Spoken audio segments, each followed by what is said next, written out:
2021, our first qualifying.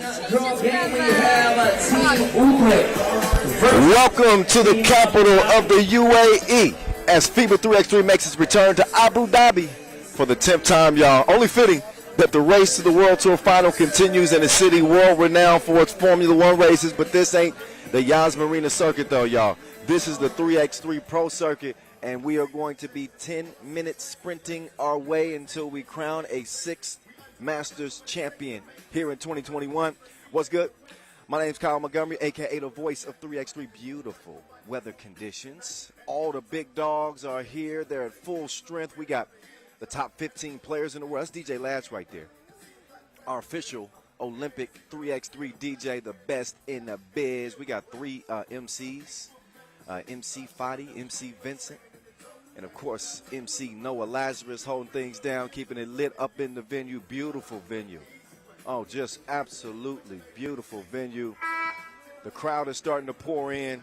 We are expecting an unbelievable day of 3x3 hoops. In fact, an unbelievable 2 days of 3x3 hoops.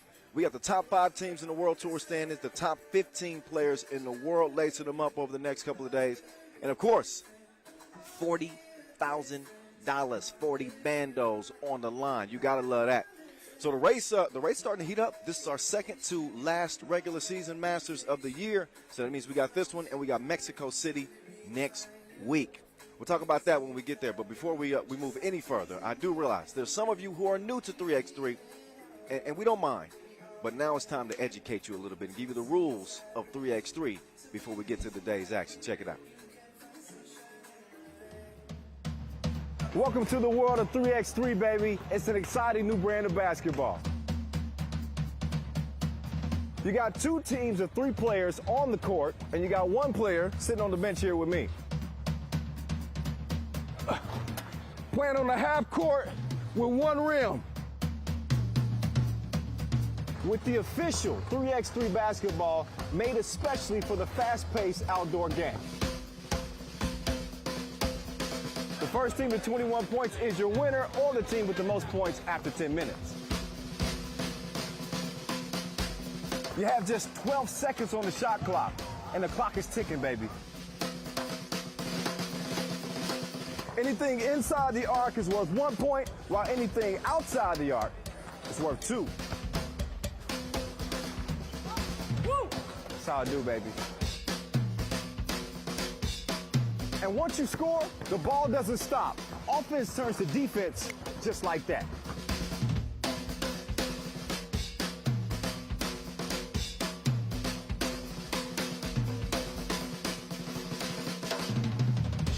It's a 10-minute sprint.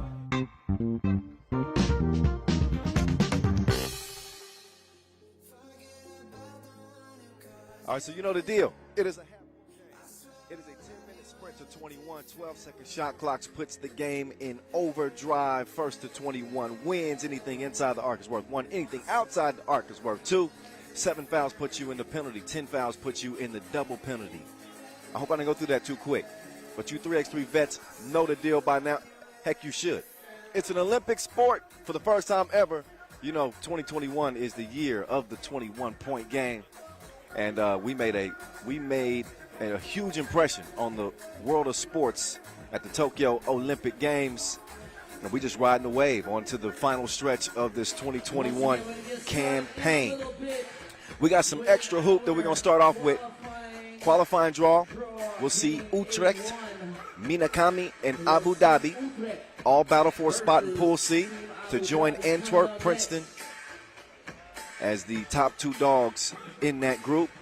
You got to look at our World Tour winners so far. We've had 5 Masters and 4 winners. Ub winning twice. We saw Amsterdam take the first Masters in Doha. San Juan got it done in Lausanne, and most recently Jeddah winning our last Masters in Prague. Here's the top scores. Yeah, you didn't read that wrong. That is Dejan Majstorovic, the Maestro, turning back the clock, leading the tour in scoring. Batman, then right behind him, Carlos Lasmanis at number 2, averaging 8 points per game this year. That's number 1 in terms of points per game. And the world rankings look like this. The Maestro on top of the field. Meantime, on the women's side, Sandra Igedavide, our Women's Series 2021 MVP, tops those standings as well. Shout out to the ladies whose season has come to an end. But looking forward to an unbelievable 2022, which I'm sure is a plan for the Women's Series as it continues to grow and get better and better and better. It don't get no better than this. This is the World Tour, y'all. Once again, it's the voice of 3x3, Kyle Montgomery, back in your ear, ready to get to this qualifying draw action with Utrecht, Minakami out of Japan, and Abu Dhabi representing the UAE here in their own backyard. They had to come through 48 teams to Abu Dhabi, that is, to qualify for the qualifying draw. So this is their representative after some hard-fought action here. We got world-class players from across the globe. As I mentioned, the top 15 players in the world are here in Abu Dhabi. This is our first time back in Abu Dhabi since 2016. So it's been 5 years, and this is the 10th edition of the Abu Dhabi World Tour Masters. So we've been here a good bit. It's just been a little while. It's been a little while since we've had some 3x3 action too. Again, that last Masters was a little over a month ago in Prague. But we're going to make up for it with back-to-back Masters, first here in Abu Dhabi, then Mexico City. The time for talking is about to be over with. It's time to get to the action here in the qualifying draw. Abu Dhabi coming out first. They got Joshua Collins at 31 years old, standing 182. Kenneth Smith, Michael McKenzie, Mohammed Zayden. Meantime for Utrecht, representing, check out the Dutch fellas, Leno, the Olympian, Jesse Vorn, the Vorn identity. And they'll be trying to earn their way into the main draw. All right, guys, let's Team get to Utrecht looks strong. Abu Dhabi. Combination of players that we've seen represent Number five, the Dutch pro teams over the past couple of years in mixed duty. It's a newly formed team. We're going to see what they do. Wearing number 3, Michael McKenzie. And here's that Abu Dhabi team I was telling you about. We're gonna see what they come with. I'm anxious to see what this Abu Dhabi team. Number 4, it's Joshua Sandman Collins. A mix of Americans Team Abu Dhabi, Mohammed Zaydan. and Let's go, Team Abu Dhabi natives, I guess you could say. They come out in the white tops. Only one spot in Group C is available. And we're about to find out who's going to take that. So again, Josh Collins, Kenneth Smith, Michael McKenzie, Mohammed Zayden. Representing Abu Dhabi, Jesse Vorn, Julius Van Sowers, Leno Videvin, and Radel Dupree. Representing Utrecht. So they'll get it warmed up. The customary coin toss before we get this one on and popping. Our two officials are in place for our first game of day 1. Before we get going, let me remind you, please follow us at FIBA 3x3. That's on all of our social media platforms, Facebook, Twitter, Instagram, Snapchat.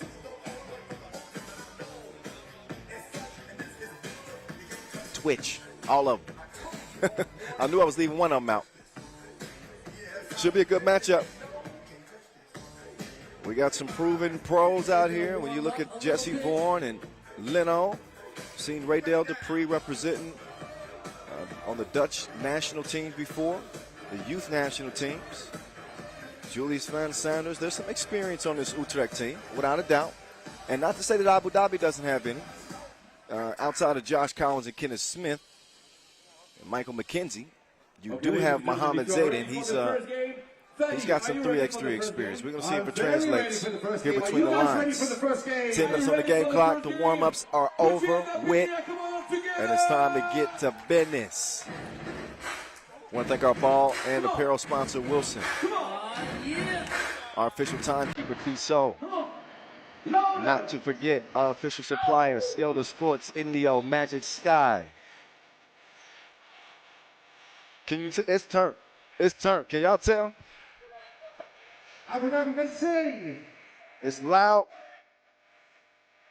The energy is booming. Sing with me. And we ready to get this day started. The drought is officially over. In 3, 2, 1, let's go. Game 1 here in the qualifying draw. Utrecht is going to start with the rock. Cross-court pass to Leno is Yo Show. Oh, no. He airmails it. First shot of the day. That's not a good sign. We're going to see if Abu Dhabi can do something with it. Off the rebound. It's the lay. So Abu Dhabi strike first.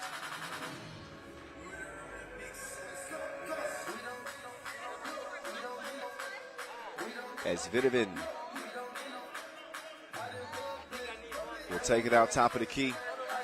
I haven't forgotten about him whooping my butt in 2K several years back. He tricked me into coming to his hotel room and playing him. I didn't know that he was a 2K expert, and he beat the brakes off me, and they put it on camera. So I'm not going to be cheering for Leno in this game.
A team full of shooters. Foul underneath.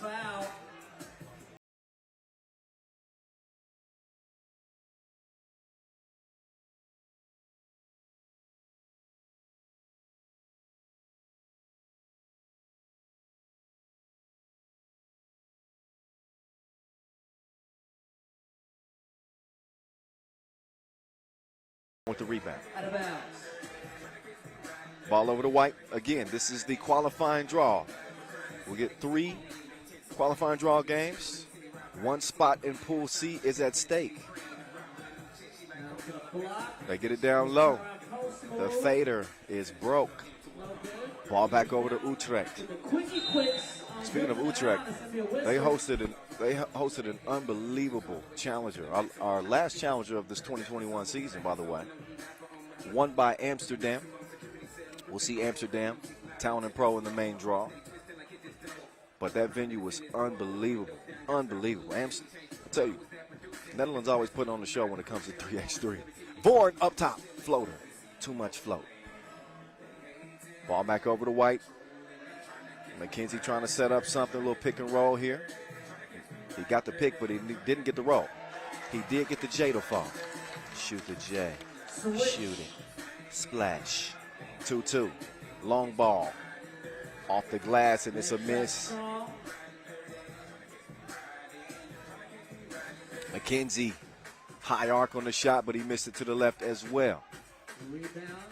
So both teams still kind of settling in. We're 2 minutes in to our first contest of the game, kickball.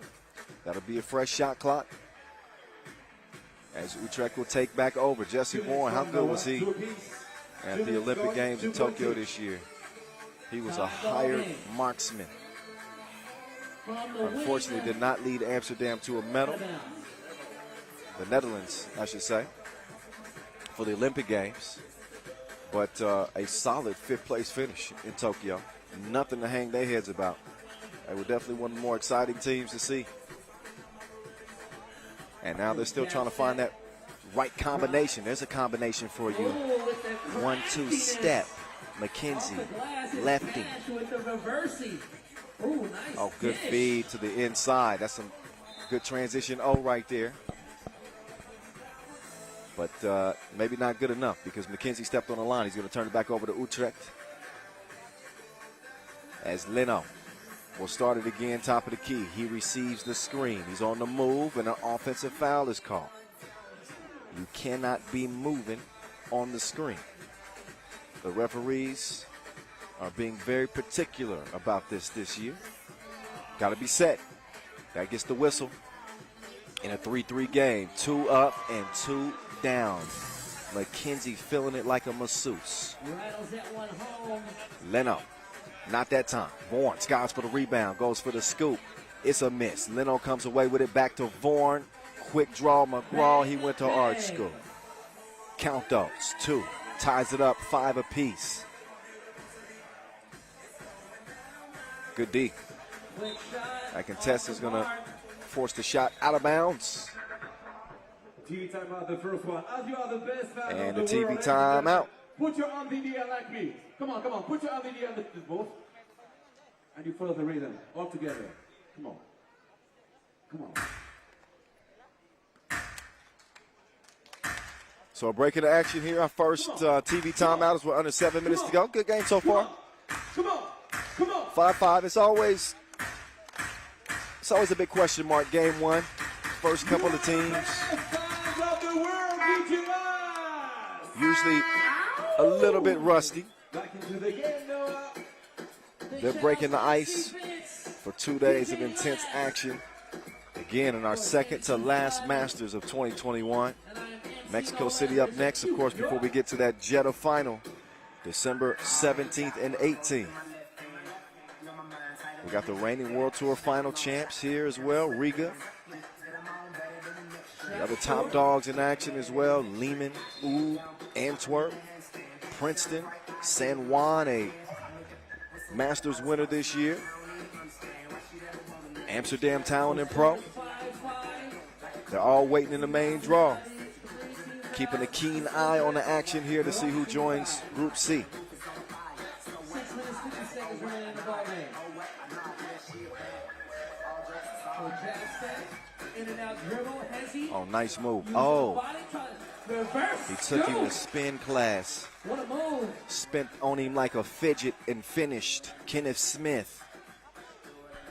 Let's go home, ladies and gentlemen. All right, that's enough of that. And that's enough. Oh, Oh, gets the shooter's roll. how about the shooter's touch from Leno? 6-5. Bounces in the count. 3-2. Leno passes up the shot attempt. Decides to get it down low. That's good ball movement. Leads to an open look from the shooter. But he fires a blank. Vaughan's going to get another chance. And it's the same result. Broke and broker. 7-6, it stays. Vaughan will clear it. Oh, nice dime setup. Nobody home and an easy, breezy lay. Josh Collins. Oh, baseline drive. Oh, McKenzie, I see you. Roll straight to the hole.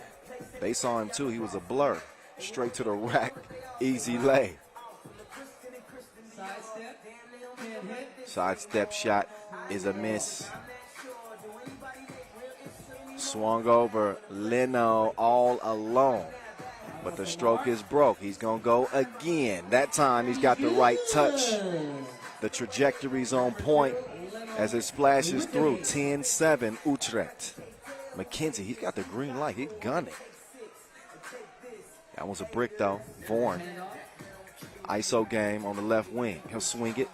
Leno going to get another easy look. That time he couldn't make it count. Quick clear from the boys in white, Abu Dhabi. They battled against their fellow countrymen to get here. He's a bruiser. He battles his way to the rim. Kenneth Smith. Vorn, they double dared him. Off the miss, Leno couldn't track it down. Floater, nope, too much on it. Leno again shreds the threads. He came through dripping. It's 12-8 as Utrecht is in the driver's seat, 4:30 to play. Vorn snatching people's cookies. Now he's on the move. He's going to kick it. Leno, he been standing in the same spot all game. Did not get the same result. Not too bad, though. Shooting at about 40% from that two-point arc. And Utrecht has gotten every look that they could have hoped for. And if you're Abu Dhabi, you don't want to fight twos with ones. But that's essentially what they've been doing. McKenzie, he's been getting to the bucket, but they need a few more twos to fall. Although this is just a two-possession game, it is 12-8, just past that midway point of our first game of the day. We'll have 3 qualifying draw games, and we're going to find out who's going to earn a spot into Group C.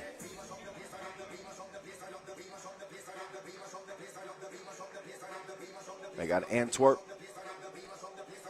the boss Belgians, and the Americans, Princeton, awaiting. Tough shot. Those long arms of Leno make things very difficult. Uh-oh, take off. Smashing like 2 potatoes. The jam, oh jam. K. Smith, I see you.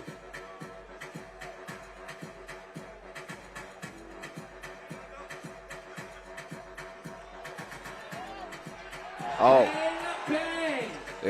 he's going up like he stole fizzy lifting drinks. I even called him the wrong name.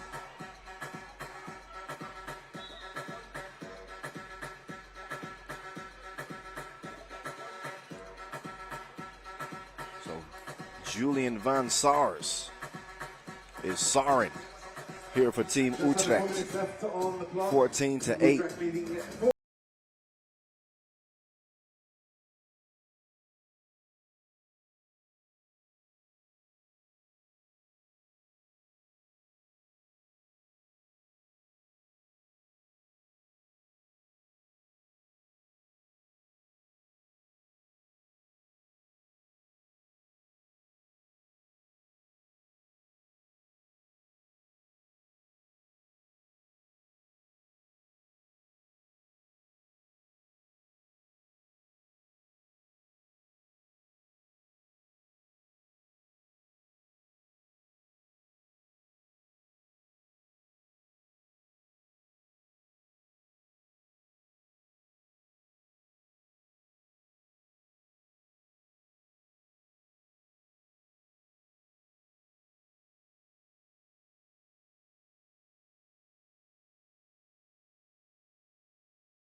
No worries, as Vaughn will swing it over to Leno.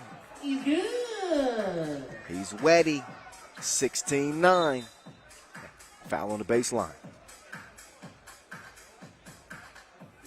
Sandman was trying to make the move and was able to draw the contact. There's 4 fouls apiece on each team. But again, a 7-point lead in a sprint to 21 for Utrecht. They're standing 16-9 right now. Leno trying it from the other side. That was the wrong side, too. Back up top. Leno. This is where he's more comfortable. Oh, man. Uncontested. No defense at all. Easy breezy lay. As this one's looking like it's going to be over with. Miss on the inside. Leno gets it cleared. As they'll set up shop yet again. Dime time leads to dunk time. Easy money. Svan Sars puts another one down. Back 2-pointer. Can't hit.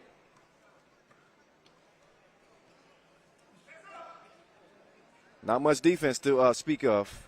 I mean, Utrecht has gotten every shot that they wanted. Pulls up. Josh, no. Can hit. Rebound. Strong rebound. And here comes Leno again. That one they were able to get a hand in and swipe that one away. But the ball finds its way back to Utrecht, and that time, too handsy on the defense. Foul. And that'll send Utrecht to the stripe. 157 seconds. Ray. Remaining the game score 18. I don't even feel comfortable calling Ray because we already got a Ray in 3x3. She represents Team Italy, but we'll stick with Ray Dale. Dupree misses the first of 2 as he was 2 toes behind that line in the corner. And he'll get one more opportunity here. No, too much protein at the free throw stripe, so it'll stay 18-9. But we're under a minute to play. Oh, grown man move, but couldn't finish over those long arms. Quick hands. Ball back over to White. That'll leave him 8 seconds to go on the shot clock. But I'm going to go out on a limb and say it's probably not going to matter. No. 9-point difference in this game.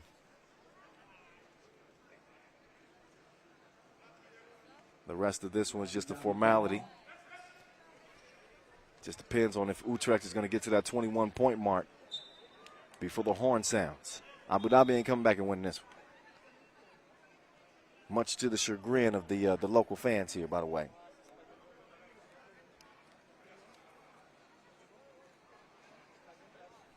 So 3 seconds on the shot clock.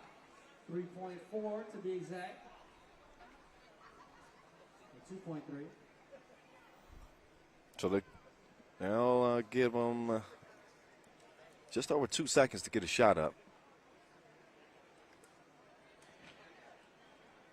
3 seconds. Well, actually, 3 seconds. So they're going to give him an extra tick to get this one up. And he took his time. That was the longest 3 seconds I've seen. Still touched nothing.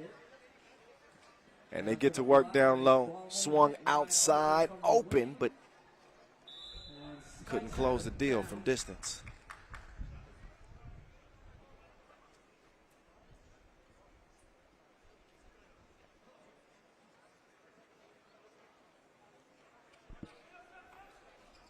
Back to it we go. Big with the spin and the miss. We got 20 seconds to play in this one. Vaughn can come one step closer to putting away, but he couldn't knock it down. He'll get another chance. Thought about it. He says, you take it, Leno. Why not? Leno, swishalicious. Game point, but only 5 ticks to go. And very likely going to end 20-9 here in our first qualifying draw game. Utrecht is going to put themselves in a good position. Of course, they'll play Minakami. As that final horn will sound on our first qualifying draw game, it is Utrecht. Not a big surprise. The more experienced of the two teams, they got the size advantage and probably an advantage in the skill department as well, as they make easy work of Abu Dhabi to get things started. So both teams will get a chance to step aside and get a breather. before we move into our second qualifying draw game. It'll be Abu Dhabi up again, so they'll need to recuperate quickly with Minakami in their sights. And then we'll wrap up qualifying draw action with Utrecht and Minakami immediately following that before the main draw begins with Ub and Gagarin at about 16:50 local time. All right, that's one. That's one in the hole. That was target practice for Utrecht. They got every shot they wanted. Probably hoped to shoot it at a little bit better percentage, but not bad, not bad. They knocked down the ones that they had to, and they come out easy victors. Game one. Game two, Minakami Abu Dhabi is on deck. 12 second shot fan contest. Very simple rule for the FIBA 3x3 Wilson t-shirt. Come on, come on. Go back around, back around. Yeah.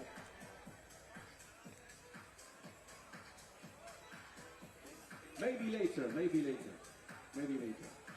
Okay, where is my third player?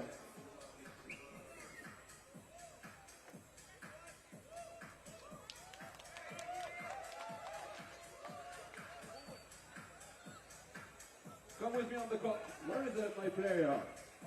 See you. Just go to the big Wilson ball. Where is my player?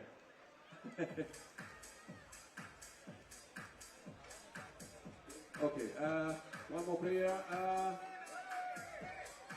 Yeah, with the cap, come on. Just here, come on.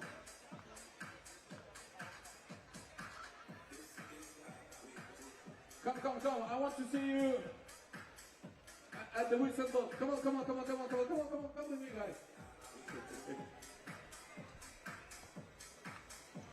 Yeah, come on, yes, come on. Very quickly, my man. Very quick. Very fast. Let's see it, please. By the way, if you guys are going to be playing basketball with Vince, I have to warn you, he's not very good. Just a warning. You're right. Okay, come on. Very fast. Come on.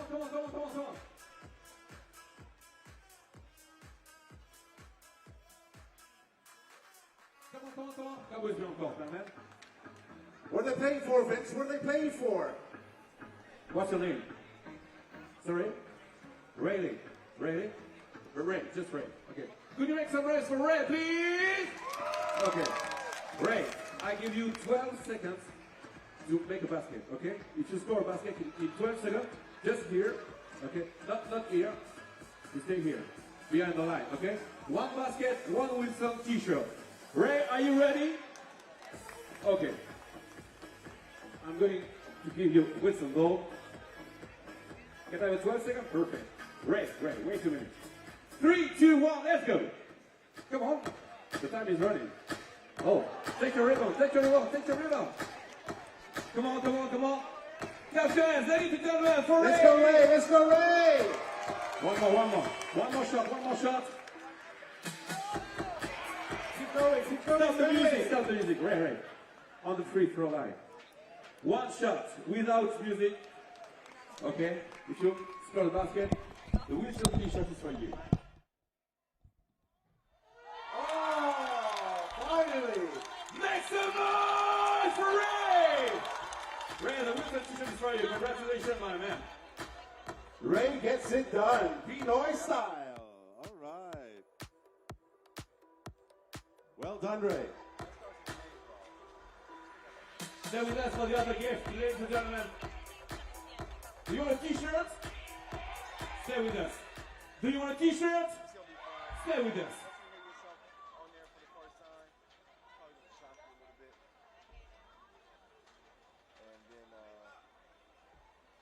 All right, ladies and gentlemen, well done to Ray once again. Plenty more games, plenty more prizes throughout the day. Time for us to introduce you to all the teams taking part in this year's Abu Dhabi Masters FIBA 3x3. Let's welcome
here in the next let's say hour or so. A couple minutes before we get this next one underway. Again, we got Utrecht, Minakami, and Abu Dhabi in the qualifying draw. Main draw set to begin around 16:50 with Ub and Gagarin. Pool A is going to open things up. Very good. 4 pools of 3 teams. Top 2 from each group advance to day 2. 12 teams trying to fight for a spot in the World Tour final. Only 12 slots are available and only 2 tournaments left to decide on. Kyle Montgomery, a.k.a. the voice of 3x3, in your ear from Abu Dhabi. What's good, good people? Good win for Utrecht to start things off. They will get a rest and get a chance to sit back and watch this next contest. Abu Dhabi and Minakami. It'll be our first look at Minakami out of Japan. They are 43rd in the World Tour standings, 13 seed here in Abu Dhabi. Stand up and make some noise! Okay, 50-50.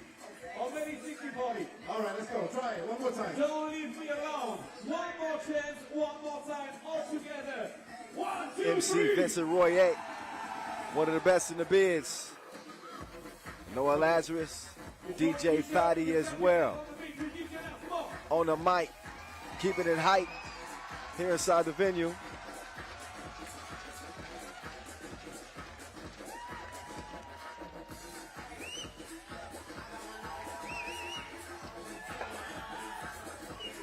So sorry.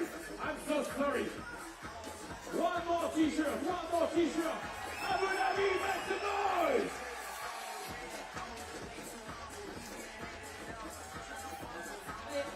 Wow. Hey, Vince, you forgot about Welcome to Manila. Whoa!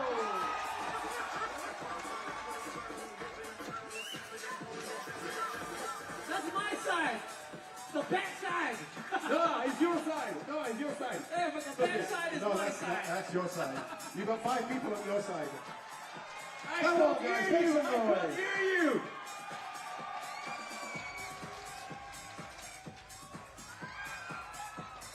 Whoa, nice catch.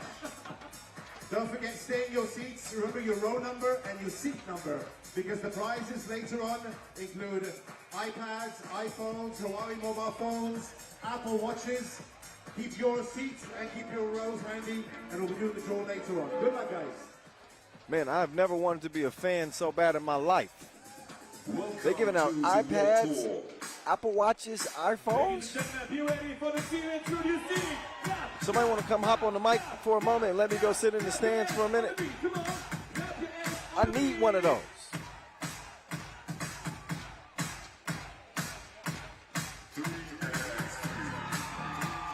Nice crowd out. They got the clappers making a bunch of noise. The energy is palpable from my spot. And we only in the qualifying draw. Second game of the qualifying draw. Let's get introduced to Minakami out of Japan.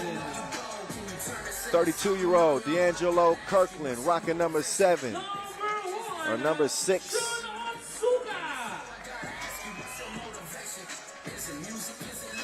Shun Otsuka at 34 years old. He now joins him. Fumiaki Hanano. He's the young gun on the team, 26 years old, ranked number 22 out of Japan.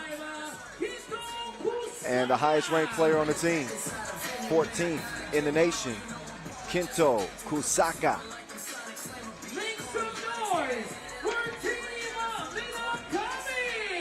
So Team Minakami, they got a lot to represent, obviously with Tokyo hosting the Olympic Games and seeing 3x3's historic Olympic debut this year. Shout out again to our medalists, Latvia, Russia, and Serbia. Iconic, legendary, our first ever 3x3 gold medalists on the men's side. On the women's side, Team USA, Russia, and China. The 3 medalists. Just a little refresher from back in July. What an experience that was. What an experience that was. And now look at 3x3. It has caught fire across the globe. As we've seen it continue to evolve, get bigger and bigger in Europe and Asia. We've seen it in the United States now. And you know it's been lit over here in Abu Dhabi. This is the 10th. This is the 10th anniversary. So we've been balling over here for a minute. We're about to start balling again in just a minute. They're going to get a chance to get warmed up. Ref Najib and Yasmina.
Game number 2.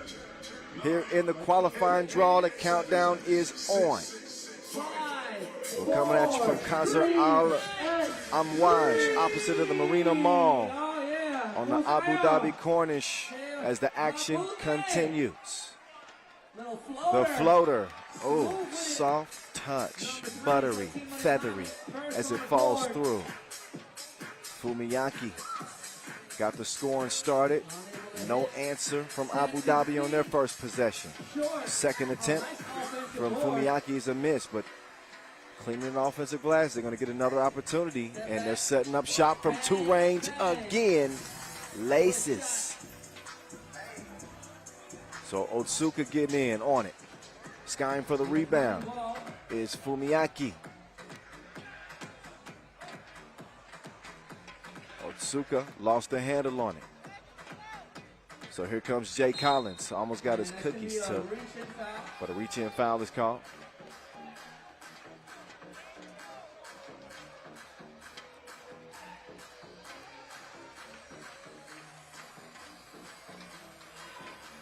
Abu Dhabi ball.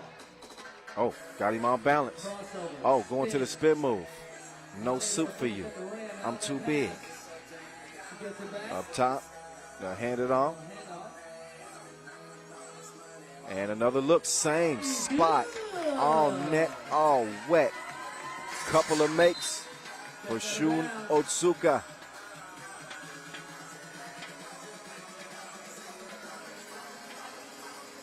So score 5-0, Minakami leading over Abu Dhabi. There's 49 seconds remaining in the ball game. Otsuka will take it up top, guarded by McKenzie. Otsuka.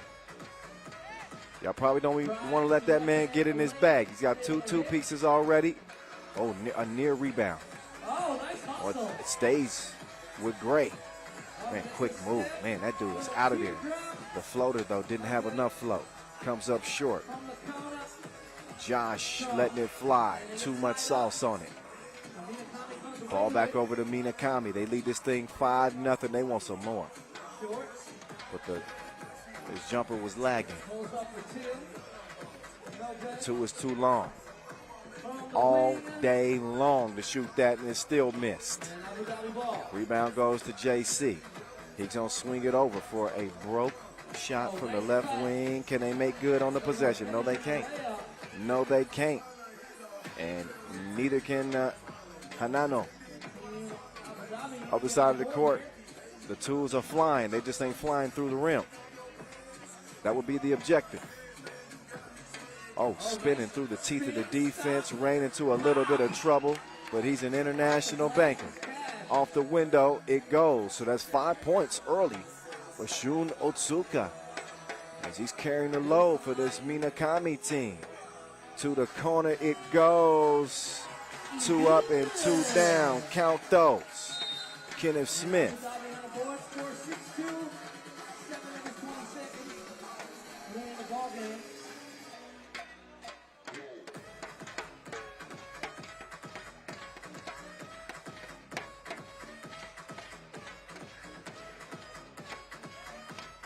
Two ball from the logo. A little strong on the release. Rebound goes to Smith. And McKenzie had it tipped away. 4-point lead here early. Minakami on the heels of Shun Otsuka shooting. He's going to take it out up top and get it over to Kusaka. Kusaka with it up top. Kusaka with the quick move. Good D. Up fake. Fader. No. Rebound out of bounds off Minakami. White ball. McKenzie, he'll start at top of the key. Defended by Kusaka. 5-on-5. After the miss to the corner, that's an easy look, but it's easier said than done. Kirkland could not get it to fall. It's a foul off the miss and a TV timeout. Couple of fouls on Minakami, but a 4-point lead. As both teams will get the first breather of the game, Abu Dhabi backs against the wall. It is a win or go home situation. This is the qualifying draw, so only one spot. Only one team will make it to the main draw in Group C, where Antwerp and Princeton await. $40,000 is on the line. Each and every Masters, as you know. So you want that dream to win 40 bands to continue. Oh, miscommunicate. Oh, no, he did not. He needs some milk. And then Kenny Smith. He attacks the rack, gets the bucket. Nice drop off. Grown man game. He's a bruiser down there. D'Angelo Kirkland. It goes plus the foul. We'll see if he can complete the 2-point play at the strike. Kirkland originally from Florida. He's a Florida boy. The Sunshine State. And he's shining at the free throw line. Cash those. It's 8-3. Little change of direction. We're going to call that a pass. But it's also known as an air ball. Leads to the score, 8-4. There's Josh Collins going down to the post office, spinning free, faded, faded, faded. 8-5. Oh, nowhere to go. Spins around, draws some contact on the shot. And D'Angelo, how does it feel? You're going back to the free throw line yet again.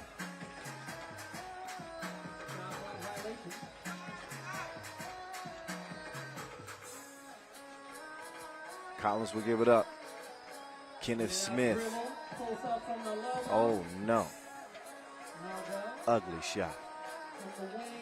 Meantime, I show you how to do this, sir. D'Angelo Kirkland. It's 10-5 after the double from the right side. Josh going to the fade away again. Man, he's got great touch. Quick, aggressive guard, can get to the rim.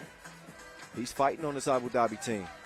Speaking of fighting, the bruiser, D'Angelo Kirkland going to the rack, but he missed it. It's an empty possession there for Minakami. They haven't seen many empty possessions. Let's let them play. Approaching the halfway mark, 5 minutes, 31 seconds. The foul will put Collins on the free throw line.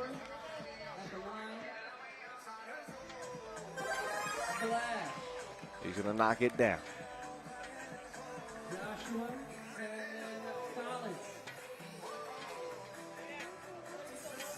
It's a technical call, so free throw in possession. Oh, too lackadaisical with that ball. You got to take care of that thing.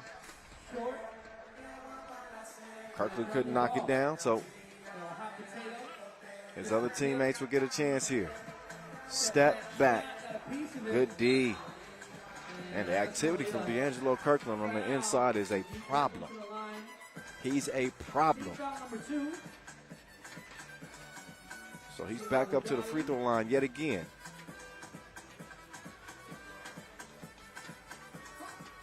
He was telling me last night how he's been playing a bunch of 3x3 in Japan, and he's seen the competition level really elevate. He even tried to get some scouting tips from me too. He's like, what can you tell me about Abu Dhabi? I said, not much. You're going to have to find out for yourself. Well, he's learning firsthand. So far, his team's better. 11-7, nothing to worry about. As we are nearly 5 minutes to play. That would be the official midway mark. 11-7, Minakami. And they want some more. Ooh, he wore his fancy pants. But maybe too fancy. Behind the back, goes out of bounds. Couldn't connect with Kusaka. 11-7. Nice little hezzy move. Got the size advantage, decide to kick it out. And Josh couldn't rock the suburbs out there.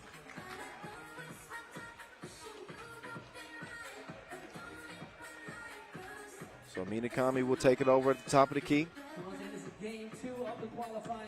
First to 21 wins it, and Minakami is more than halfway there.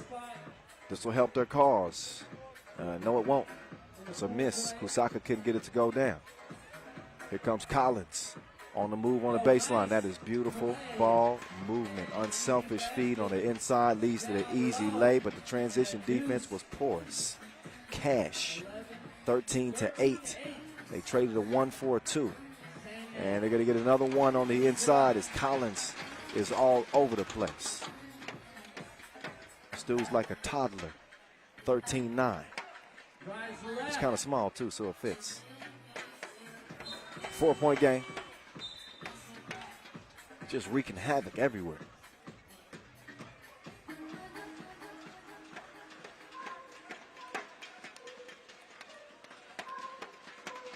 Abu Dhabi ball, 13-9. 4 minutes, 7 seconds remaining in the game.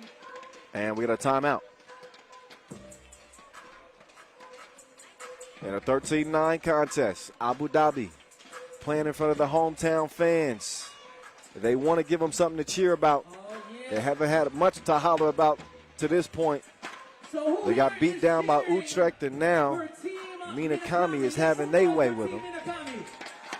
This was not done by a long stretch, though. It's only a 4-point game. The buckets have just been few and far between for Abu Dhabi. Minakami seems to be a team more in step, a little more fluid in their offensive approach. They've obviously utilized D'Angelo Kirkland on the inside. He's been tough on the defensive end as well. And the ball keeps finding its way to him. It's like a magnet. Oh, got to the rim. You got to make those, big fella. That's a miss, but that's going to set up his guard for a shot attempt. That's a miss as well. Hanano couldn't get it to fall. So here comes Josh Collins trying to do something strange. He likes that fader, don't he? That was all awkward, but all good. So Abu Dhabi keeping pace here, and you can feel it. The crowd starting to get on their feet. Only a 3-point difference here. As Minakami slowed down some. Kirkland! Oh, he couldn't drop the hammer. He didn't bring his utility belt. Reinforcements, no help either. Kusaka will give it up. And Hanano, he'll get it back over to Kirkland. He's trying to bruise him. That one called on the floor. Ain't nothing they can do with him. Ain't nothing they can do with him. His shoulder's too big. He's eating too much spinach, meat and potatoes. If he continues to assert himself on the offensive end, it's going to be a problem for Abu Dhabi the rest of the way. We'll see how the rest of it plays out. Just over 3 minutes to play in our second qualifying draw game. We're going to get to the main show after one more qualifying draw game. We'll also have our 2-point shootout qualification coming up before we start the main draw as well. So just a little something to put on your schedule. Wow. Just a little something to put on there. We live from Abu Dhabi. The 10th anniversary, our first time back since 2016. How do I know? Because I was there. That was the young, the voice back then. I think we did the rules video from Abu Dhabi, right? I think so. I didn't even have a beard then. What was wrong with me? I hit puberty late. Enough about me. More to the game. The runner missed. It comes back and it's missed again. Oh, no look. That's worth seeing again. Nice setup, Josh Collins. Oh, the bruiser. They're gonna need some bubble wrap down there. They need some extra cushioning. Because D'Angelo Kirkland, when he drops that shoulder, dudes are moving out the way. You hear me? 14-11. Kirkland. He's broke at the free throw strike. So Kenneth Smith. Oh, he got to the rim, but he blew the crib. Now Kirkland left by himself. So he's doing damage on the inside. The outside is a different story. Completely different chapter. Got to work on the stroke. And a three-point advantage for Minakami. They are not comfortable. They are sweating under the collar. Long ball from the big fella. Zaidan could not get it to go. So here comes Shun Otsuka. Otsuka, 2 up, 2 long. Collins, man, he is dangerous with that rock in his hand. He's official. He don't even need a whistle. 14-13, it's a 1-point contest. Josh Collins is doing it all for Team Abu Dhabi to get him back in it. Foul call on White. That'll be a 15 foul on Abu Dhabi. That means they got one more to give before they end the penalty. Minakami with 3. And a 1-point advantage with $1:50 to play in game number 2. Otsuka. He's defended too aggressively to start the possession, so they'll get a warning. You got to check it up cleanly. There you go. And play continues. No more warnings for Abu Dhabi. Next one will be a technical. Here's D'Angelo. How does it feel good? That don't feel good to the defense. The bruiser with another bucket, 15-13. Oh, my goodness. Oh, my goodness. Oh, baby. Nice move. Nice dime. Would have been nice if it was finished with a score, but instead it was in with another trip to the free throw line for D'Angelo Kirkland. But he can thank Fumiyaki Hanano for the setup. He was about to do something strange. In a good way.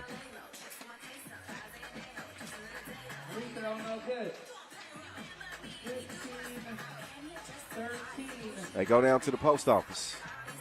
Turnaround jumper. Not in your lifetime. And the pass, little long. I think that's going to be off of Minakami. Yep. Going to be Abu Dhabi ball.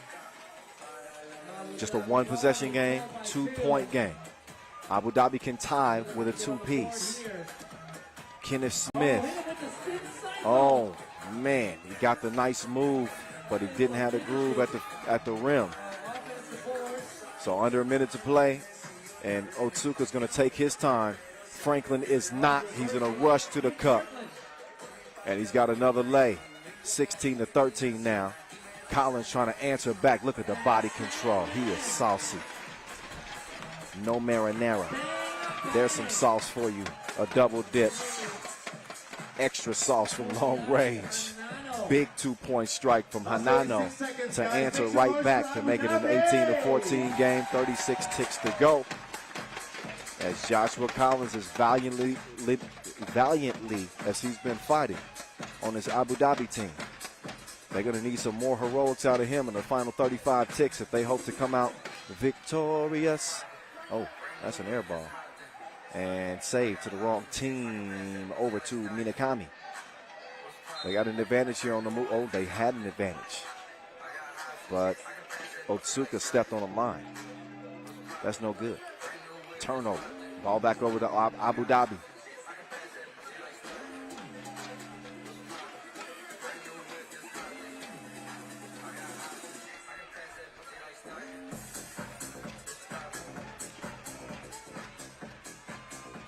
Off the miss.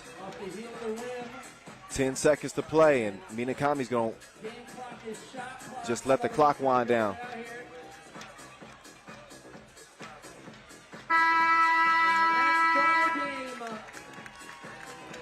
That's it.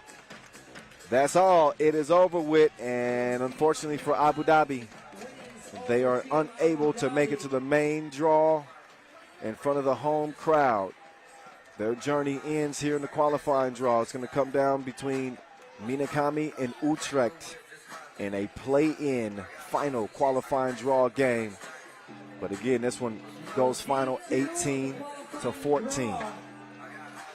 So Minakami will get a quick breather before we get to that last qualifying draw action. But before we do that, coming up next, we have our shootout. We're going to get our shootout qualification before we get to that final game. We want to give Minakami a chance to get a rest. They got a big game in front of them with Utrecht. Utrecht looking good. Going to see if they can find a remedy for D'Angelo Kirkland's bruising on the inside.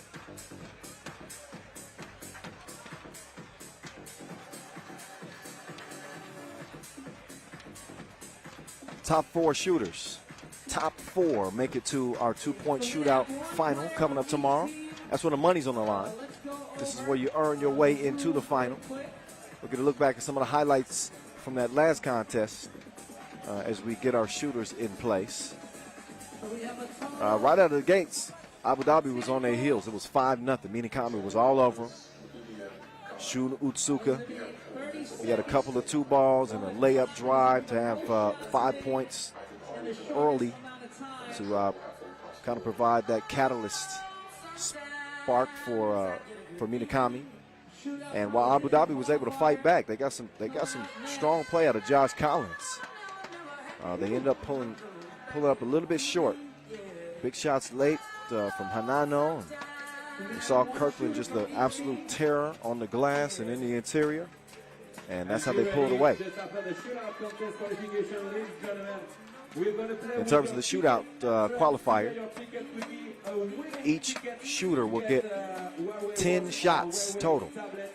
Michael McKenzie, Aaron Royer, Thierry Marion, Ilya Karpenko. We're going to see them up first. McKenzie representing Abu Dhabi, Royer representing Amsterdam.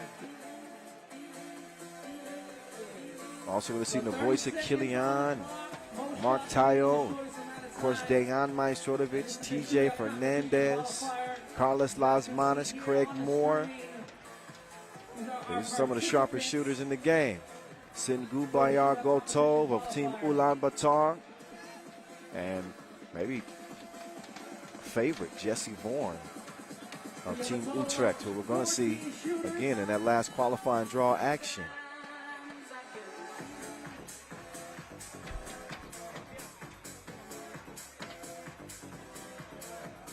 Rod Barnaby of Team Jeddah also in the field.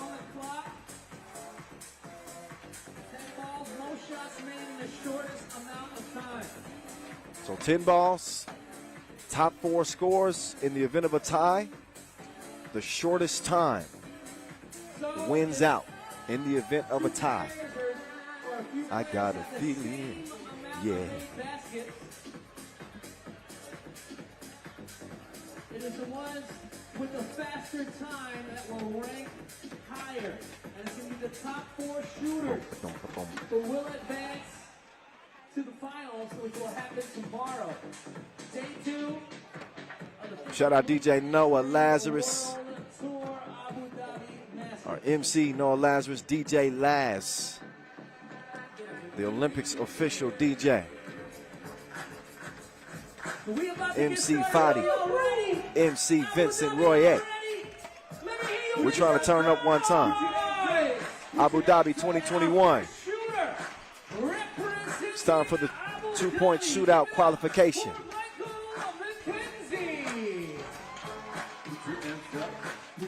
Michael McKenzie. Michael McKenzie of Team Abu Dhabi up first.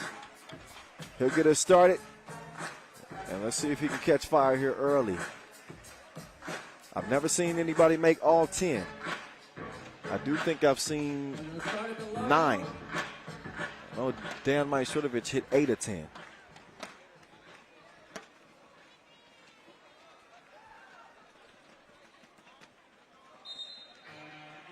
All right. Count with me, y'all. 1.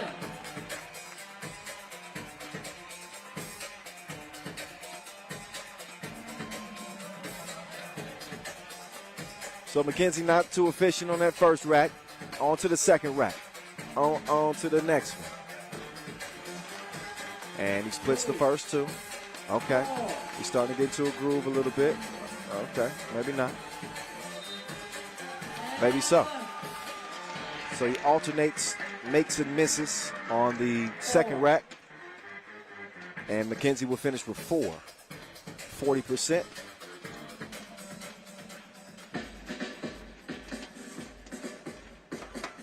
All right. They're going to reset the balls. The 5 balls. Each cart. And our next shooter representing Amsterdam Talent&Pro. Give it up for Aaron Royer. Good to see Aaron Royer back on the Pro Tour. Here he is in the shootout qualifier. Here's Aaron Royer with a dab of ranch. He needs a dab of touch to get that shot to go down, that first one. His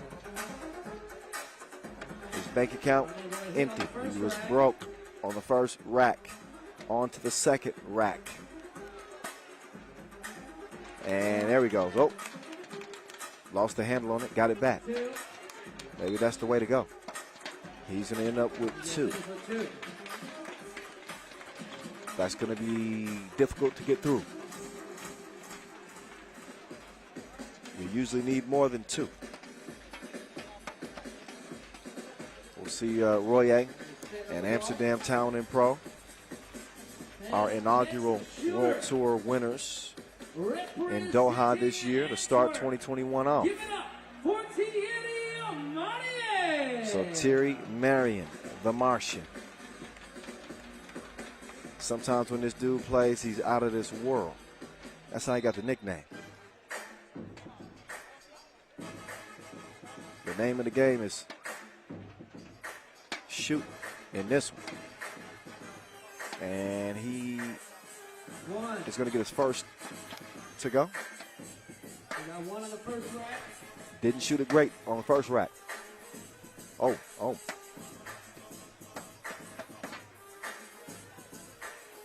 2, Got his first make on the second rack.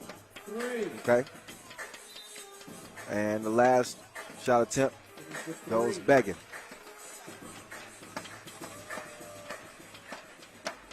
So just 3.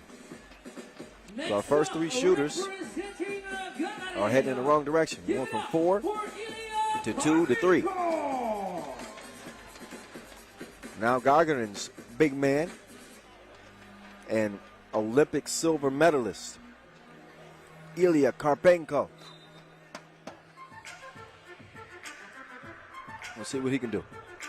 Oh, no, he did not. We'll give him a pass on that first shot.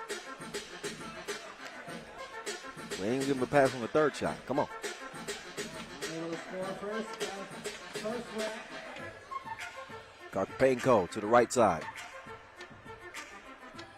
It's a repeat performance of what we saw on the left side. Bricks. Yeah. That's a goose egg. You don't see that every day. Karpenko needs a timeout. Needs some self-reflection. Give it up for Ulaanbaatar.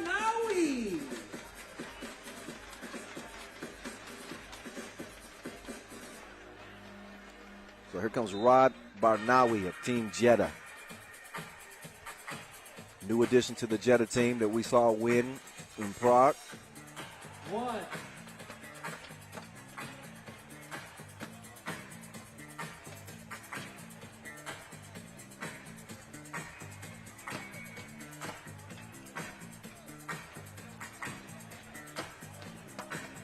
They are certainly hoping that he shoots better than this come game time. So it won't be a goose egg. And that's time. But he will only get a single make, just one. Next up, representing I think I can make at least two. Although my FIBA 3x3 fan might argue with that, considering how I shot last time I was out at FIBA headquarters. Oh man, that was a forgettable performance.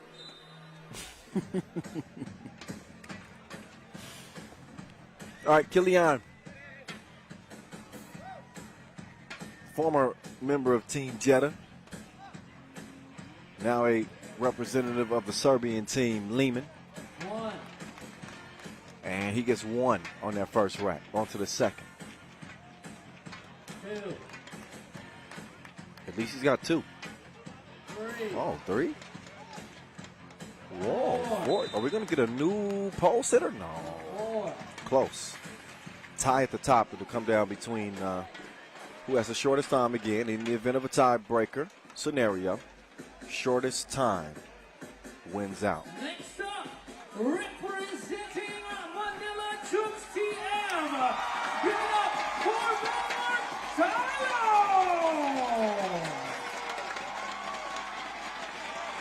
for Mark Tayo. We got a bunch of Filipino fans up in here with their Chooks to Go shirts on. We'll see if he can ride the wave.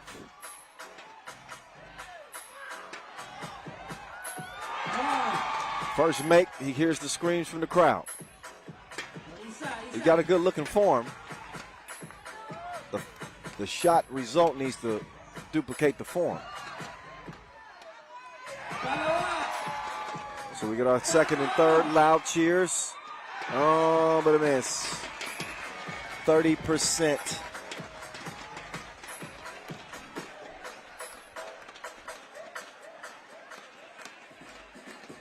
I got to set higher expectations. They're getting excited off three makes. You know I got love for my Filipinos. Okay, Fumiaki Hanano, we just saw him. It's Minakami getting ready for this last qualifying draw game against Utrecht. He'll get some extra time to warm up his shot. And he's starting to get cozy. Makes his last two on the first rack, on to the second one. Oh yeah, he's stepping into it now. Oh yeah, he's got it going. He's got five. That's your new pole sitter. He's in the driver's seat for now. Fumiaki Hanano. Next up, representing Princeton. Give it up for Craig Moore.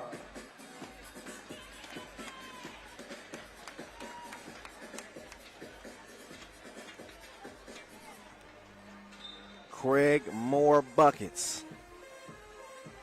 Representing Team Princeton. This dude is a shooter. 1, 2, He's trying to turn back the clock to his 3, Northwestern days.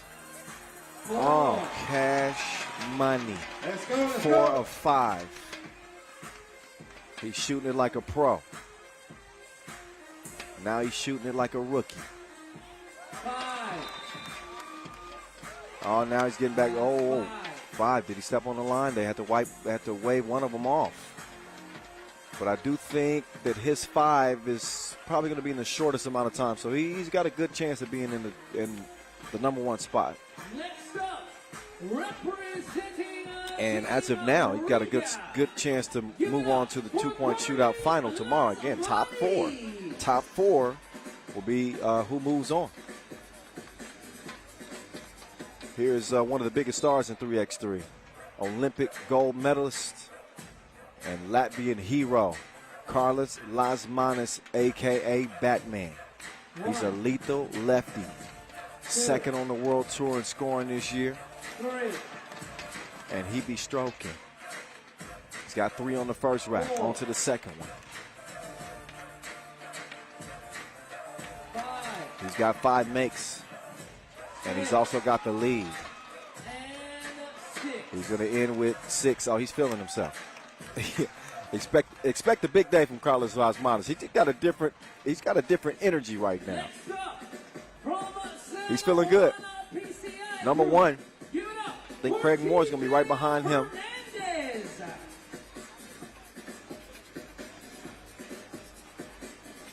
We'll see if any of our final shooters can steal that spot. There's TJ Fernandez. Team San Juan, stand up. Puerto Rico.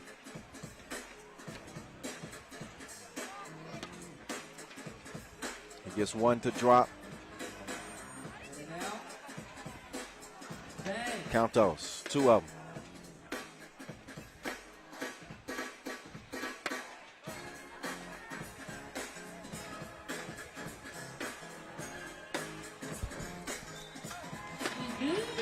So 4. That's going to put Fernandez in contention. I'm not sure if he's going to get him in. Next up, representing Team Ulm. Give it up for Dejana Vajstonovic. This man needs no introduction, but I'll do it anyway. He's the number 1 player in the world. Dejan Majstorovic, a.k.a. the Maestro, the tour's leading scorer, and the centerpiece of Team Ulm with 2 Masters wins in 2021. We're starting to get that string music now. Oh, yeah. No rim needed. All nylon. Maybe I spoke too soon because the Maestro went broke. His final 3 shots, he's going to finish with 5, so that puts him in the mix as well. We'll see if that's going to be enough to get him in. All the way from Mongolia, representing Ulaanbaatar Energy. Singunbayar Goto. He's a big gun on this Ulaanbaatar team, and they've been getting some training from one of the best shooters in 3x3 history, Steve Sir, out of Canada. We'll see if some of that teaching translates to his shooting. 1, They got to make Sir proud. 2, Okay, so far so good. 40% on the first rack, on to the second rack. Okay, 3. Oh, rotation, splash, cash, H2O, havoc. Wet shot, 6 is what he ends up with. That's going to be a very good mark. Very good mark. Likely to get Gotov into the final. We got 1 more shooter, though. And he is an assassin. The Vaughn identity. Jesse Vaughn.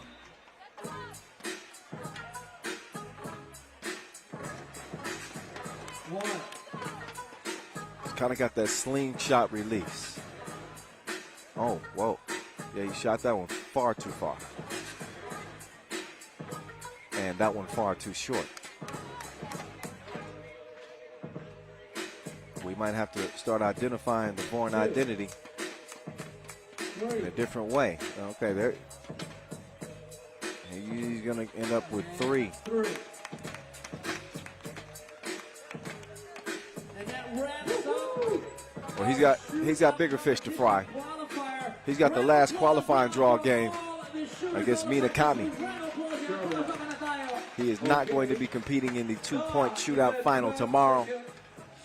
Those people will be Carlos Lasmanes, Singun Bayargoto, Dejan Majsorovic, and Fumiaki Hanano. Those are your 4 competitors who we will see compete for at the very least $500 tomorrow, but up to $10,000 tomorrow. Of course, if you tie the all-time record of 17 makes, that'll get you $5,000. If you make every single shot on every rack, that'll get you $10,000. Haven't seen it done yet. Not saying it's impossible, but there's a big $10,000 bag if you are able to do it. 3, 2, 1, go. Anyway, we'll have some fun. Vincent Royer and a couple of our young fans here. Before we get to that last qualifying draw game, again, it is going to be Minakami and Utrecht that will wrap up qualifying draw action. We'll see which team is going to be headed into Pool C, joining Princeton and Antwerp. That's coming up in just a moment. Okay, Chloe, just here. If you score the basket from here, you get a t-shirt. One more chance, Chloe, just here. Please make some noise for Chloe! Come on, come on. Left. Chloe. Okay? Shovel, 12 seconds. You play basketball? Are you a professional? Almost a professional. Okay. Please make some noise. Shovel! Are you ready? Are you ready? Are you ready? 3, 2, 1, go! Come on! Shove it. Yeah!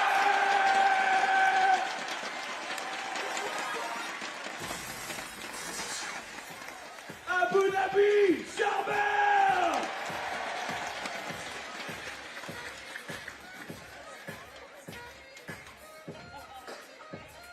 Thank you, back. Thank you, MC Vince. Thank you, sir. Welcome to the World Tour. Now, hands on the beat, ladies and gentlemen, for the last game of the qualifying draw, FIBA 3x3, Abu Dhabi Master 2021. Clap. Are you ready? Are you ready? Are you ready? Are you ready? And for our final qualifying draw game. All right, it's about that time, ladies and gentlemen. This is our last qualifying draw game. So this is the appetizer before the main course, which is going to be the main draw. 4 groups, 3 teams in each group. Of course, Pool C only has 2 teams right now. That's Antwerp and Princeton.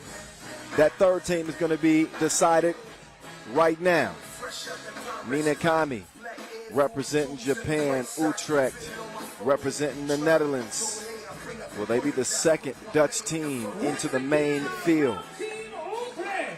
We shall see. There's Julius Van Sowers. He was soaring in that first qualifying draw game, a couple of boom sessions.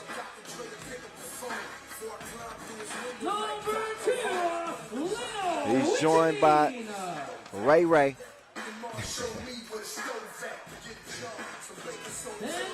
Leno Vitamine.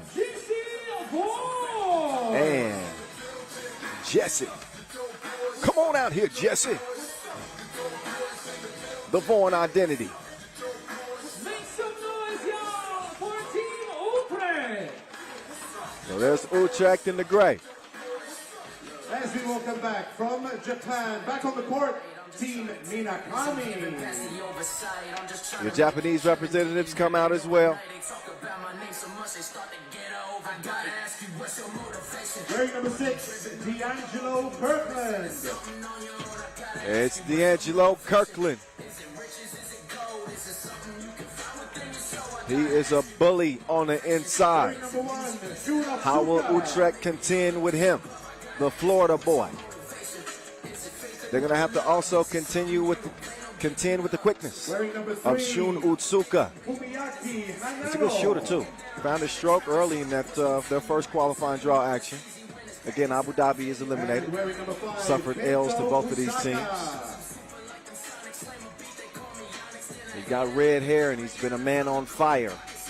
Fumiyaka Hanano, will see him in the two-point shootout final tomorrow. And rounding out their quartet, Kento Kusaka.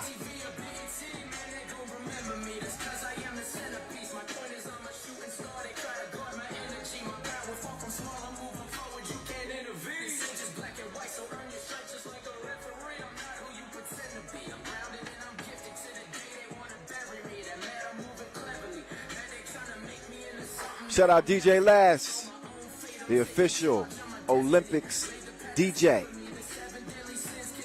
and the best in the game. We see him all over the world tour. He had it on fire at the Europe Cup in Paris this year, and he's doing his thing out here in Abu Dhabi.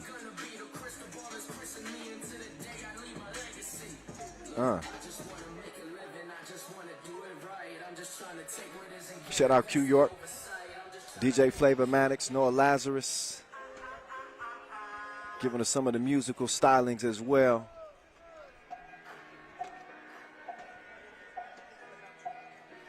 And just a couple of minutes to warm up for both of these teams, anxious to make their way into the main draw. Compete for $40,000. Only 2 more stops left on the World Tour here in 2021. So several teams with a great opportunity to make their way into that top 12. They're going to have to go through the top dogs to do it, though, because all of them are here in Abu Dhabi. Top 5 teams in the World Tour standings and the top 15 players in the world. All here, all hooping.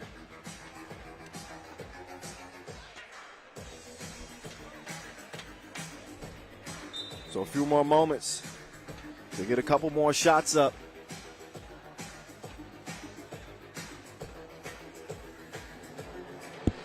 And it's nearly time to get to the final game in this qualifying draw slate. 1 spot left. Who's it going to be? Third game here today on day 1. Hey, make sure you're following us on social media. Make sure you're showing some love using that hashtag 3x3WT.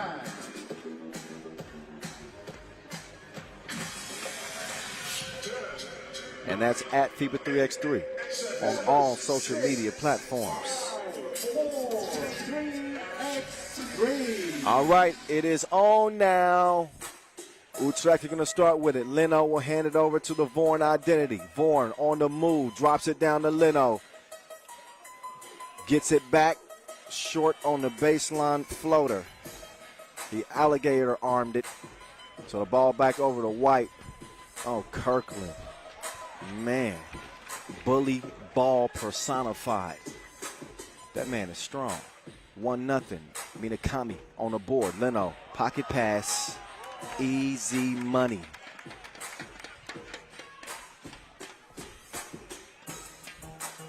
So we got a 1-1 game. Both teams striking early. You can feel the intensity in this one. From the jump, they want to spot that main draw. You better believe it. You best to believe it.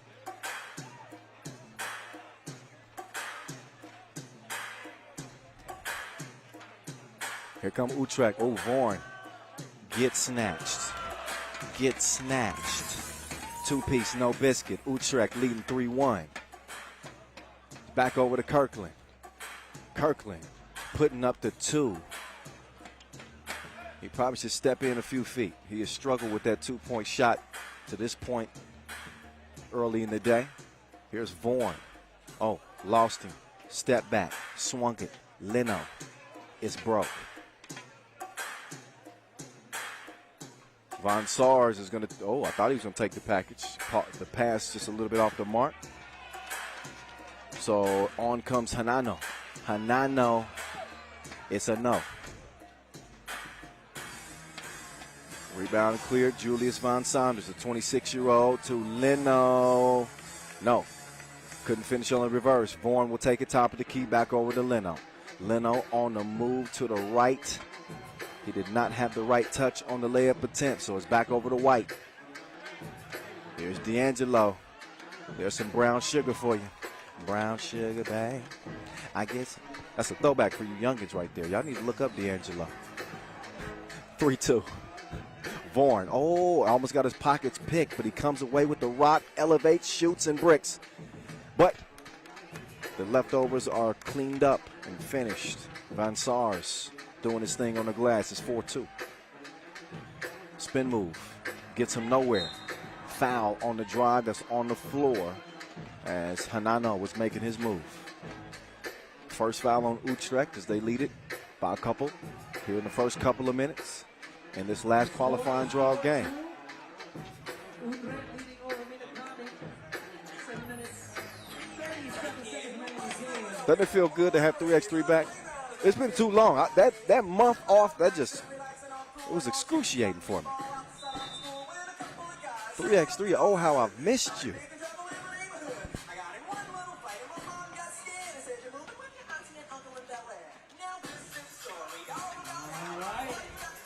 Hanano making his move, top of the key. He gets the screen from Kirkland. Kirkland, no, he didn't roll. He was thinking pick and pop. Meantime, Hanano's going to pop the short J. Got the shooter's touch on that. Vaughn, easy money. Raydell Dupree puts that one up and in. Dupree, the young bull on his team. 23 years old. It's been fun watching him come up through the youth categories. And now stepping into the pro ranks. He's going to see the best competition of his young 3x3 career. A 1-point game. Who wants to continue to play for 40 bands here in Abu Dhabi? There's a lot of money being made around here, by the way. Sprawling buildings towering to the skies. Gold everywhere. Oh, yes, sir. He took him to spin class. Class is in session. 5-5. Vaughn quickly to the corner. Chunks the deuces. It's good. Shout out to my guy, Noah Lazarus, who some people confuse me with sometimes. So, and I've been called, they say, you're the guy that says it's good. Actually, no. That's not me. That's my homie, Noah Lazarus. 7-6.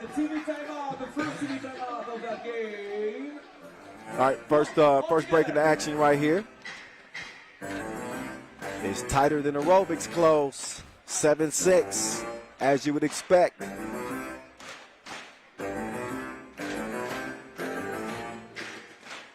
They're creepy and they're kooky.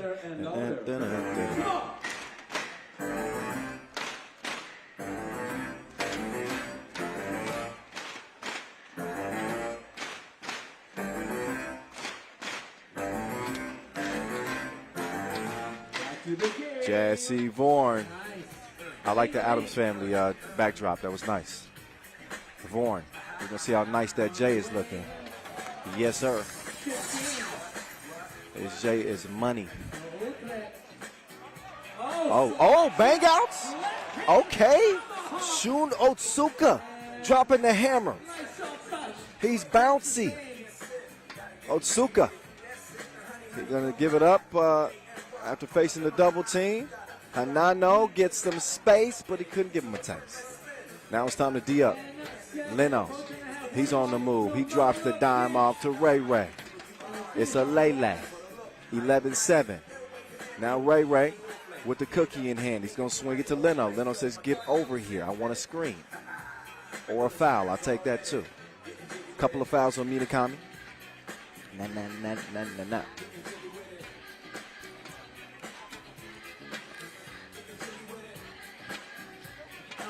That one poked away.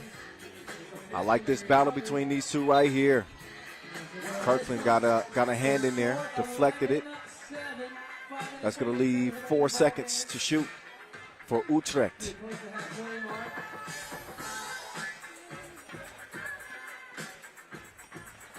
Vaughan in the face.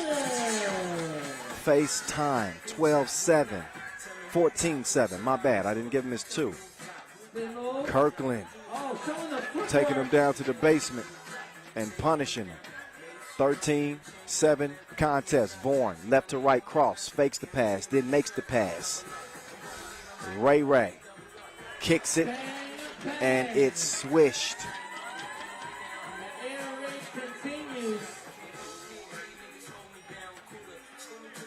Oh, nice hezzy. Kirkland gives it up. That shot was ugly. Shot clock violation, touch nothing. So 5 seconds past the halfway mark. 455 seconds remaining in game 4.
For Minakami when they come out of this break. 3:48 officially left in this final quarter qualifying draw game.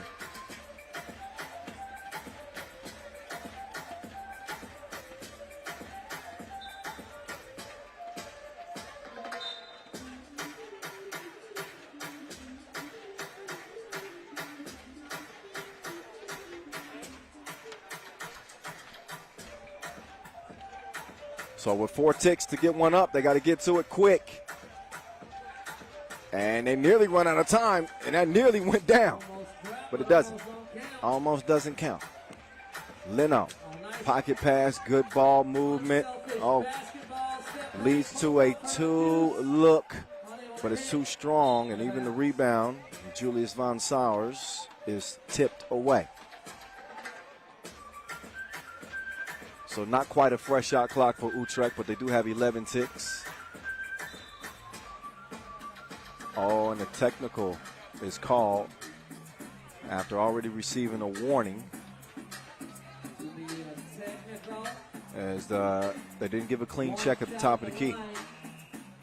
Got to have a firm understanding of the rules, or it could cost you a trip to the main draw, and it's looking like, oh, well, Vaughan does not capitalize at the stripe, so they dodge a bullet here initially.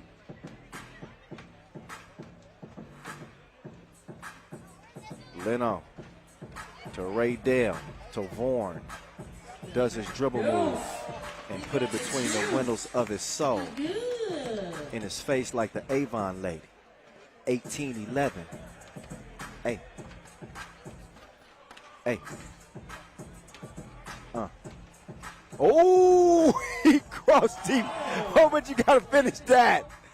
Oh, $1 million move, but a welfare shot. Come on. Vaughan.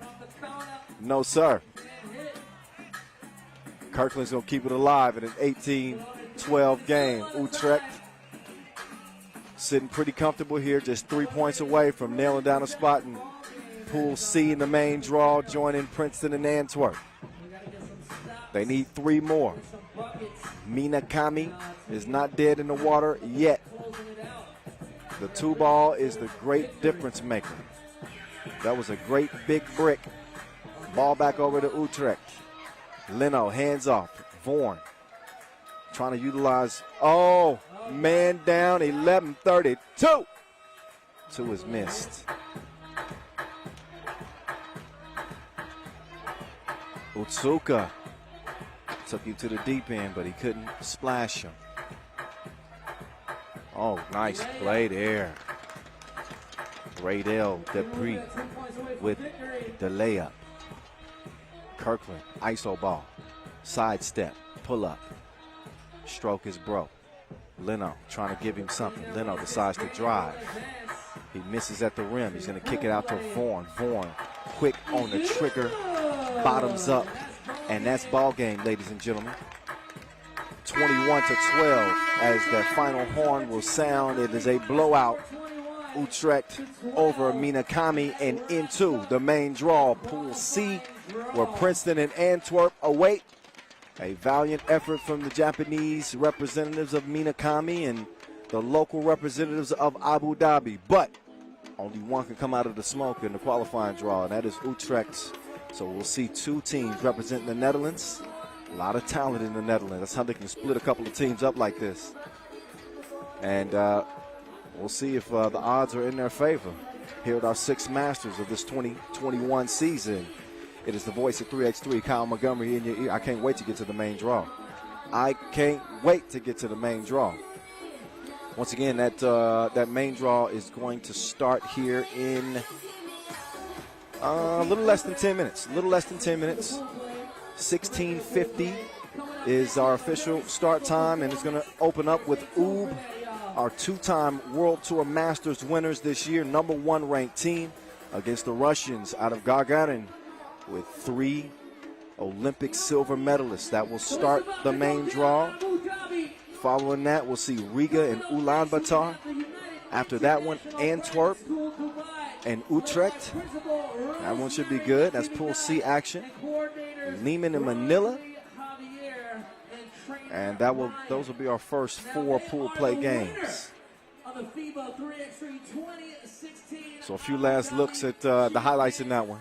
It was a tight game until about the 5-minute mark.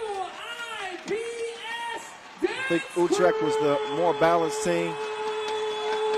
They had an abundance of options, although Shun Otsuka might have had a highlight of the game with the drive and the dunk. Vaughan was cashing in on people. He's going to try to carry that into the main draw. But again, we got about 8 minutes and counting before we get into the main draw. Top 2 from each group will move on to tomorrow's final day of action, playing for $40,000 and those all-important tour points, as the top 12 will make it to the World Tour final. It is crunch time as we reach the business end of the schedule. So we'll see how things play out. 7 minutes. Grab your drinks, grab your food, get comfy, because we're about to get into some serious business here in Abu Dhabi. Stick tight, y'all.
Give it up once again, y'all, for the UIPS Dance Crew! All right, much appreciation. UIPS Dance Crew, they turned up. Okay. They got some love from our Filipino fans as well. Here's a look at the pools. Y'all know how it is. 4 groups, 3 teams, top 2 from each group move on to tomorrow's quarterfinals. So that means 8 spots. So there will be 1 team left out in each group. We will see. We got the top 15 players in the world. We got the top 5 teams in the World Tour standings, all getting ready to lace them up here as we get ready to enter the main draw. What's good, good people? It's your boy, the voice of 3x3, Kyle Montgomery, here with you, back in Abu Dhabi for the first time since 2016. It's been a minute, but this is the 10th edition. It always goes down in this outstanding city, not only for Formula One racing, but this is a home for 3x3. Long-standing relationship here with the Abu Dhabi Sports Council. Much appreciation to them.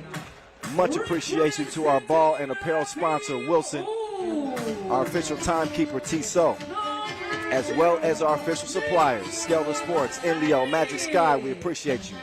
Nothing but love. As we bring you another 3x3 classic in the waiting. Up first, it is going to be Team Oob. I think we should invert their name from Oob to Boo, because they've been the boogeymen of 3x3 here in 2021 so far. I'm just telling you. 2 Masters wins for this Oob team. Nobody's won as much as they have. They're currently on a 10-game win streak. Number 1 team in the world, in the World Tour standings. They're enjoying the best season that we've seen from Dejan Majsorovic in quite some time. And from Russia with love, we welcome Team Gagarin. And we're going to see what they bring against this Russian squad, Gagarin. They got Dmitry Chiburkin. He's a high riser. Great passer. Very versatile option on this Gagarin team. You got Olympic silver medalist Ilya Karpenko, the Bear. That dude is a full load to handle. Then you got the Russian Ruger himself, And number 4, Alexander Zverev. from Russia, Gagarin. Zoolander. And last but not least, Stanislav Sherov, another member of that silver medal Olympic team. The first game of the main Can draw. Gagarin put it together on the pro tour? Can they get some of that national team success, especially seeing what they've done the U23 ranks in previous years and obviously Olympic Games, but it has not translated to the pro tour as of yet.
Married here in 2021.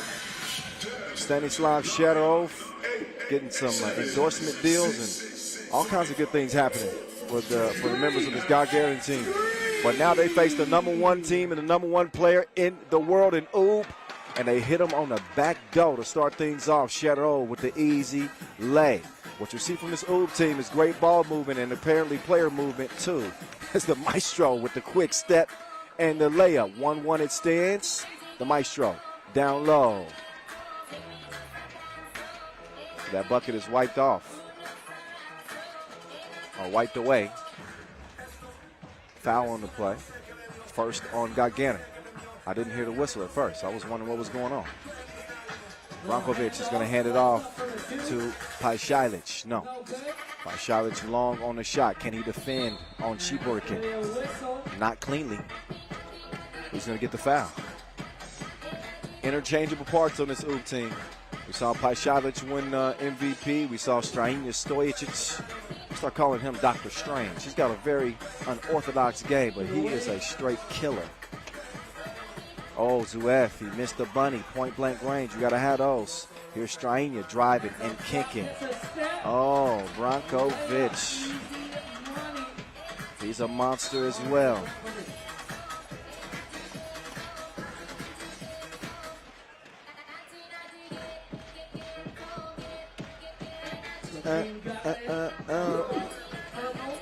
Shut up.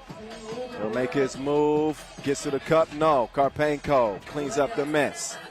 He's gonna have some trouble right here. You see, oh, Strahinja. He's cleared it off. Give it back. It's me and you. Mano y mano. Peace out. No choice but for Karpenko to foul. He's a big that can move his feet. But that is not a favorable matchup against Strahinja Stojicic. He's so crafty with the ball. He's lengthy. And he'll fool you.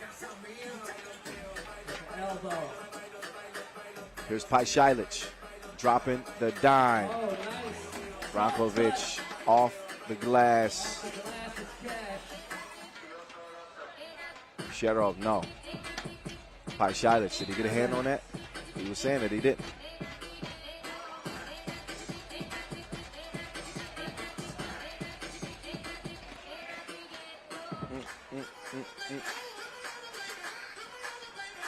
Back to it as Stojicic. He attacks the rack, but he's D'd up.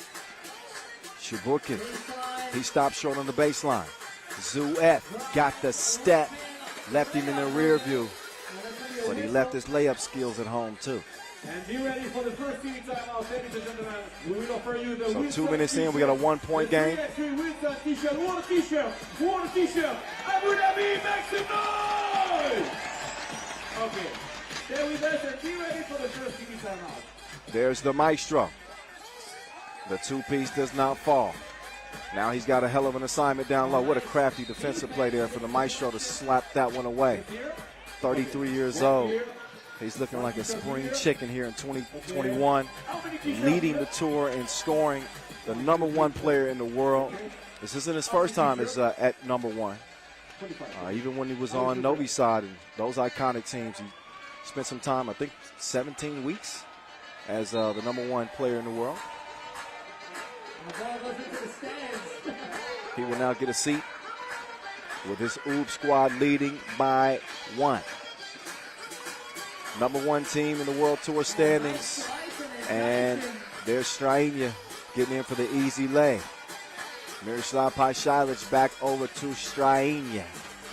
Broke on the stroke. It's 4-2. And they get it down low. She's working. He's fouled on the floor before the shot.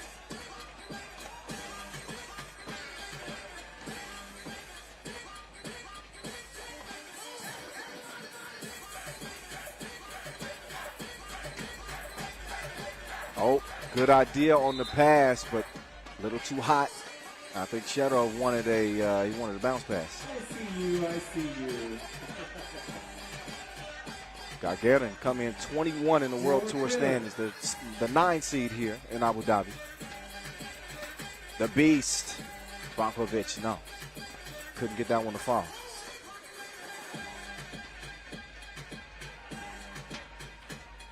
Oh, Karpenko, say it with your chest, big fella. Missed the crib, though. Gets it back. Zuet moves right. Oh, he got more space than an astronaut. But I think not on the two-piece. 4 seconds before Strainia, he's saying, I want an TV timeout. offensive How foul. many t-shirts? One He t-shirt. says, I'm thin, but I ain't that thin. I can't hear you, Abu Dhabi! Okay, better. I can't hear you! Pajsic will give it up. The maestro back to Pajsic. That one tipped out of bounds. As the scores will stay the same. TV timeout! Abu Dhabi, make some noise! TV timeout, which gives me another opportunity to show some love for our MC, Vincent Royette, our MC, Noah Lazarus, MC Fadi also holding it down on the microphone. We got DJ Les on the 1s and 2s. The official DJ of the Olympics, representing on the World Tour year after year, making fun of my luggage whenever he gets a chance. Do you want a t-shirt? Oh, you're going to have to see me at some point, DJ Last. I ain't forgot about you. Go back around and come with me on court. Back to ball. Here we go. T-Borkin tries to get it down to Karpenko. Karpenko trying to set something up with Shiborkin. They're able to get to it because they're running out of time. Shiborkin. No, sir. Off the miss, it's Pajsic. He's going to track it down. He likes what he sees with Karpenko in front of him. He's trying to put him behind him.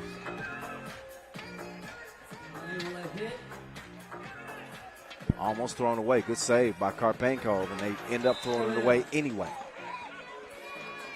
So Gagarin playing a little bit frantically. They'll need to settle in and regain their composure. You're playing against the top dogs. Here comes Oob and the maestro. Strainia, the brother of Mr. Robot, Stefan Stojicic. He finishes with the Frito-Lay. Now he might be in trouble. SOS, please. Foul. Karpenko shooting 1. Karpenko standing at 6'8", weighing in at 126 kilos. 24 years old, and he's already an Olympic silver medalist. A U23 gold medalist. He is not a free throw maker. It is 5-2. Cross court from the Maestro to Stojacic to Pajcilic, the young killer. He misses at the rim. And the Maestro trying to reason with him. There's no question about the talent that Pajcilic has. But he's young and he's eager. And he wants to take the big shots. He wants to take the shots. He's got the ability to get it done. But that veteran leadership sometimes is necessary to get him in the right mental state. He's going to have a seat, get a breather. It's 5-2. As Alexander Zuev will start the possession for Gagarin.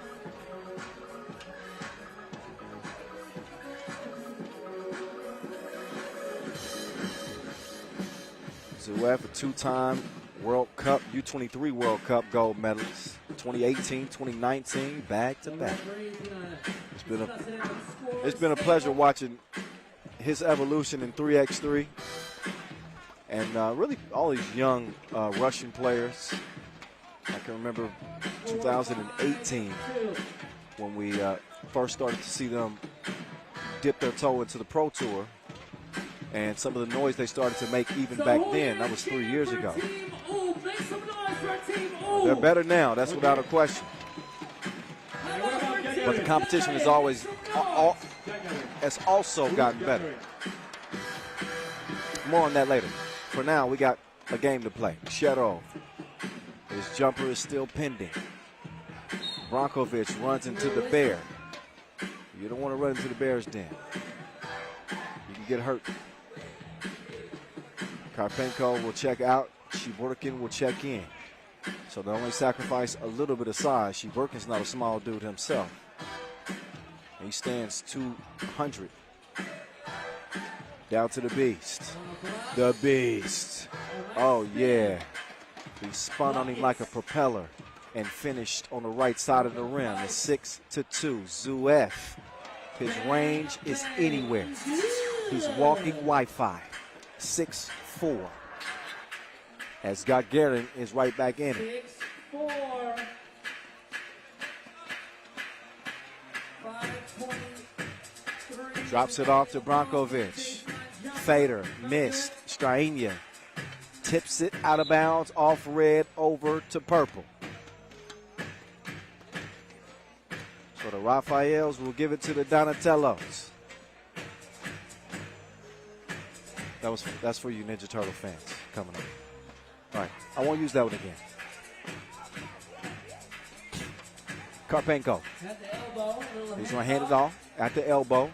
Zuev took a couple steps back, but didn't put enough mustard on the two attempts. 6'4", it will stay.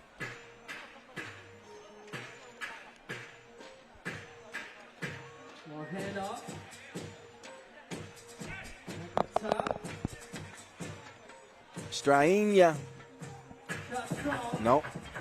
Ball comes back to him, though. 7-4. Quick foul on Stojacic.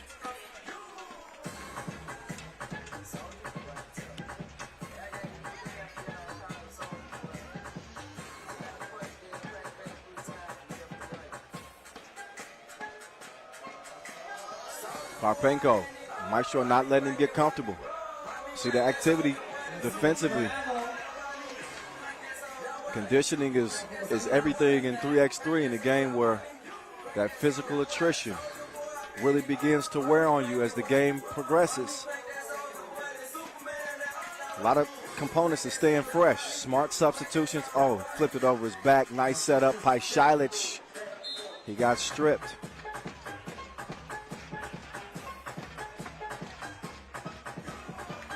Two ticks left on the shot clock for Oob in our first game in the main draw. Strainia. Oh, got the step, but he couldn't finish at the rim. Quick kick out. He didn't call bank. He didn't have to. Still cash. Gagarin within one after that two from Shootout. 4:25 officially.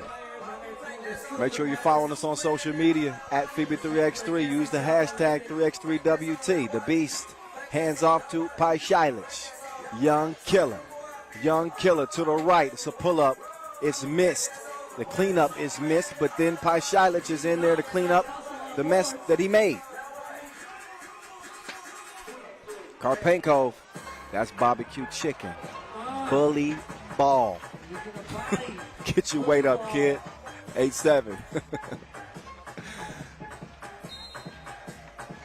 The Beast trying to set up the Maestro. And that one's kicked, so a fresh shot clock, 12 seconds after a TV timeout. Not a lot of teams have seen much 3x3 action here recently. You did have Amsterdam, Riga, and Leman. They all got a tune-up last week in Perm, Russia, at that quest. But we haven't seen many of these other teams for quite some time, at least a month. See the action that Oob starts. With Strainia coming around, he had Brankovic dip into the bucket. Play was disrupted by some good interior defense, though, as Karpenko will check out.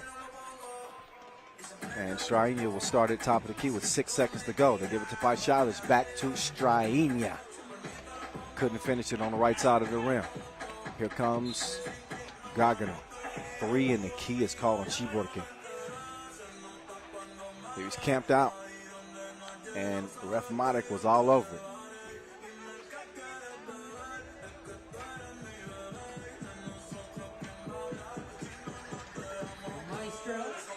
So Maestro to the Beast. Brankovic, too much protein on the release. 8-7 as Chiborkin trying to go to work, lost the handle on it. Zuef, he's got 3 to shoot. Zuef to the left, He's able to draw the foul. So your 24-year-old Olympian will shoot 1 here. Ooh, with no more fouls to give, by the way. They got 6. Gagarin hot on their heels, not only in the points category, but in the fouls category as well. They got 5. Now we're all even. 8 is always great. 8 apiece. MP to the cup. What you gonna do with that? 9-8, excuse me. Pace is starting to pick up here. That's packed like a vacation.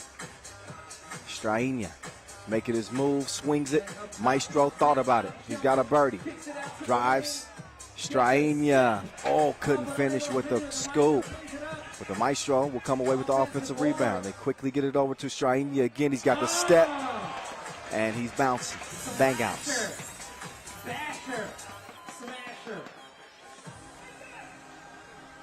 Now Karpenko, he'll hand it off. Chiborkin. That's easy money right there. Back and forth we go. 10-9, 2:23 officially left. Our first game in the main draw is Pool A. Get us started. Come on. Clap your hands on the beat. Where? Clap your hands on the beat. Where? Clap your hands on the beat. Where? Clap your hands on the beat. Where? Clap your hands on. Where? Clap your hands on it. Come on. Clap your hands on it. Beat. Clap your hands on it. Beat. Clap your hands on it. Put your hands up in the air. Come on. Abu Dhabi Master. Hey. It's on in Abu Dhabi. As we get back to it. Stojicic to the Beast. He's trying to get it to Dr. Strange. And foul call. That one on Shadow. There are no personal fouls in 3x3, as you know. Only team fouls. Nobody can foul out. 6 fouls apiece. Next defensive foul. 2 free throws will follow. The Maestro hardly even got his feet set. But these goals ain't loyal. Rolled out on him, didn't it? 10-9, it stays until that happens. Buttery.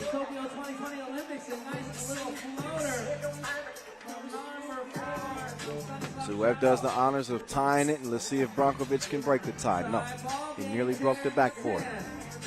No rim.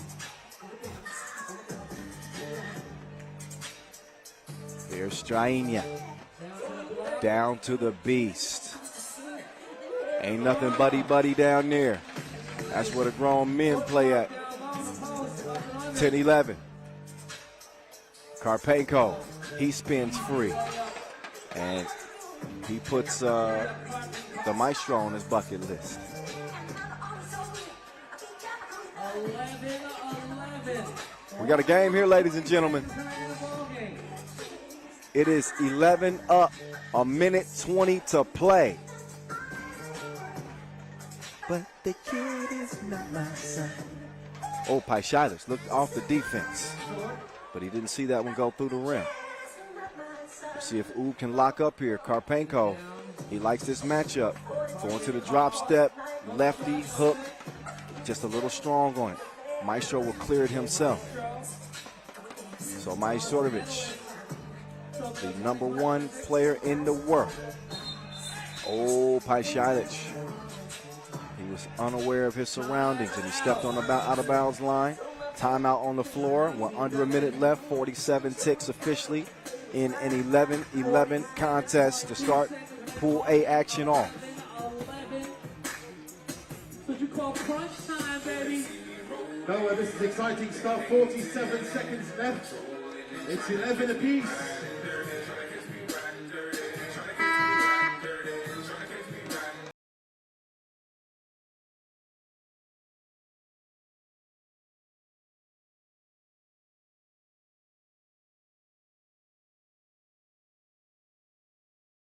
Now Zuef lost the handle on it. He'll get it down to Karpenko. He's got only 2 to shoot.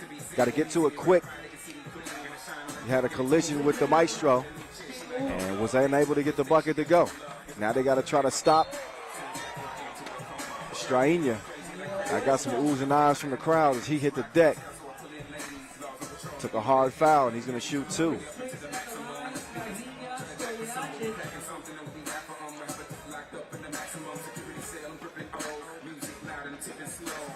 So Strainia Stojicic, MVP of the Montreal Masters. He's 3rd in the league in scoring this year. This is a very much pick your poison Ube team. I mentioned the MVP that Paishilas has gotten. I also mentioned just how well the Maestro has been playing this year, leading the World Tour in scoring. And the beast, Marko Bankovic, he's been the glue, the kind of the utility guy on this Ube team. He can get it done too. I mean, this team is not an aberration.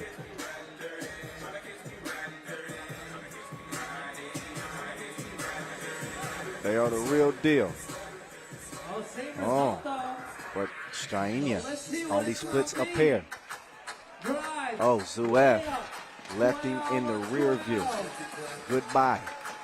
12-12 game. We got 15 seconds to go. The beast to Stojicic.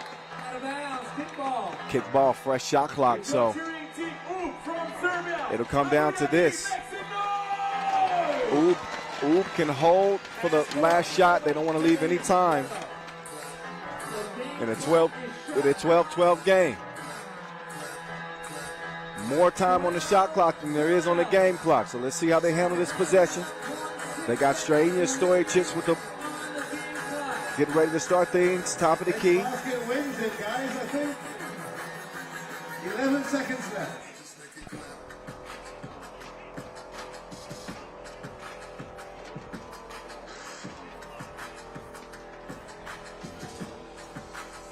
We're having a discussion at the scorers table. I'm assuming that it's got something to do with the game clock. Oh, it is. Yep. So it's actually 12.3. So about even with the shot clock. It's going to come down to this. Here we go. 12-12 game. Gagarin. Miroslav Paishilas. He's played hero. There isn't a shot he does not like. He's got ice water running through his veins, and he called game. The young killer detonates yet again. Miroslav Paishilas, money. 13-12 as they beat Gagarin at the buzzer with a Tissot buzzer beater courtesy of Miroslav Paishilas. That is sick. We're going to make sure that was released in time. From my vantage point, that looked good in the hood. Count those. That's it. So a Tiso buzzer beater. Miroslav Pajsic, the young phenom on this UB team, gets it done in the final moments to top Gagarin in our first game of Pool A action. That's a hell of a start. That's a hell of a way to start here in Abu Dhabi. Keep doing what you do, bro. Let's take a look back at the highlights in this one. Good contest. Even in a loss, I really felt like Gagarin played a good game. I think they were sound defensively. They made some good decisions. It's that veteran savvy, and it's that killer mentality from Pajsic. I think that obviously gave them the edge there, winning this thing by a single bucket. But back and forth they went. Back and forth they went. Credit Gagarin. They never got rattled. They never really had reason to be. Close game.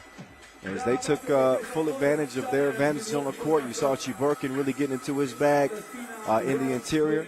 He and Ilya Karpenko really made the best of their matchups near the bucket. But UB with a way to respond. They can score on the inside as well. Strain Stojacic getting to the rim consistently. There weren't a bunch of two pieces in this one.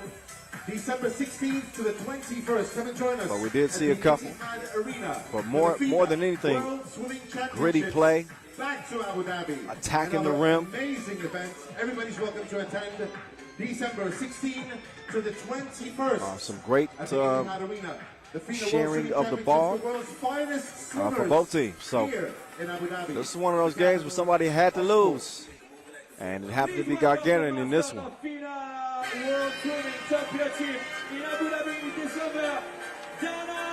There's the game winner right there. Miroslav Pajsic. They had 12 seconds to shoot. They used every bit of it and gave them the fatality. Yeah, buddy.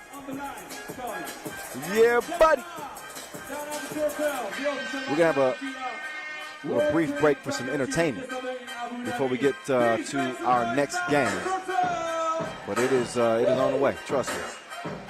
We're going to move to Pool B action. Coming up next, we'll see Riga and Ulaanbaatar. In the meantime, enjoy these clips. Are you a dancer? No, you are a dancer, I think so.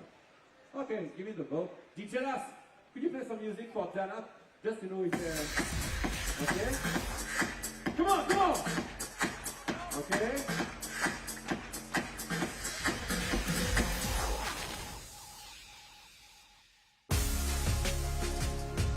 Thibaut Vorvort, a.k.a. Must See TV.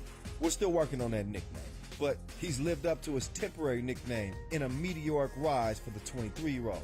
The Belgian bad boy has lit up 3x3 this year, leading Team Antwerp to 2 challenger titles, and he absolutely stole the show at the Tokyo Olympics, where underdog Belgium finished 4th. 3x3 has been a natural fit for Vorvort and brought out the best of him on the court. 2 years ago, I think, I made a decision to stop playing first division and I started playing second division because you can combine it with a working environment. And then, 3x3 came in the picture. Nick asked me to come play for Team Antwerp, and I did. And from that day on, I really took big steps that I didn't stress as much or really put that much weight on my shoulders to, I have to perform. No, I have to have fun on the court and just do what I like. Now, hoops in Belgium hasn't traditionally been big, but the 3x3 Olympic appearance has lit a fuse in the small European country. If you grew up in Belgium, if you play basketball, okay, you have certain things that you want to do, get to the national team and everything like that, and youth championships, but you never think about the Olympics because basketball isn't that big in Belgium.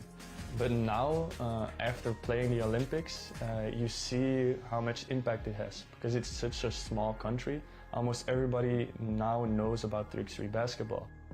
Vorvort brought the heart to Tokyo with an insane trio of 2-piece game winners to become the ultimate 3x3 sniper.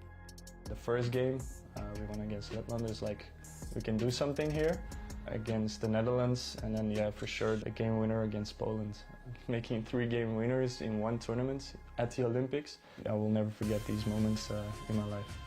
Struggling to deal with the pressure during the Olympic qualifier in Hungary provided an invaluable lesson for Vervoort on how to be calm in the clutch. I think the most stress I had was in Hungary before the final game against Hungary for the final ticket. And normally if you are that stressed, it can take energy away. I was so stressed, and then I made a click and it actually gave me energy. Belgium was a surprise packet in Tokyo, having just missed the podium finish. But being so close to an Olympic medal has fueled the fire for Vervoort. We had 2 chances, 2 games to get a medal. We know where we fell up short. We know what we have to do to become a better team and a better player. It motivates me. For me, I'm already thinking about the next Olympics. And yeah, I think we have to just go for it and invest in it 150%. Yeah.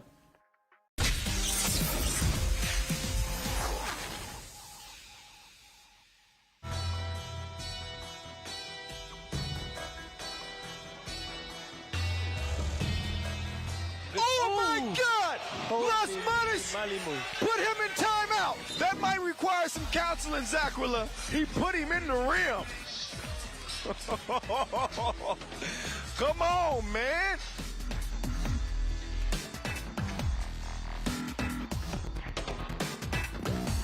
You got your, oh my goodness, ankles gone. That's so nice. We got to see it twice. Minakami putting pop on her backside with the Ginsu slice of the crossover. My goodness. Quich. Vasquez decides to kick. Oh my goodness. That pass was sick. Mr. Robot splashed it. You can't mess up an assist like that.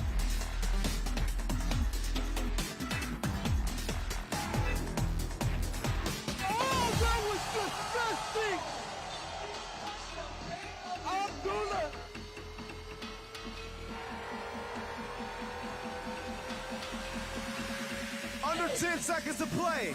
Dragovic, one-on-one with Dusan. Dusan gets a hand on it. Dragovic, oh my God! Oh my God! I don't believe what I just saw.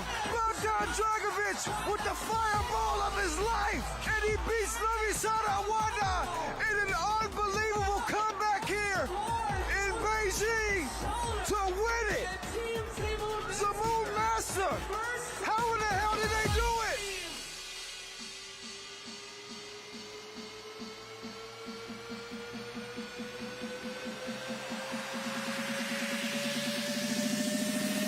Bulut. Oh my God, what the heck did I just see? Dusan pulling tricks out on him like the court gesture. I think he sent a message on what he out here to do today.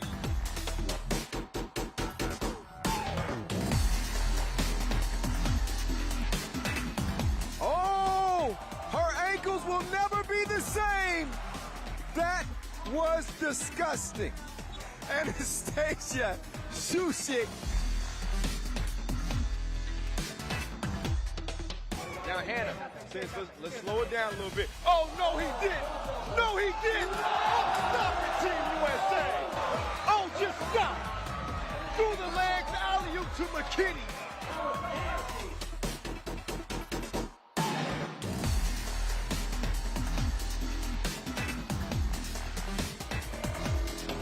Sir Francis Lisa Berkani. Ooh la la, say oof. Berkani with a pass prettier than your woman crush Wednesday. She turned her back on the D and lasered the ball through her own legs on target for the easy crib. Don't even try to show me something better than that. Game point. Oh, he brings out the sham. Oh, you can't do that. You cannot do that to another grown man. You cannot. That is unfair. Just killing the competition. Somebody call the coroner's office on Dusan Bullet, because that ain't right. He's done that once before, and nobody in 3x3 pulls that off except the #1 player in the world. Oh my goodness. De La Fuente just got clowned on out here in Amsterdam. How was that?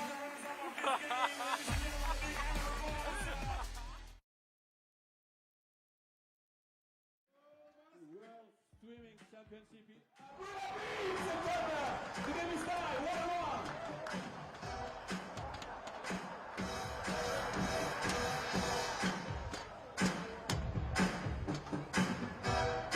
One minute, 16. Yeah, take this. Oh!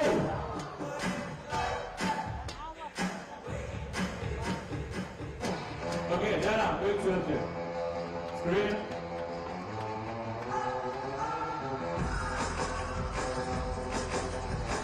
One minute left. Abu Dhabi, come on, work together. Come on. Out of bounds. What position is two? Jana, correct? Yes. Abu Dhabi. Are you sure? Jana. Let's go. 50 seconds. The game is tied, 1-1. Oh! 25 seconds left. The game is tied, 1-1. Uh-oh. Maybe. Come on, Jackson, that's it. I'll do that. For the game, for the win, baby!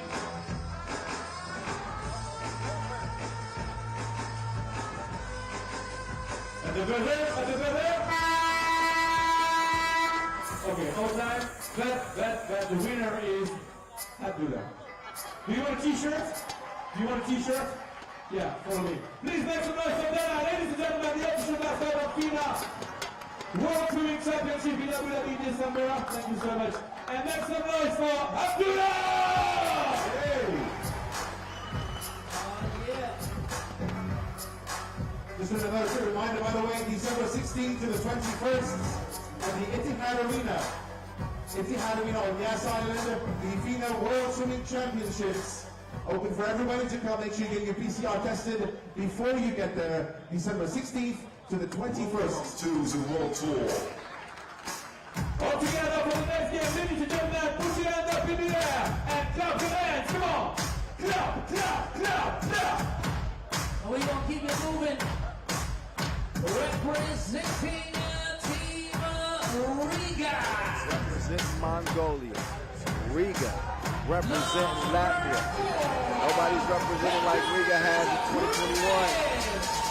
As they won gold at the 2021 Olympic Games in Tokyo. For the first time on the tour this year, we're going to see this team at full strength. We haven't seen their core four since the Olympic Games. Edgar Clemens had been down with an ankle injury. We saw him return last week to the Russia quest. So he looks like he's full steam ahead. He's joined by Agnes Chavez, Batman in human form, Carlos Lasmanis, for Team Riga, the Olympic Tokyo 2020 column medalist. So Niazis and Lasmanis have taken turns kind of missing tour stops. Now they're here. And this is the Riga team that it all started with. They are still looking for their first Masters win. Your reigning World Tour final winners from a year ago. They are second on the tour standings right here, right now. Out come Ulaanbaatar. They got some menacing music as they hit the court. That's intimidating. I don't even know what they sing. Okay. That was my interpretation. They got the bull. Durganyam Davasambu. Dolgun Ikbat. Odgon Jargar Skot. And Simgun Bayar Goto. That is the 4 horsemen on this Mongolian team. They have had success in national competitions, particularly the Asia Cup, a couple of silver medals, one gold medal back in 2017. We did see Mongolia represented at the Olympic Games for the first time ever. That was the women's side, but nonetheless, Mongolia was well represented in Tokyo. Here are representatives at referee, Najib and Yasmina. Who do you think will win one-on-one between them two? It's not too bad. I'm gonna go with Yasmina. Sorry, ladies and gentlemen, it's not She's got the size. She's got the height advantage. One more time, all together. Put your hands up in the air and clap your hands on the beat. Come on. Put your hands up in the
Las Manas. But Krumins is such a key part to their success. His shooting, his defense, his effort, his leadership, his heart. He's back. We're going to see how it affects this Riga team. There is Las Manas, who we're going to see in the two-point shootout final. Although that wasn't really indicative of his shooting ability. He bricks it, and then Miezis' pass is kicked. So that'll give Riga a fresh shot clock. Riga number 2 on the tour standings. They look primed and ready. We'll see them in Mexico City as well. They earned a spot courtesy of their play in Perm, Russia. Off the miss, it's cleaned up underneath as Miezis strikes first. Go gun, Inkbot to the rack. One apiece. Last time we saw this Riga team, they were stunned in Prague by a 3-member Utena Uni Club squad. Y'all remember that? That was one of the biggest upsets of the year. They didn't have Miezis out there, but they had a squad that should have beat a 3-man team. So that was the last taste that we had in terms of the World Tour, the last taste we had in our mouth from Riga. And it was a bitter one for the Latvian fans. They want to bounce back and do it in a big way, coming off a World Tour final win, their first ever last year. They are the defending champs, but yet to get a win on the tour this year. They got 2 more opportunities. One is right in front of them here in Abu Dhabi. 2-1 game. They get it down to the bull. And an easy decision for Miezis to go ahead and foul him. He didn't want to get put on the bucket list. Miezis has been busy catching fish. Still been pulling out like 30-pound pike every other day, posing on magazine covers. It's been a good summer for Norris Miezis. He's even enjoyed a little bit of time off. There's Inkbot. Shoots that one straight out of bounds. Oh, yeah. Riga ball. Takes the handoff. Chavars with the footwork. No, sir. Unable to hit, though. Ulaanbaatar ball. Some good ball movement. Get it to the shooter. Not him. Actually, that is the shooter. He just didn't shoot it well. But Goto can go. Trust me, I was just joking. So once again, that team of Riga. There's their defensive mastermind. Gun Inkbot defending. Miezis, they switch. And the active hands from Inkbot, he gets the thievery. To the bull, Davasambu. Long range, out of range.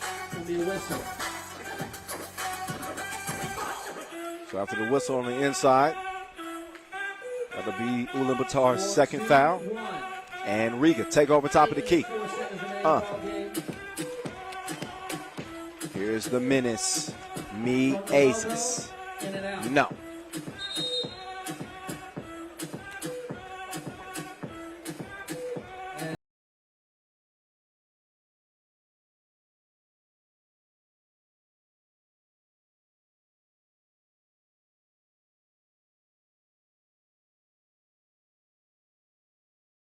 And the play continues. And here we go. Davasambu hands it off. That's going to be a foul. And Sok, he'll get a chance to step up and shoot one. And he will go to the line. Sok has only seen 6 World Tour games, 2 and 4 in those contests, and the only member to have not won a medal with the national team. So free throw number 1, no good. His first of 2 free throws goes begging. Free throw number 2. The second one finds its mark. Splash. It's 2 up. Krumens. So Krumens called for the walk. What a warrior he is. Turnover. Possession back to Ulaanbaatar.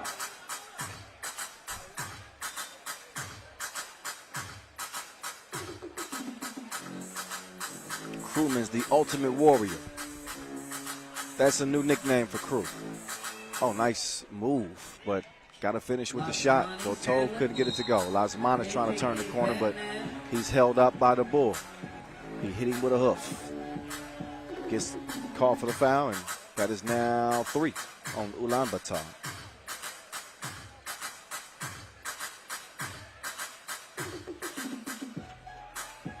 Here's Miezis. Quick move to the left, but he couldn't finish the scoop. And Chavar stepped on the line. Step on the line.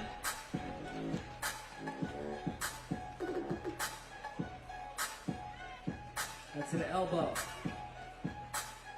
Soaked. Bank shot, No. no good. Drive. Oh, a lot of contact. That's gonna be a foul. Yeah, you knew a whistle was coming there. So Agnes Chavars takes the bump. A lot of contact, and Chavars, who had the distinct honor of being the Latvian flag bearer at the Olympic Games. He will do the honors at the stripe, but didn't pay off. From the wing. Long ball, too long, but it finds its way back to the gun. He gives it right back.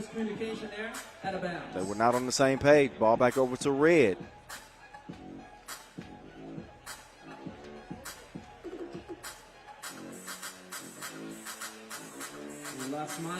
Lasmanis, no. Yep, but he follows the shot, sticks with it and sticks it. 1 point advantage, only for a moment, as the bull is bumping and banging down low. 3-3, Crew. You still tell he's still kind of favoring that ankle just a little bit. Takes the pass and delivers underneath.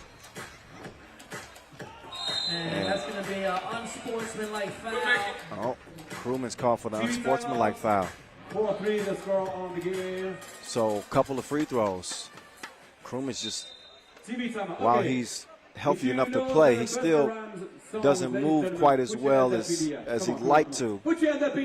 He's dealt with a variety of injuries over the past several years, from knee injuries to the ankle injury we saw at the Olympic Games. That's why I call him the Ultimate Warrior, because you cannot keep this dude off of a 3x3 court. He played the game with one leg if he could. Put your hands up in the air. Let's go. 3.5 in, we got a 1-point game.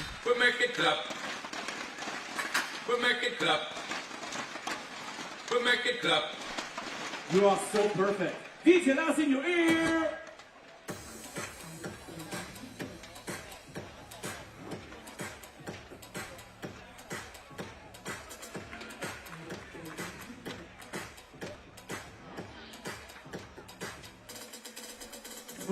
Sambu, first of two, drops through.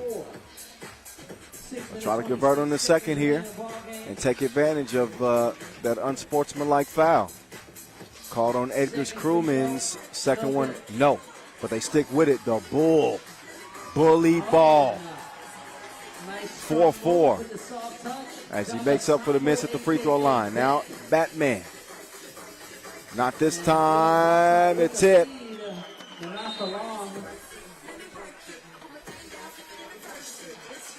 And a warning on Riga. Cannot defend in the semicircle after a made bucket.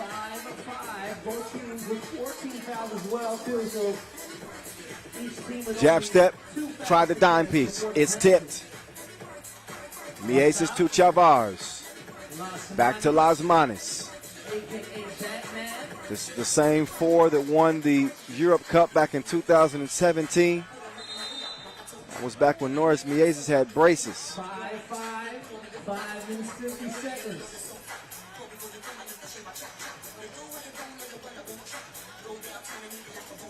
Point is, it's been a lot of years passed by, and we see these dudes grow up before our eyes. And now, obviously, are among 3x3's elite. Ooh, flex on him. Dogun, bringing out the big guns underneath. 6-5, Ulaanbaatar. They love to pull off a shocker here. They've been in the lab, too. They've got some extra help. Canadian 3x3 legend Steve Sir has been working with the Mongolian players and just helping them with their approach to the game offensively. I'm certain he's helping them with some of their shooting skills. Sock's going to need some help up at least. And he's up. Took a shot to the mouth. It's like, oh.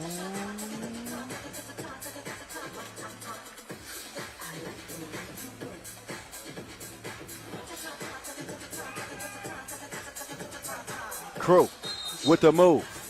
Offensive foul. You saw him. Yeah, he poked that chicken wing out there. Yep. That little elbow came out.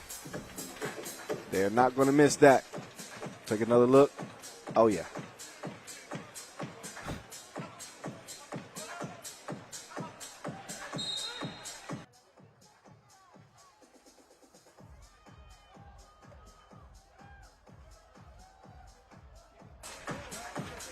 Six-5 game. 5:15 to play. Pool B action just opening up. Started the day with the qualifying draw, which you saw Utrecht come out of. They'll be in Pool C. We'll see them coming up later. There's Mieses. Quick move. Las Manes driving like a Lyft employee. He gets to his destination and finishes with a lay. It's 6-6. The Bull trying to go to work on Chavars. An offensive foul is called. No free throws because that was an offensive foul. But a defensive foul will put Riga on the strike. Riga with 6 fouls themselves. So next defensive foul on red, and we'll see Ulaanbaatar at the strike. Oh, he put him on skates.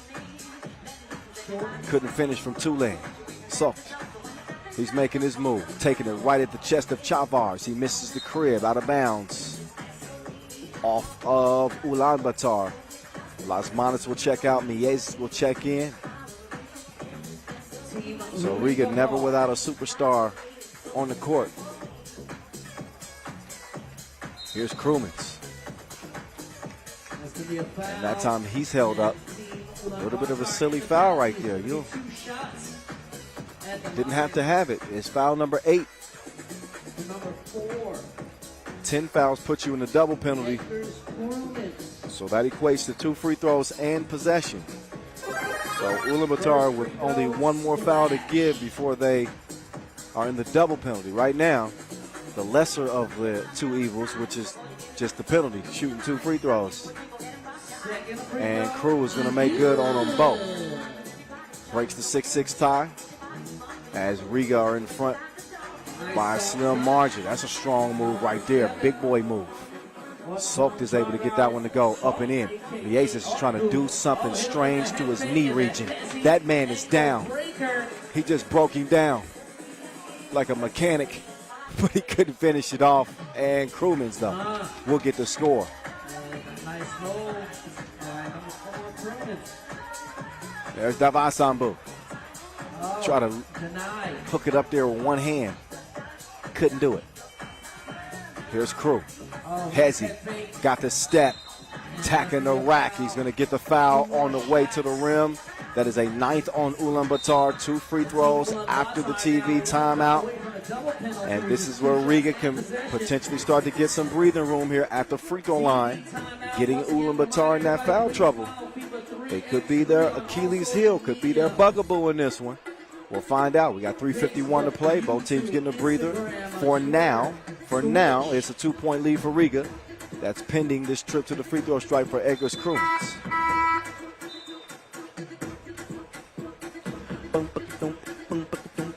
You guys can also follow me on Instagram at Noah Lazarus. Yeah. Y'all hit me up. If y'all want to follow me on Instagram, by the way, go ahead and do that. Follow your boy. 3x3 The Voice. That's my Instagram handle. 3x3 The Voice.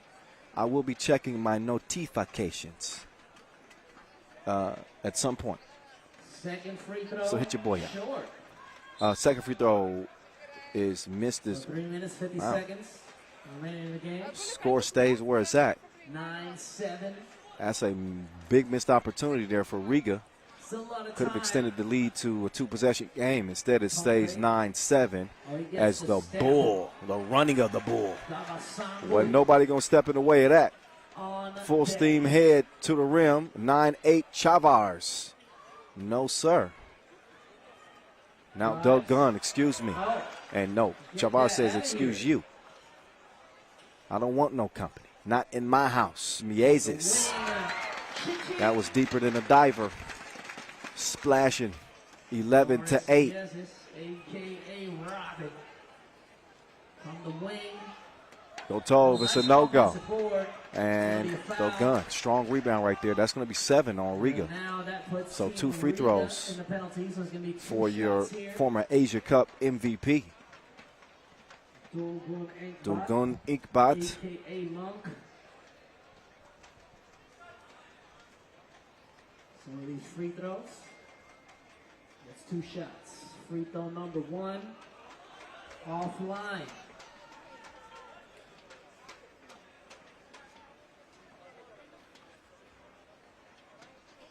Second free throw. Free throw's good. So Ulaanbaatar keeping stride with Riga. Las Manas to Crewman's off-balance shot. He's unbelievable. That was just stupid. How'd he hit that? Kickball. That's what he brings to this Riga team. Just an uncanny ability to make tough shots. Feet set or not. 9. He is a sniper. So both teams in the penalty. We're trying to be careful not to foul. Dugan making his move to the left with Miezis in pursuit. He dropped him off like the bus stop. Take that with you. 13-10 Ulaanbaatar. They ain't going nowhere just yet. 2:30 to play. Batman held up. Ran into a forearm from Inkbat there.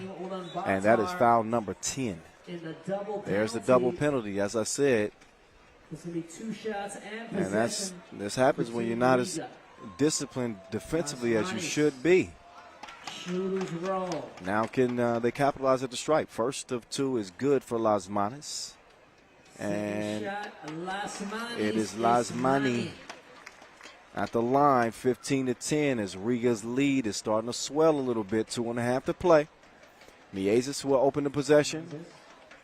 Back door. Oh, a thing of beauty. And then the transition defense right there as Miezis snuffs that one out. He's a smooth criminal. Now let's see if they could make the delivery. No, Krumens on the miss. Now he's going to get caught up on the outside. So, no. Oh, yes, actually. It drops down. I thought that was going to be a miss. Lasmanis, that one's broke. But still a 5-point lead for Riga. It's 1 to 2 minutes to play. Dabasambu. It is sent back. Batman with the swattage. 16-11. 1:51 remaining in the game. Oh, nice pass. That's going to be a foul. So Dungun got the step on Miezis. He had no choice but to foul. Now that's 8 on Riga. So this is exactly what the doctor ordered for Ulaanbaatar. They want the clock to stop and with opportunities to score in that stoppage. So they're going to pull within 4. As Dogun knocks them both down. 3-point contest, and Riga with just one more foul to get before the double penalty. Oh my goodness. He left him on pause. Just a quick jab step, and that was just wrong. Pull up, go Tove. No, sir. Dogun will come away with it. He's going to the baseline. Oh, little lackadaisical on that pass. It'll lead out to Go Tove. High arc on the release. No. Back to Batman. Oh, good hands there from Dogun. Poking that one away. 9 seconds remain on the shot clock for Riga to get to it. $1:17 left here. Game number 2 in the main draw. 5 games in on the day. Got some bonus ball. Down to the block. Down to Batman's leg. Oh, he's called for the walk. So Lasmanis, he'll check out as Krumens will come back in. 2-possession ball game. And as we now approach the final minute. Oh, miscommunication. Davasambu thought he had Inkbot on the cut. He did not. Nobody was home. Dogun will check out. Sok will check in. 17-13. 4-point lead for the Latvians. And Miezis, easy like Sunday morning. Took him on a drive to the cup. It's quickly answered with a drive of their own, and then Krumens, no. But he's there to follow his own miss. 19-14, 40 ticks to go. Davasambu missed the bunny. Gotta have those. Krumens, no hesitation, misses the deuce. Miezis, he'll get a turn. He decides to kick it out to Chavars. No good. And now he's going to have to D up. Back up top from the logo. Oh, Goto. It's a no-go. His jumper is still lagging. And Davasambu unable to clean it up. Meantime, it's Miezis, open all day long. Gets his own miss. But he fired one into the rim, and Krumens, same thing. It's a push. I believe that's on Miezis, yeah. It's going to be a foul. It's going to be 2 shots here. I think that'll be inconsequential, though. It's 19-14. That's a 5-point difference, and 3 seconds left.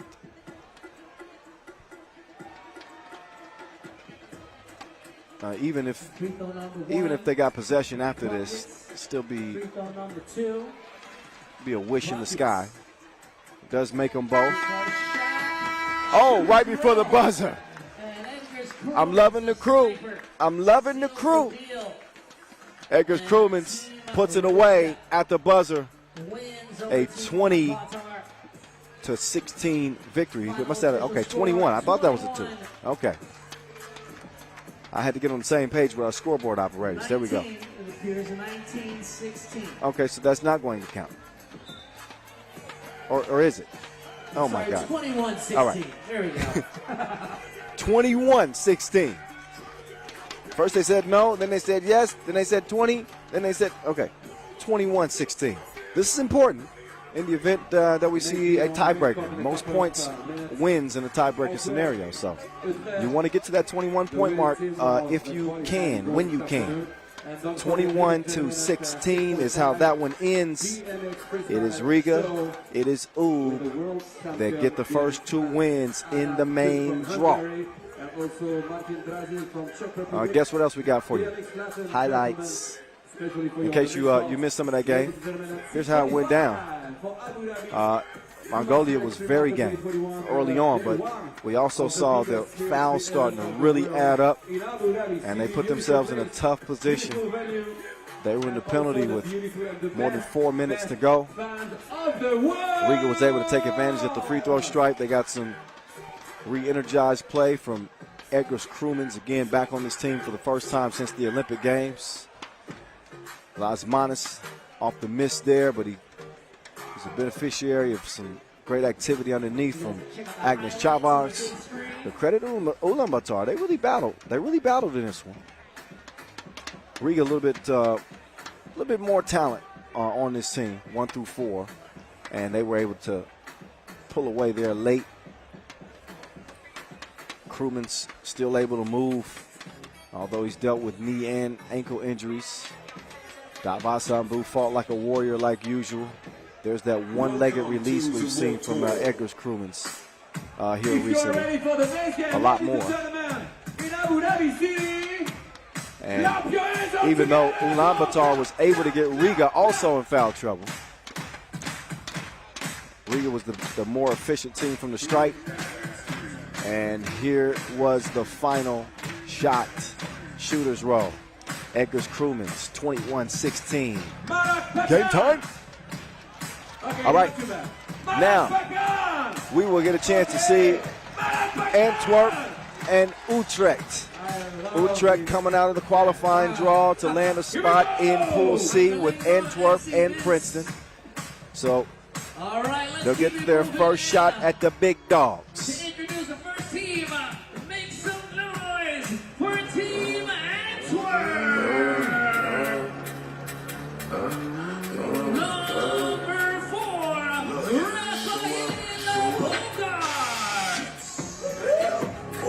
It is Bogues. Big shot Bogues leading Antwerp onto the court. He's joined by the Martian, Thierry Marien. Number 5, Clark Kent, Nick Sellis. Number 2, And the 4th leading scorer on the World Tour this year, must-see TV, Thibaut Bourvort. This squad also finished 4th in Tokyo at the Olympic Games. They are on the cusp of doing some big things. They got a couple of semi-final finishes on the World Tour this year, but also some disappointments as well. Last time we saw Antwerp, they suffered a heartbreaker in OT in the Prague quarterfinals at the hands of Pirot, formerly known as Zamoon. We're going to find out if they are ready to take that next step. The talent is certainly there with Antwerp.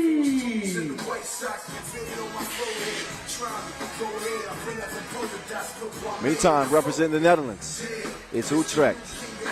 Coming all the way from the qualifying draw, trying to make some major noise here in the main draw. They've earned the right to battle amongst the big boys. And a big boy indeed is what they're going to see right here with Antwerp. That's your team from the Netherlands. Team Utrecht. So Utrecht with Julius Van Sars, Raydel Dupree, Leno Vitamin, and Jesse Vaughan.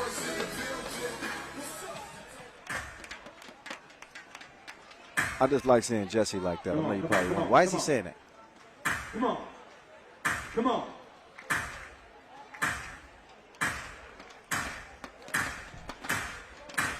So you won't find a more talented team. I've said it ad nauseum, and I'll continue to say it. This Antwerp team, they've got all the ingredients, but they haven't put together a signature dish yet.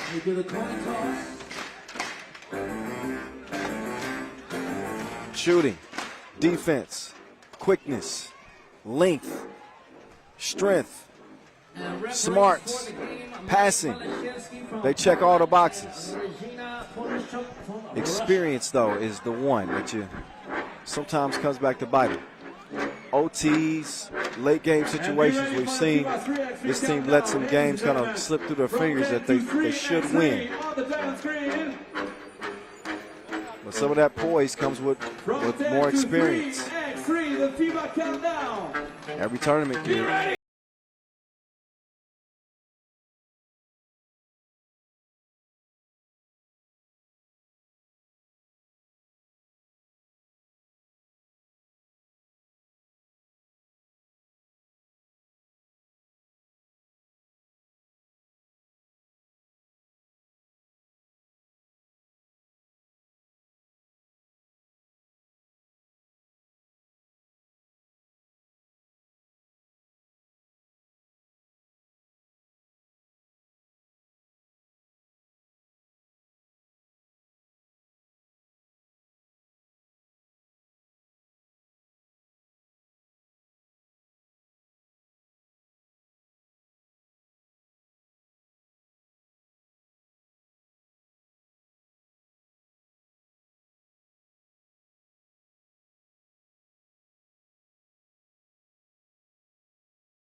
Different avenues to get paid in 3x3.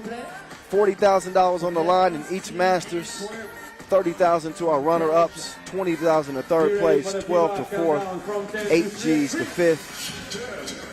Heck, we even got a $2,000 bonus for the team that gets the TISO fastest game of the year. It's home.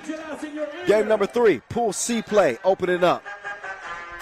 Antwerp almost throws away that first possession.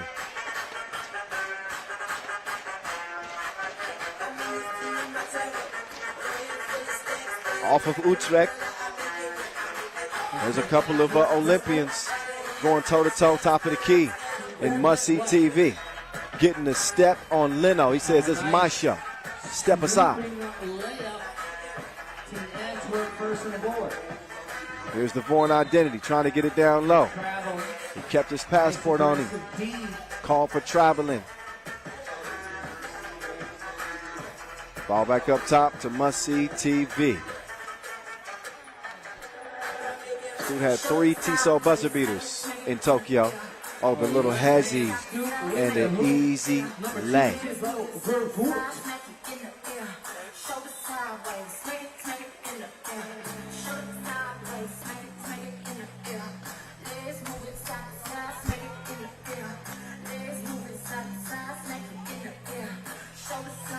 Sellis. And get it down low to Marion. He missed it. Now he's got to try to D up, or maybe not. That's a good feed, a good look as he set up Ray Ray. Here's Dupree. to Vaughn, trying to work some two-man game. They give Vaughn a look, but he left it abbreviated. 2-1 it stays. Celis. Oh, nice pass. Great off-the-ball movement as well. They do an outstanding job of giving the passer a moving target. Students of the game.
Down low.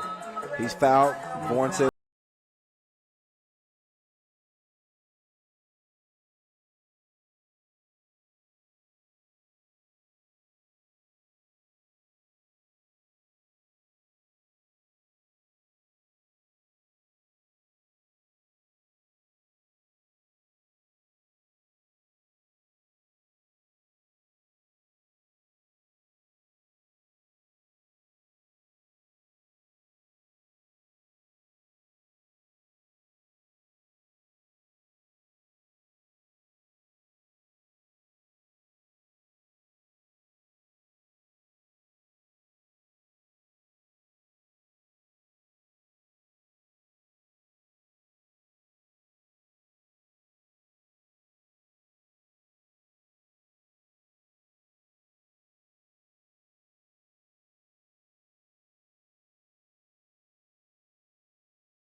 That'll be Antwerp's first foul.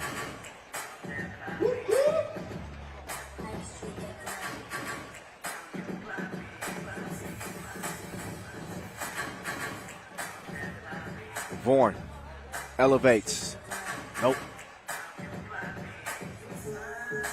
Celis. It's a miss for him as well, but it comes back to him. 5-4. Oh, big boy move. But a little boy shot. Got to make the layups. Fundamentals. Offensive foul call.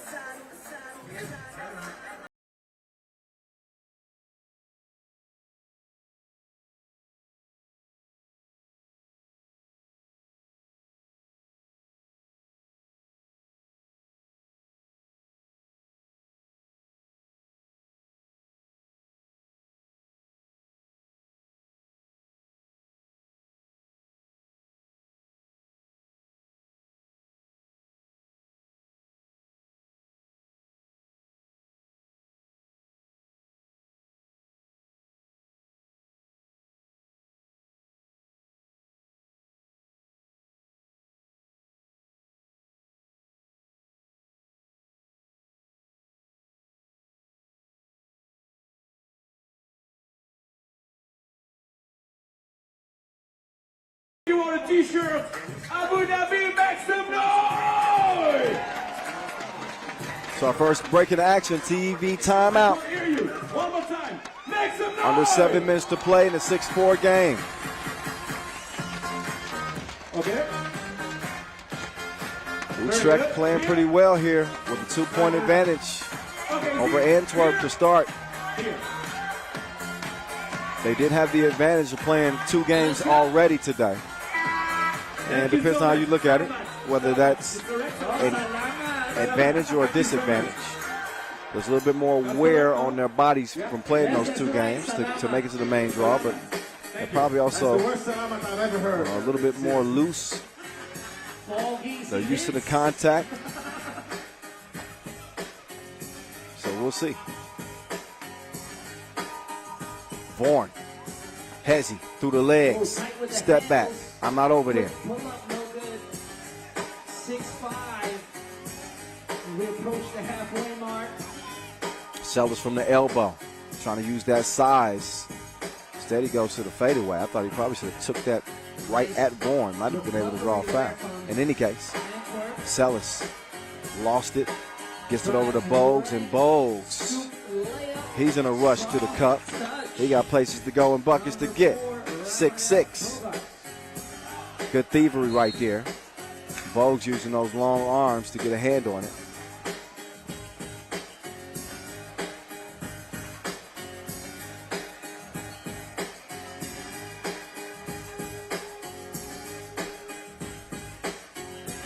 We started again. And like starting from the elbow, you see the Martian set the screen.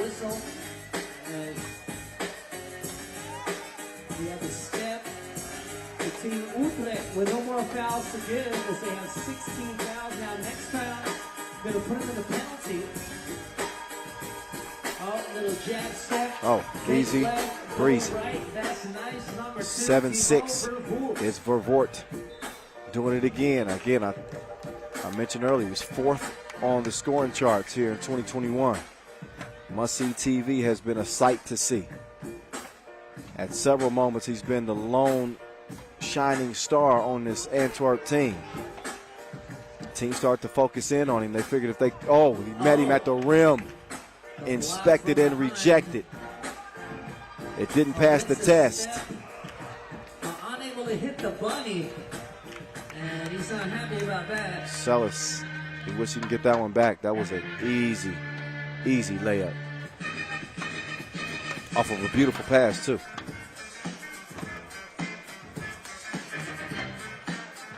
Out of bounds off of White anyway, so Sellers and company will get a chance to make good on that possession. But they missed an easy layup. Look at the movement here. Must-see TV sets his feet, and he chunks the deuces. 2-piece, 9-6. Vaughn, skip pass. Foul call.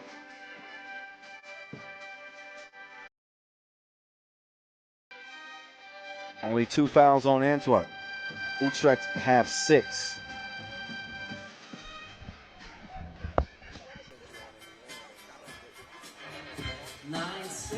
Antwerp on a little run. Antwerp leading by 4. I like your cut, G. Nick Sellers delivers on the layup this time. He missed that last one, though. Vaughn, he comes up well short on that 2 attempts. So now Marion on the attack. He and Bogues working some 2-man game, the rotation, but no splash. Vaughn unselfishly tries to give it up to Raydale, but Raydale was held up. It's the rhythm of the night. Oh.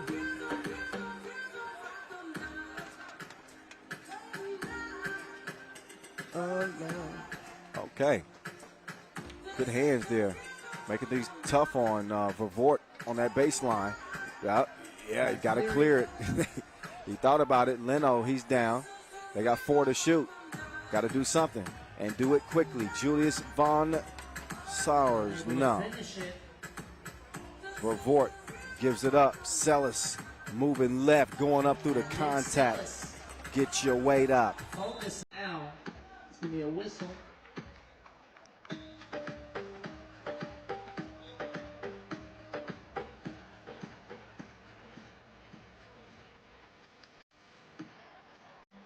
Take another look at the foul drawn by Celis.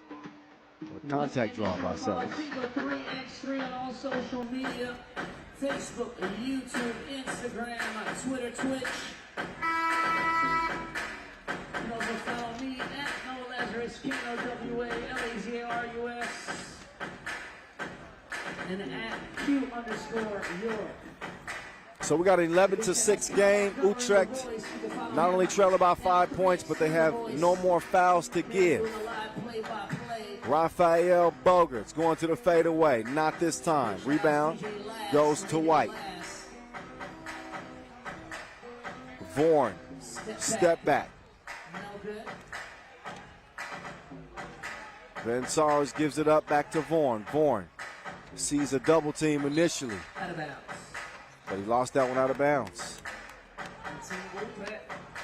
Great job from the Belgians defensively, disrupting his vision in the passing lanes.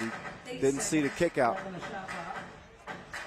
So now Vorn will have to force one up with the defense painted all over him. He's a marksman, but he couldn't find his mark. Leno can do just that. Bottoms up, all net, all wet. 11-8.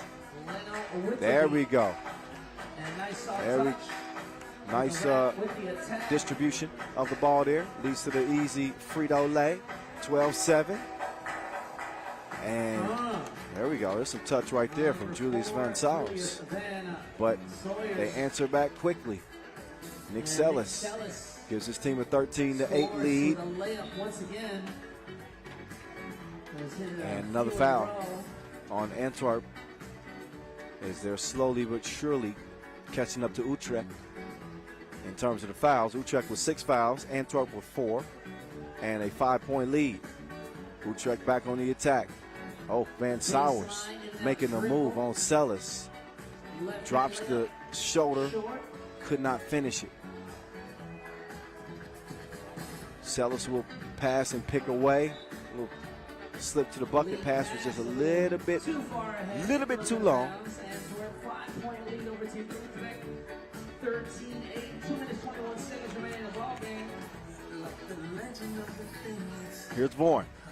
Skip pass. Dime time. Fingertip dunk.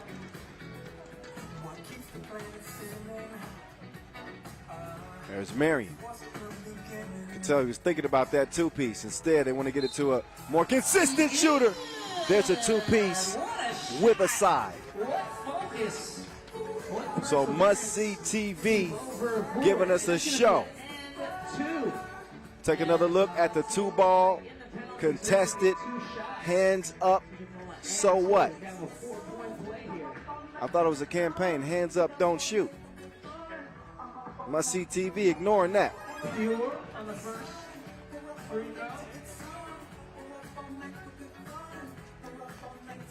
So he strokes the first of 2. Again, that was a 7th foul on Utrecht, so not only the 2-piece, but they are in double trouble because he gets 2 free throws as well. So a 4-point play. He's a one-man show sometimes, must-see TV.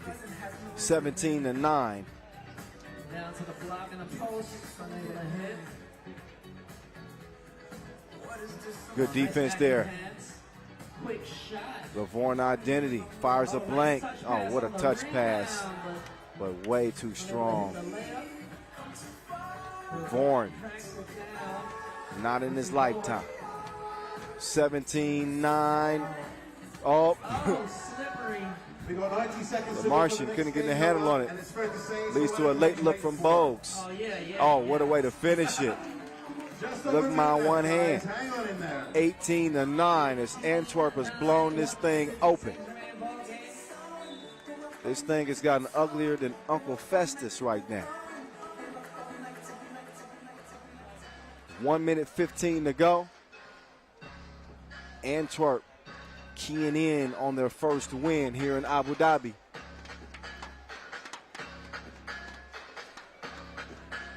Big thank you, Madame Salama, to all of our sponsors: Abu Dhabi Sports Council, T-Cell Swiss Watches and Leo, Skill D Sports, Wilson Basketball, Al-Ain, and H-Factor. And the beat, tap, tap, tap, tap, tap, tap, tap. Here's the Vaughan identity. Late in the shot clock, had to force that up. Sellis has it cleared, and he's got a clear runway for takeoff. Two. The hoop and the harm. He finishes with the lay. And a couple more free throws from the line, and he can put this one away. You're welcome to come and join us. 2 free throws is all it will take. Your PCR test result is valid. Just make sure your PCR test result is valid for tomorrow afternoon. First free throw off to the right. From Nick Sellis. So Sellis Free throw number 2. won't be able to make either one of the free throws. Final So minute, Utrecht 19 still with a 9. faint heartbeat for the moment. Vaughan doing his dance. Moves left, has it poked away.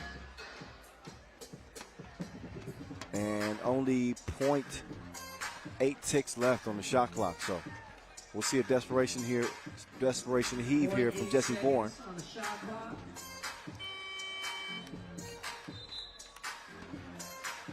It touches Shot clock nothing. Violation.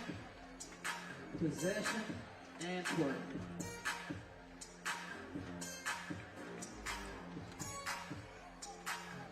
Here's Sellis going to the spin move. Vervoort wanting to put it away. And he is money all day. Must-see TV. Closes down the show with a 21-9 win. And a double shot to put them away. Antwerp in the winner's circle in their first action here, day 1. A 12-point victory over Netherlands representative Utrecht out of the qualifying draw.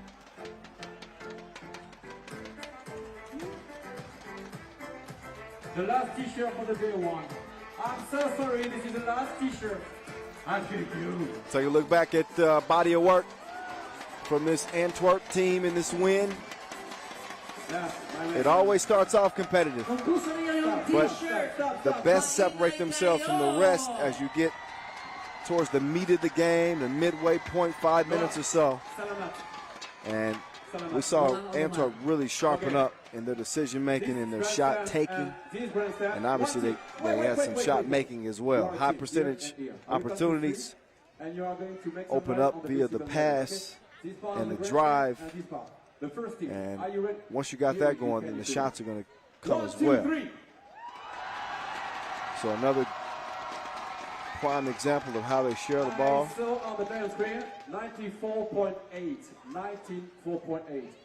I know that you can beat this score. And just not enough from Utrecht in this one. 1, 2, 3. They only managed 9 points. That is not going to do it in this group. It also has Princeton, 1, 2, 3. who are hungry for a Masters win. I saw 1 on the dial screen. 1, 2, 3. So that's it. Again, 21-9. Antwerp get it done over Utrecht in Pool C. Pool D action is on the way. As All together. 1, 2, 3. here in just a few, No. we'll get a chance to 1, 2, 3. Okay, details. see Leman and Manila. Leman and Manila are on deck. Serbia, stand up. Filipinas, show us that puso. It's almost time for game number 4 here in the main draw. We've seen action in A through C. Now let's see what D has to bring. Oh, the lights are off. The mood is set. This venue is popping. Look at this. Louder. Come on. Next up on the court, we welcome the team from Serbia, Team Liman.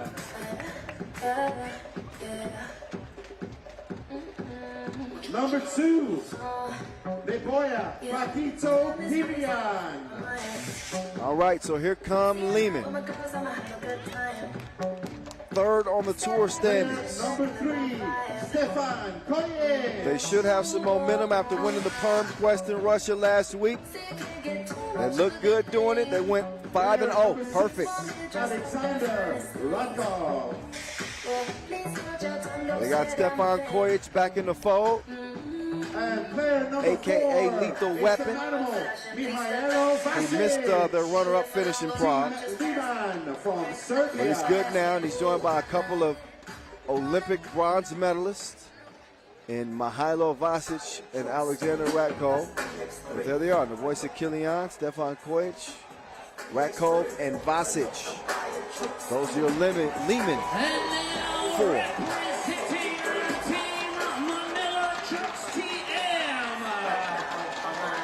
And now for ManilaChooks TM. You can tell it's loud up in here. A heavy Filipina influence here in Abu Dhabi. There's something to be said about that fifth man. That crowd giving them an injection of energy. Even more to play for when you know you got fans here who have made the trip to come and see you.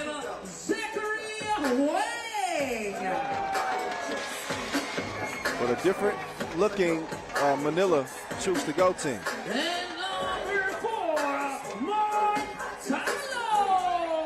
They got Mark Talo, Mark Yi, Zachary Juan, and Chico Lynette.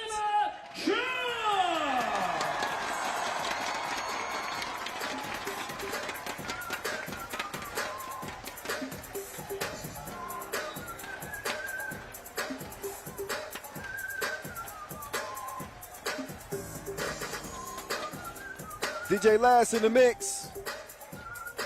MC Noah Lazarus. MC Vincent Royer. MC Fadi. Shout out to my guys. Shout out to our referees, Monik and Najib, as they'll be the one officiating this contest.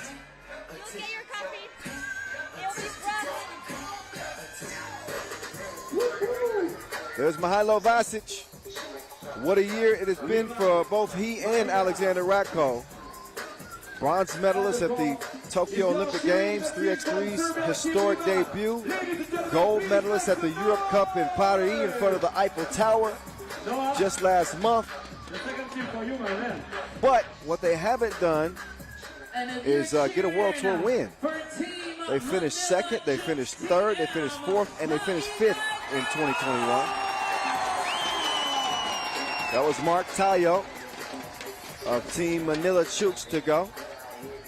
They qualified via the standalone tournament quest. And that's how they locked down the spot here.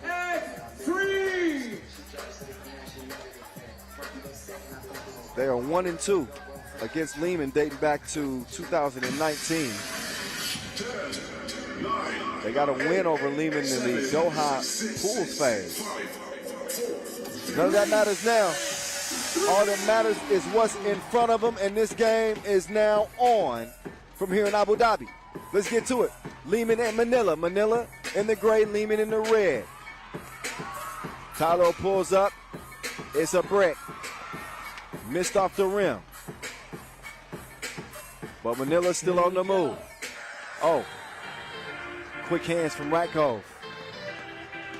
He is a savvy defender, a tenacious defender.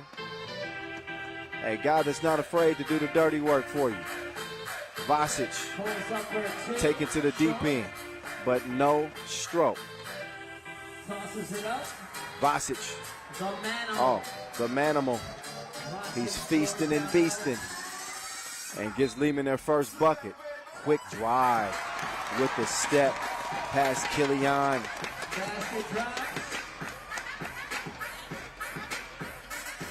So Chico Lynette.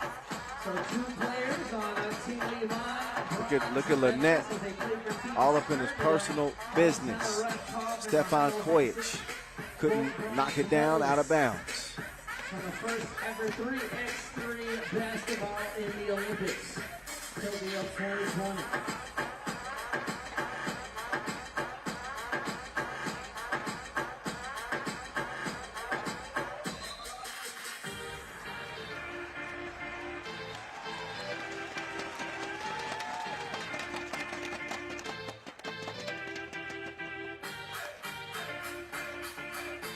Ball up top, Stefan Kojic. Oh, what a dime. baskets. He's got his goggles on. Good vision from Killian. From the corner. Oh, two-ball corner pocket. Tayo. Count those. Two apiece. Killian making his move. Right to left. Going back to left. Decides to reroute. And he gets his rock took. Tayo makes the move left. Step back. Short. Missed. Oh, what a rebound. Look at the hustle here. This Manila Chooks to go team. They are getting after it right now.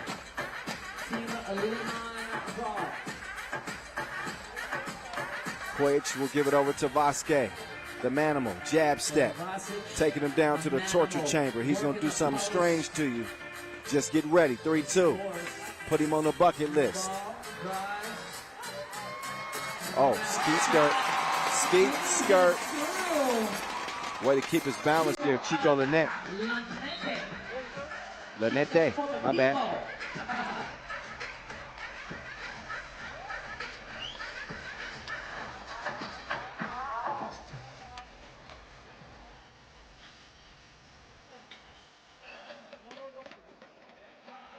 Racco from the elbow. Put him in the blender. Had him all mixed up. Leman out front by one. Tayo making his move, but he lost the cookie. Racco to Vasic, out to Kojic. Halfway down, it came out, but the ball landed in the Manimal's lap. And offensive foul called on Manila. 5-3 game, 2 minutes and 20 seconds in. Couple of fouls on Manila.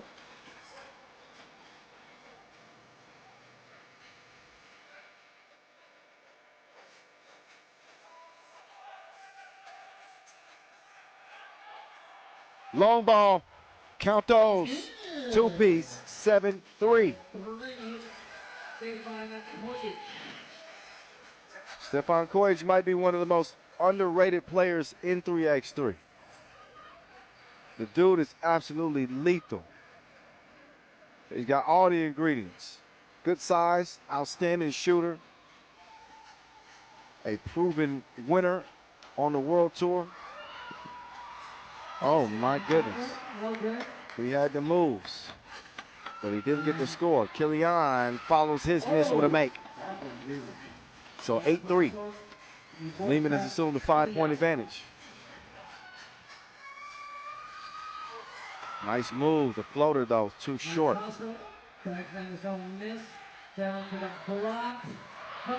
Another miss, point blank range. Killian opened like a therapy session, but he couldn't make it count. 8-3. Step back. Too strong. Vasquez back to the bucket, but he can still see the cutting rack hole for the layup. It's a 6-point advantage for Leman. The Serbs asserting themselves early in this game. We got a TV timeout. 6:24 to play in this one. And a 9-3 game. Leman. A fast battle. If you're cheering the team from Serbia, Team Liman, ladies and gentlemen, please make some noise! I win. Noah, I win. It's over. How you guys? Leman was one of those three teams that we saw get a little bit of a tune-up before playing here. They played in the Perm Quest in Russia last week. 50-50. They beat Riga in the semifinals. A Riga team that was playing without North Mies. Here we go. And beat a very good Shake Gubale in the final. Oh, step back. Thank you. Thank you very much. It is 9-5, but a quick response from Kojic. He is unfazed by the two-piece. 10-5 now.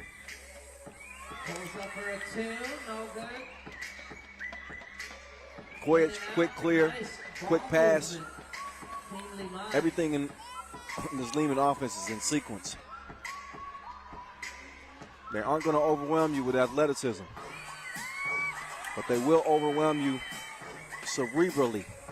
They'll outthink you, outsmart you, outcompose you.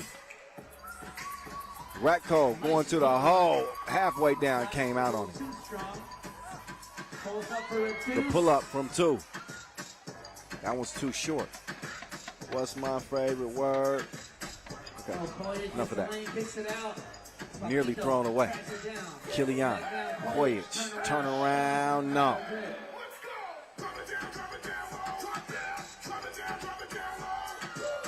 Oh, they almost wedgied that one.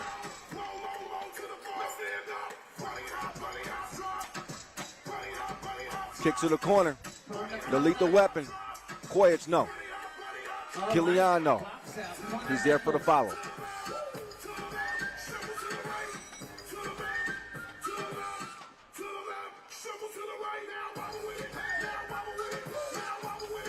In and out. Late in the shot clock. How did he even get that up?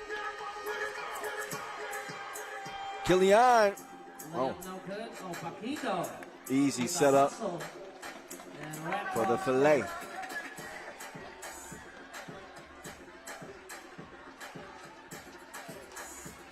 From the elbow, shot strong. Somebody's got the green light. He is not trigger shy. Sends his feet.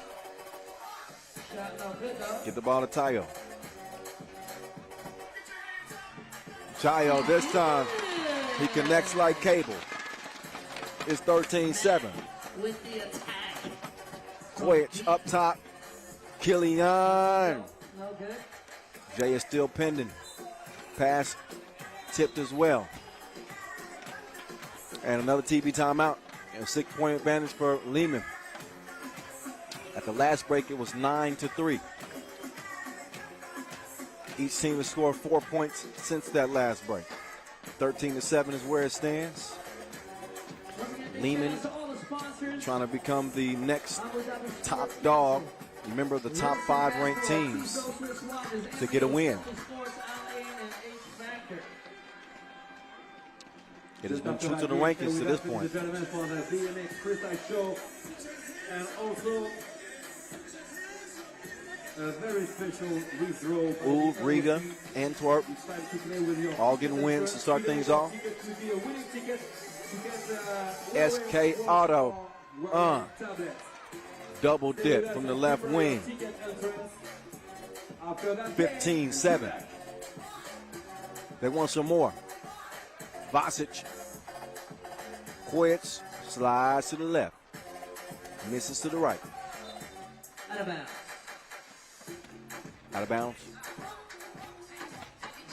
3:28 to play.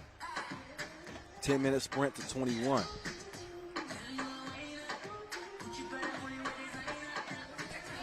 Kojic, pass is deflected. It still makes its way to Ratko.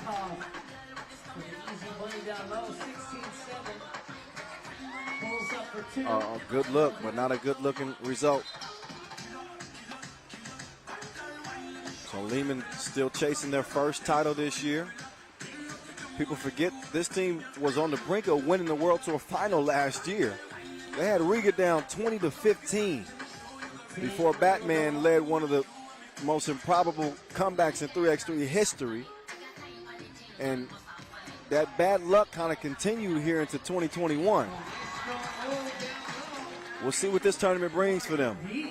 Right now, they are bringing it to Manila.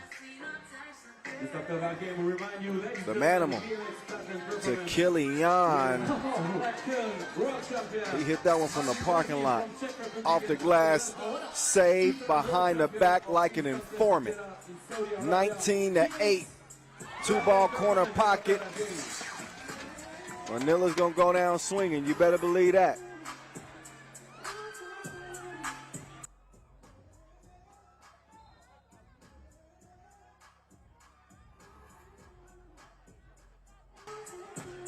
.229 remaining in this one. 2 points until Leman gets the dub. So Manila's brought some excitement. They brought all their relatives out for their own personal cheering section. So the energy has been there. But they are getting it handed to them right now. 8-point difference, and this could be it. No, it's not. Not quite. Kojic fouled on his move towards the cup. Hey, Macarena. Come on. All right. Yeah, yeah, yeah, yeah. Abu Dhabi, come on. DJ Last in your ear. The DJ on the official Olympic Games in Tokyo in July. Naboisa Kilian. He's going to make it game point. Point game for Team Liman. Team Manila can go on a run. Fading. There's Kojic, faker, faker. And that's ball game. Game is over with. Before the limit, 21-12. Leman, they get it done. So it's chalk to start the day. We've gone through pools A through D, and each one of the top seeds in those groups have started off with W's. Especially for you in Abu Dhabi, BMX Platinum on the main court in a couple of seconds.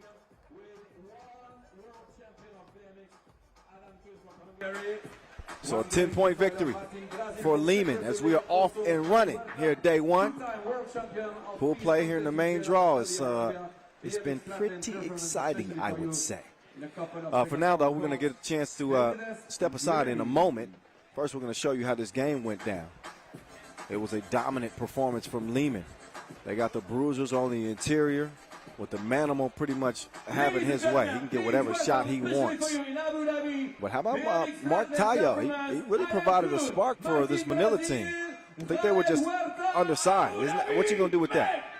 What you going to do when the Manimal wakes up in beast mode? And then you got Ratko getting dizzy with the spin moves. And look, it becomes too much. Pick your poison. Kojic killing you from the outside.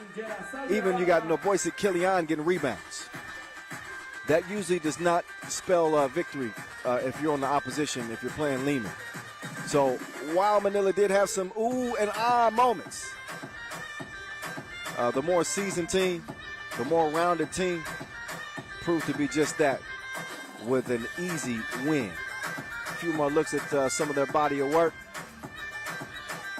But Leman look like they are fully focused, fully locked and loaded, and ready to make some noise here in Abu Dhabi.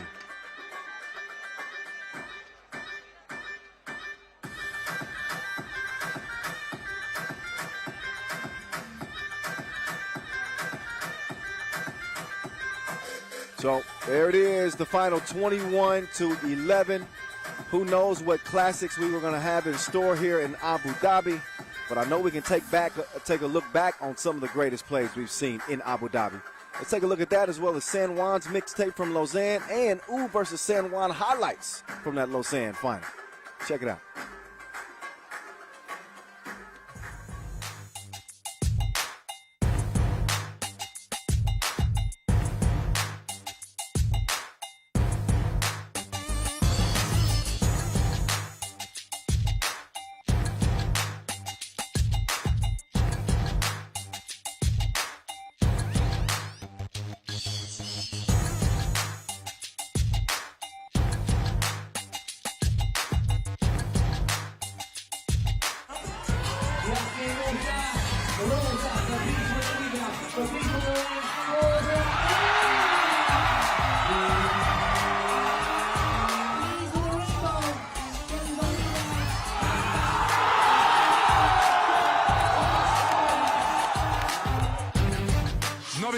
They need a 2 to tie.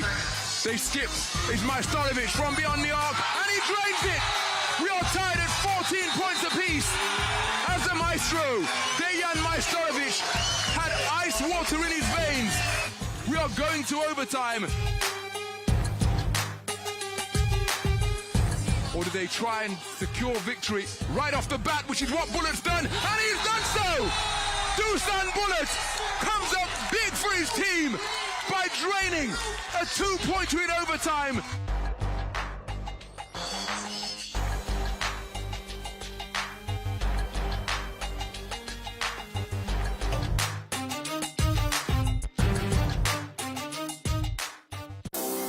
Here's Matias. Oh, what a play! Sets up Gilberto Clavel.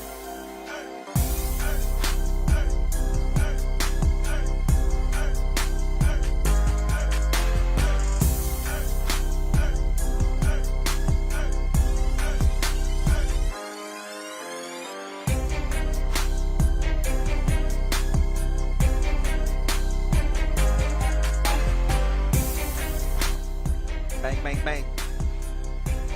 8-1 game. Here's the little monster, the Motro.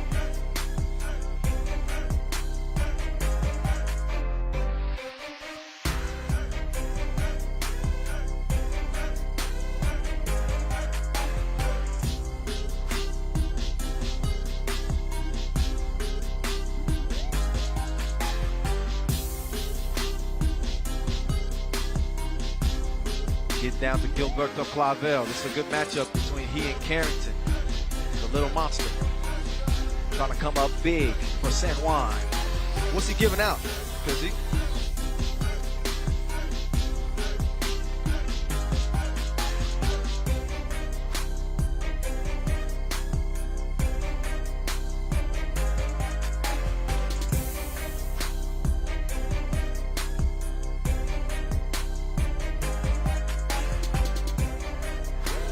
Arazo, nice move. Oh yeah, good bucket.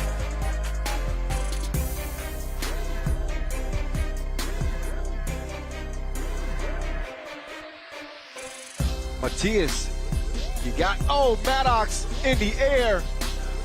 He's gonna come out of the scrum with it.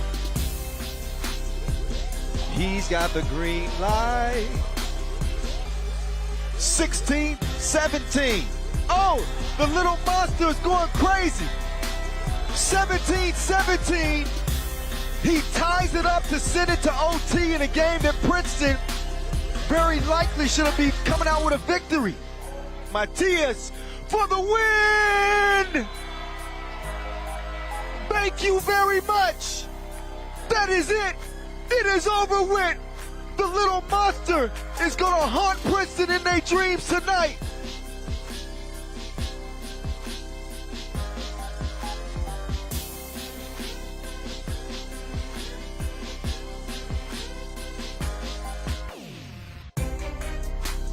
He's gonna start the possession. Arazo clears it. Clavel put another one on the bucket list.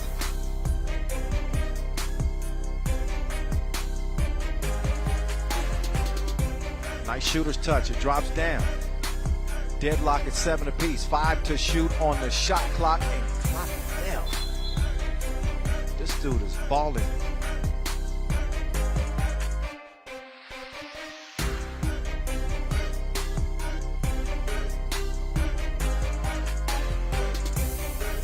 Pequeño Motro, no.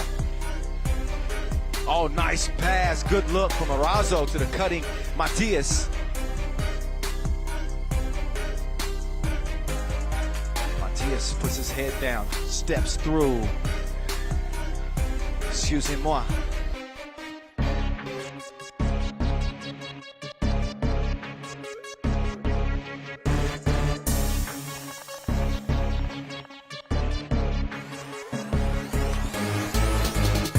Matias going for the win!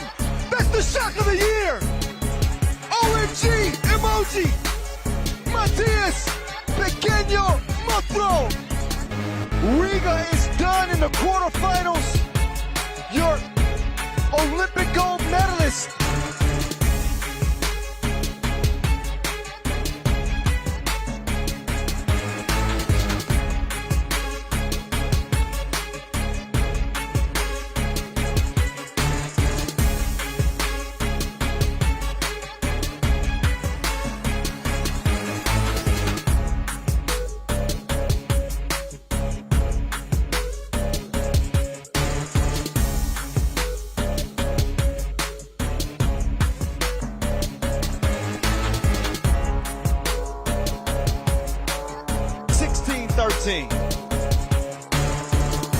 Clavel, tough shot falling away from the bucket.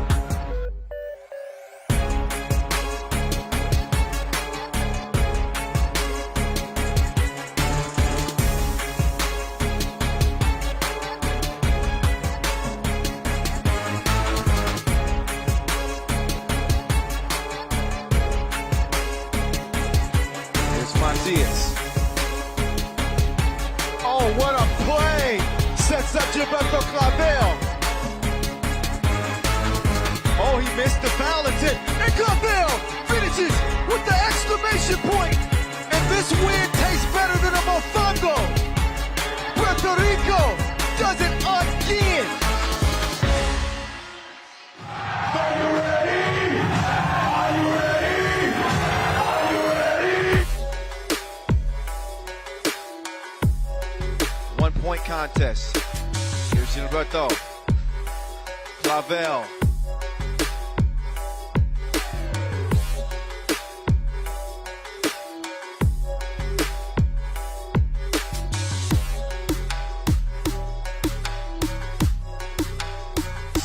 Drive, kick. Gilberto, he drives. He drops it off.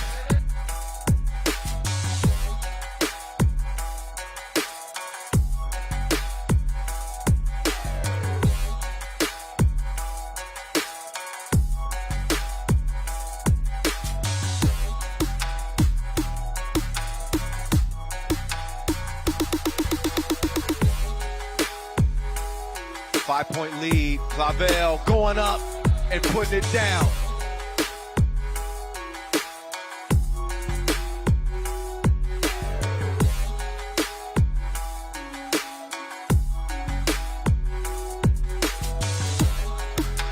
He's gonna get it over to Gilberto Clavel. He's on a kill streak. There will be no respawn.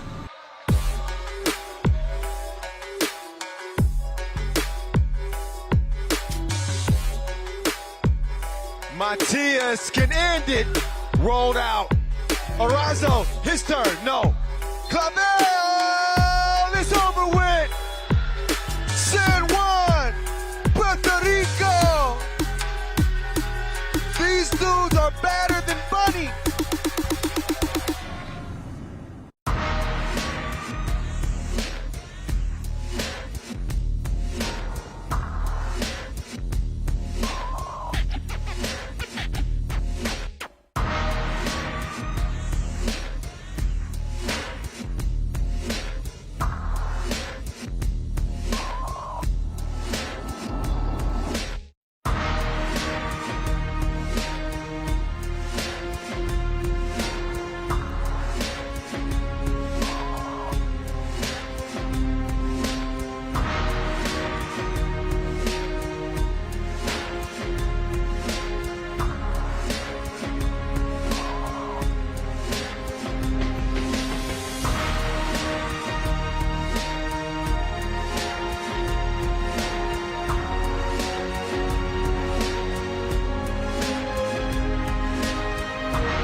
Rolled out.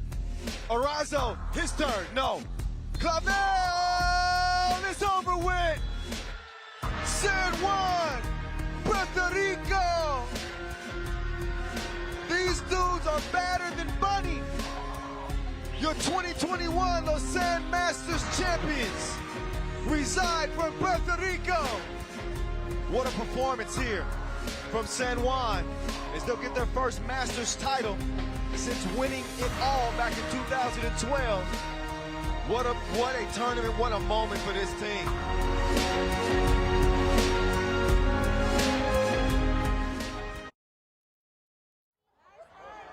Yeah.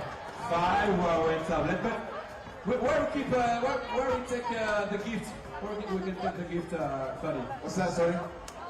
Where we can... Abu Dhabi Sports Council Information Desk. Abu Dhabi Sports Council Information Desk. Before you leave, Please take your winning ticket. If your row and seat number was on the screen, take your ticket to the Abu Dhabi Sports Council information desk. They'll give you your prize. Okay, 5 wearing tablets. 5. Are you ready? No. Are you ready? I'm so happy you're ready. Okay, the first lucky fan. 1, 2, 3, let's go. The first wearing tablet in Abu Dhabi for round C, seat 12. Round C, seat 12. Where are you? Congratulations. Congratulations. The second tablet, the second wearing tablet. 3, 2, 1, go. And stop. Round B, seat 8. Round B. Down here. Congratulations. Salamat. Okay, one more tablet. Do you want or not? Do you want or not? Okay, 1, 2, 3, let's go. And stop. Round D, seat 8. Round D, seat 8. You? Congratulations. One more wallet tablet for Peter. Round R, seat 3. Round R, seat 3. Okay, 1. And the last wallet tablet for... Hello, congratulations. For the last lucky fan for the first station. And stop. Row H, seat 30. Row H, seat 30. Where are you? The last lucky fan. Okay. Congratulations. This is the last wallet tablet for the first station. Congratulations for the winners. Just a reminder with the winning tickets رجاء التذاكر الفائزة مع الفائزين قبل ما تدخل على مدخل الموقع طبعا في مكتب الانفورميشن ديسك لمجلس ابو ظبي الرياضي مع التذاكر. Winning tickets, make sure you get your prize before you leave at the Abu Dhabi Sports Council information desk. They'll have your number and they'll have your prizes. Good luck. Minakami next game on the court is Leman, Team Utre against Team Juan. Be ready for cheering your favorite team. Team Utre from Serbia will be back on courts against the San Juan PCI group from Puerto Rico in just a couple of minutes. And stay with us because we have more gifts especially for you with a special win draw certificate and winner. Stay with us! Welcome to the World Tour. If you're ready for the All right, the game, lights are off, but we are about to turn up as the day continues to roll on. We're back to Pool A action just like that, y'all. What's good? It's your boy, the voice of 3x3, Kyle Montgomery, at 3x3 The Voice. Yes, another shameless IG plug. I'm trying to get my follower game up, especially as we head into a big game like this. A rematch of the Lausanne Masters Championship. You saw the throwback clips we showed you. We gave you a look back at how San Juan got it done against Utre. That was one of 3 finals that we've seen Utre participate in. It's the only final that we have not seen them win that they participated in. They're coming off a big win to start the day. Miroslav Pajsilic, their young emerging star on this Utre squad. He's the one who did the honors. He's joined by the beast, Marko Brankovic, Dr. Strange, Strahina Stojicic, and the maestro, Dejan Majstorovic, the #1 player in the world. This is the #1 team in the standings. 2 Masters wins to their name. They would have had 3 had it not been for the boys standing opposite of them. That is Team San Juan, Puerto Rico. Where you at? Where you at? Now, this is not the same San Juan team that we saw get a win at the Lausanne Masters. They do have their MVP, Angel Matias, who's been straight devilish on the court, or he certainly was when we were in Lausanne. He's joined by Joshua Erazo, TJ Fernandez, and Jorge Matos. There's Matias, the reigning Lausanne Masters MVP. He was devilish. He took 3 opponents' souls with a trio of Tissot buzzer beaters in 5 games, did Angel Matias, en route to winning MVP. And that was the first World Tour event that San Juan had won since the World Tour Miami final in 2012. So we get a treat right here, right now, a rematch of that final. San Juan, this tournament is so important to them because when you talk about the World Tour standings, they are 11th in the standings. As you know, only the top 12 make it to the World Tour final coming up in Jeddah next month. So it ain't safe. It ain't safe. And it's even less safe with them playing without their team captain, Gilberto Clavel. Shout out to Gilberto Clavel. He's injured right now, so we're wishing him a speedy recovery. But this team is out to prove that this is more than just, this is about more than one player. This is a team effort. And that's something that Gilberto Clavel preaches more than anybody else. He said it's about the collective, it's about the team. I'm sure he's watching from home now, healing up, and he wants to see Angel get his prayers answered. Matias, the little motro, the little monster. He's a lot to handle. Head-to-head, they're 1-1 on the pro circuit here in 2021. They've got a chance to really battle it out and give each other their best shot. So they played in the pool phase, and both those games happened in Lausanne. Leman destroyed San Juan in the pool phase, destroyed them. But San Juan came back with the heart of champions in their final, and they snatched it back from Utre. And Gilberto Clavel, he had 13 points. He had 13 in that final. They do not have his aggression, his activity on the rim, his size. We're going to see what the San Juan team looks without their team captain. So it's on and popping. Yeah. Be with us, ladies and gentlemen, at 7:50 for the welcome ceremony, the official welcome ceremony of the FIBA 3x3 Abu Dhabi Masters 2021. Got an early foul. The FIBA 3x3 World Tour 2021 in Abu Dhabi. And the Dr. Strange on the line. Stranger knocks it down. Oh, wild pass out. San Juan got to settle down a little bit. Love San Juan, by the way. We held our World Cup qualifiers there in San Juan 2019. What a competition that was. Looks like the maestro's in the mood for some string music. And that's what you call string music. So 3-0 to start. Straina is holding his rib cage. Also currently ranked number 1, the number 1 player in Meantime, back to the beast. And Paishailich going right, then going left to the maestro. Quick kick out to the beast. Look at this. Look at the beautiful display of ball movement right there. They didn't cap it off with a make, but they got their heads in the right places.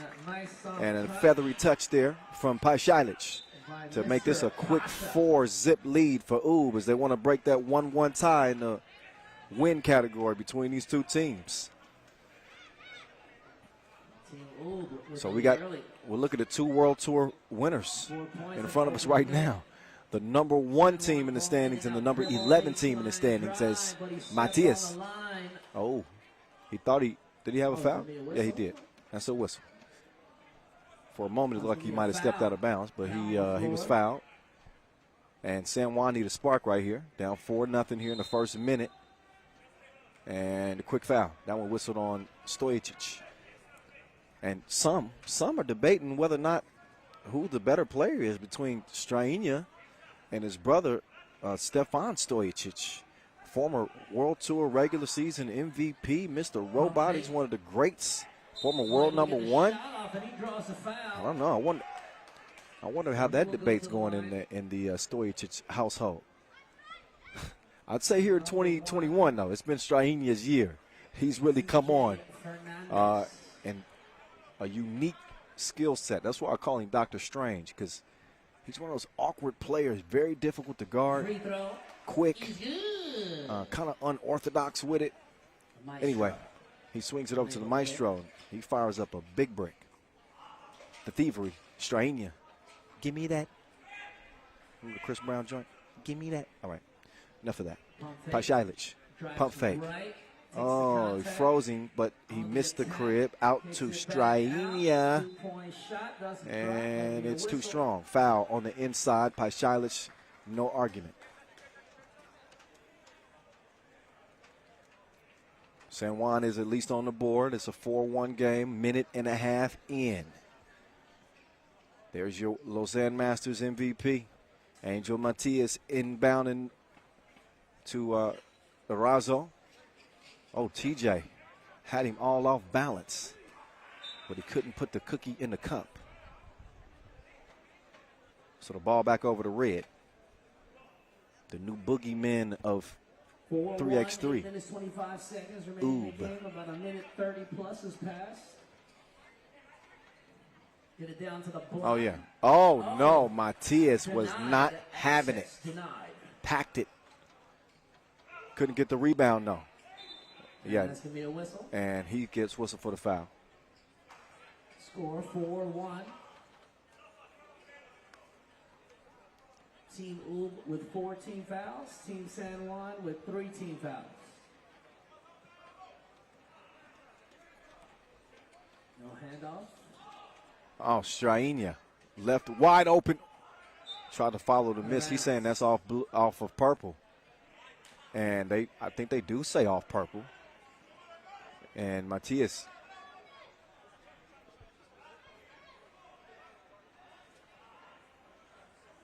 He's arguing his case. They're not going to get a second chance to look at that. Offensive foul called. Offensive. On Red, yeah. It threw me off too. Jorge Matos was arguing like he didn't get the call. Oh, Matias. Oh, he just. Oh, whoa. He swatted away. Strainia Stojicic. No soup for you. Pulls up for 2. No good. Razzo with the miss. That was starting to turn into that last sequence. Had a chance to be filthy. Almost a play worth talking about. Here's Fernandez on the move. Finishes with the fillet. The Spider Matos. Oh, Stojicic almost got his rock took. Instead, it ends up in the hands of the Maestro. Didn't have the rhythm that time. 1 possession ball game. So 4-2 it stays, almost 3 minutes in. Both teams will be getting a break here pretty soon. First dead ball after 7 minutes will be our first TV timeout. As Matias waits patiently for the offense to develop and just threw it away almost. It down, pulls up baseline jumper. The baseline J is a no-go. Hey, Be a foul. DJ Lass. In his bag. Foul number 4 on San Juan. He got that cash. Oh. Maestro takes it out. We having fun out here in Abu Dhabi. On and off the court. Our 6th Masters here in 2021. And I'll tell you, a year ago at this time, we didn't know what kind of 3x3 we would have this year. But that picture's becoming clearer.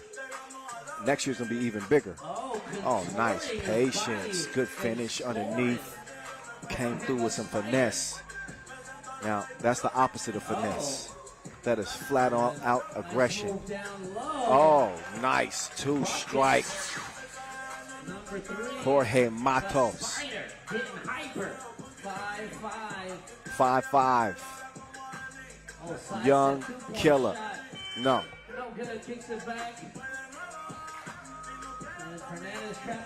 Oh, they fell asleep. They caught him snoozing. Back dope. I like your cut, G. 6-5. Oh, Maestro cruising to the crib. 6-6 game. No defense. Oh, it's ole, ole, ole, ole. Uh-oh, mouse in the house. Baby food. He's down. but he's not out. Flopping. Oh, technical. Call for flopping. No flopping zone. Yeah, that's another thing that the refs are paying close attention to is players that are either kicking their foot out on offense, shooting, trying to draw fouls, and fool the referees. That'll get you a tech. And also when you go to acting class like that, that's also going to get you a tech. And the margin for error, very slim. Very slim. Each of these teams have traded blowouts. 21-13 win in the final of Lausanne Masters for San Juan. Almost the same atmosphere And for both teams. I believe San Juan only managed 9 points in that pool phase game in Lausanne against Ub. But here's your number 1 player in the world. And let me show Dejan Maestro some love. This to see his emergence after struggling with Novi Sad his final season, and really there was a lot of question marks as to just how much he had left. But he said for a long time, I got plenty of 3x3 left in me. I think he needed some new scenery, and now he's the centerpiece of this Ub team, and we've seen the fruits. The Maestro can still get it done. Can he do it defensively on this possession? The fader is way off the mark. Strainho directing traffic. Get over there. Stand right there and shoot it. Maestro chunks the deuces, but he misses. Now Matias, he's setting up shot. Matias got some space, couldn't give him a taste. Rebound goes to Dr. Strange. He's got his back to the bucket. He's going to the spin move. He liked the matchup, and he draws the foul. I think he wanted, his argument is that he was shooting. That was called on the floor. San Juan with no more fouls to give. They got a 1-point advantage, but again, no more fouls to give. Ub with 1 foul to give. They got 5. Here we go. Here's the Maestro. He's guarded by Arazo. Then they get it down to the Beast. Brankovic could not connect. Point blank range. This is where they could use Matias. There's Matias fading, but his jumper is laggy. 2K. There's a 2-piece from the Maestro. Double up. It is 8-7.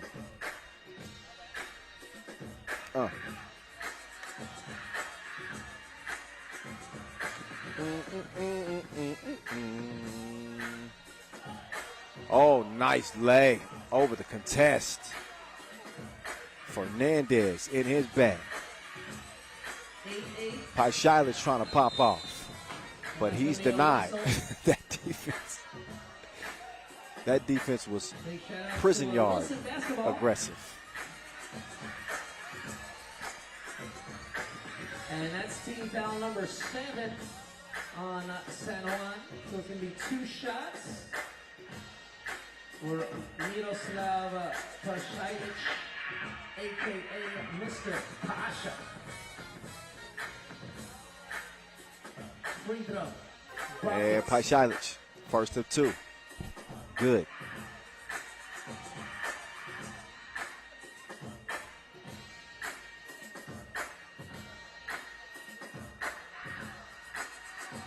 Second free throw is good. And Team Ub now with a 2-point lead over 10-8 after the trip to the stripe. No good. That one tipped out of bounds off of Matos. Don't forget, ladies and gentlemen, the official welcome ceremony of the FIBA 3x3. And again, a rematch of the Lausanne Masters. If you're just joining us, we get another taste of San Juan Ub Part 3 here in 2021. Paishailich will give it up. Brankovic, an off-balance layup attempt is missed. So Arazo will make his move. His curls are bouncing.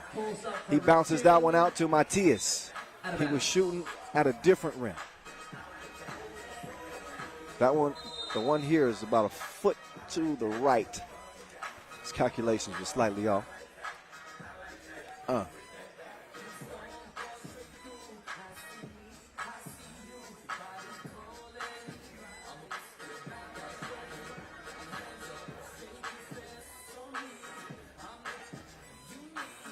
Here's the maestro. Elevates. He can take him off the to-do list. He just did him. 3-point advantage for Ub. Each one of these teams playing for not only the $40,000 grand prize, but those much-needed tour points. The higher you go, the higher you finish, the more tour points you get. With only 2 regular season Masters remaining, this one and then Mexico City. We will see both of these squads in Mexico City, by the way. As we see Strahinja miss, but he swings it out to Pai Shilich. He's got it off safety, but he still misses his mark. He needs to go to the gun range. Strahinja decides better of it. Splits through the defense. Oh my goodness, that was purdy. But what a move to split the defense. He draws the foul at the rim. He's going to shoot 2 free throws after this TV timeout. Good atmosphere in Abu Dhabi for the day one with DJ Last. Please, ladies and gentlemen, clap your hands on the beat with DJ Last.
As he sunned Fernandez. You too little. Too little. Up fake. Oh, Matos. Missed the crib. Strahinja open. Double click. 2-piece. Oh, step through. Oh, but you got to finish those. 16-10. Strahinja going to work. He's going to kick it out to Brankovic. A little rushed on the shot, so Strahinja, same spot. Drop it like it's hot.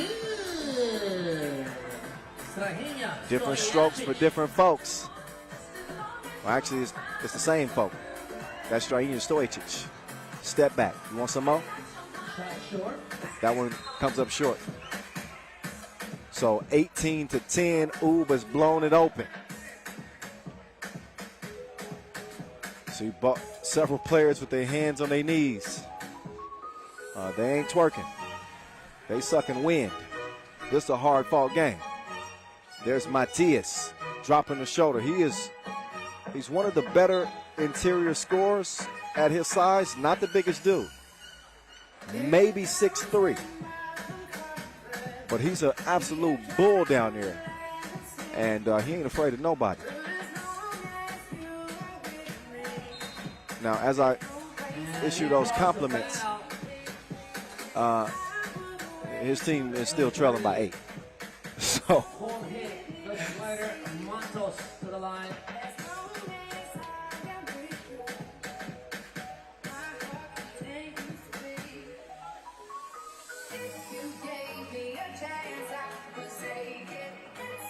Matos is good.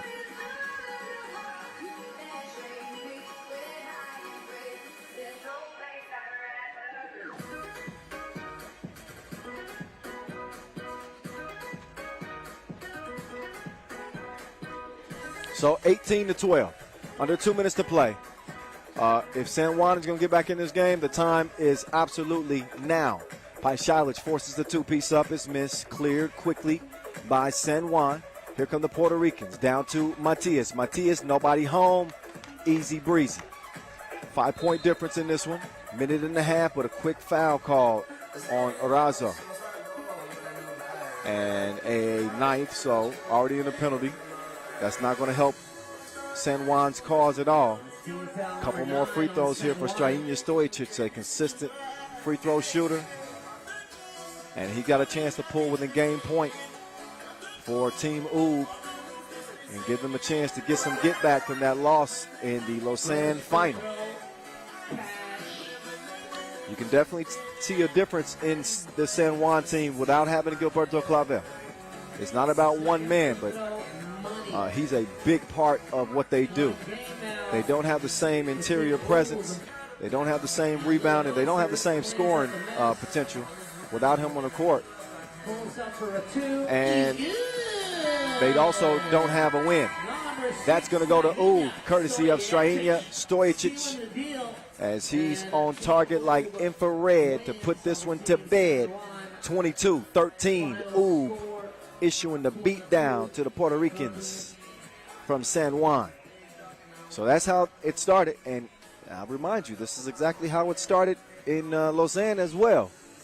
But we saw what San Juan was able to do in recovering and getting that win. But for now, it is Ub with the win. We got the #1 player in the world, Dejan Majstorovic, standing by. We're anxious to hear his thoughts after getting that big W. And we got Rachel Rominger standing by courtside. Let's hear what the maestro has to say as we get it down to you, Rach. So Team San Juan gave you a hard time at the beginning. How did you manage to turn around the game? I'm sorry, I didn't understand you. Team San Juan gave you a hard time at the beginning. How did you manage to turn around the game? Yes, first game always is the most difficult game of the tournament. We play very bad offensively, but we win on the end with a great shot of Pašalić. Second game we came into with a lot of more energy, and we know what we want. We score some twos, and on the end we win easy. You just ranked #1 player. Do you feel any added pressure? It's not pressure. This is my first time to be the best player in the world, but that's not mattered a lot for me. Of course, it's nice and a good feeling, but I'm more happy because my team is first team in the world, and I hope we're gonna stay there until end of the season. Thank you. Good luck. Thank you.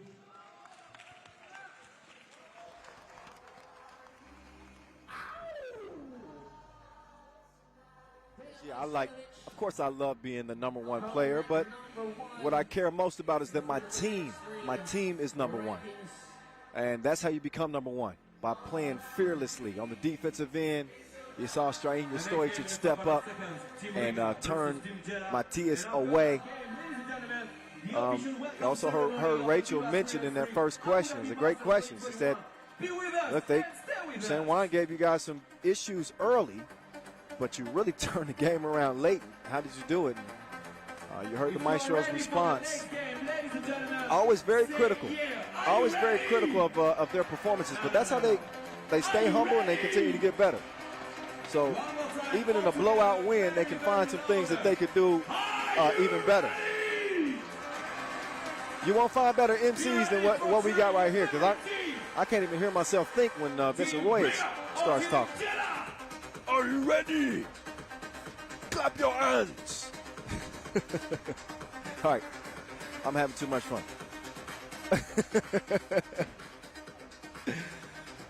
Action gets ready to roll on. We just finished Pool A, so we are getting back to Pool B action.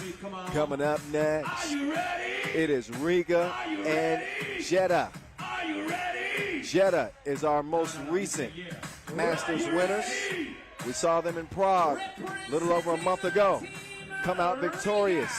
Anxious to see this Jeddah's team, especially with Ovidius Veranauskas. Number 4, Pinkers Crewman.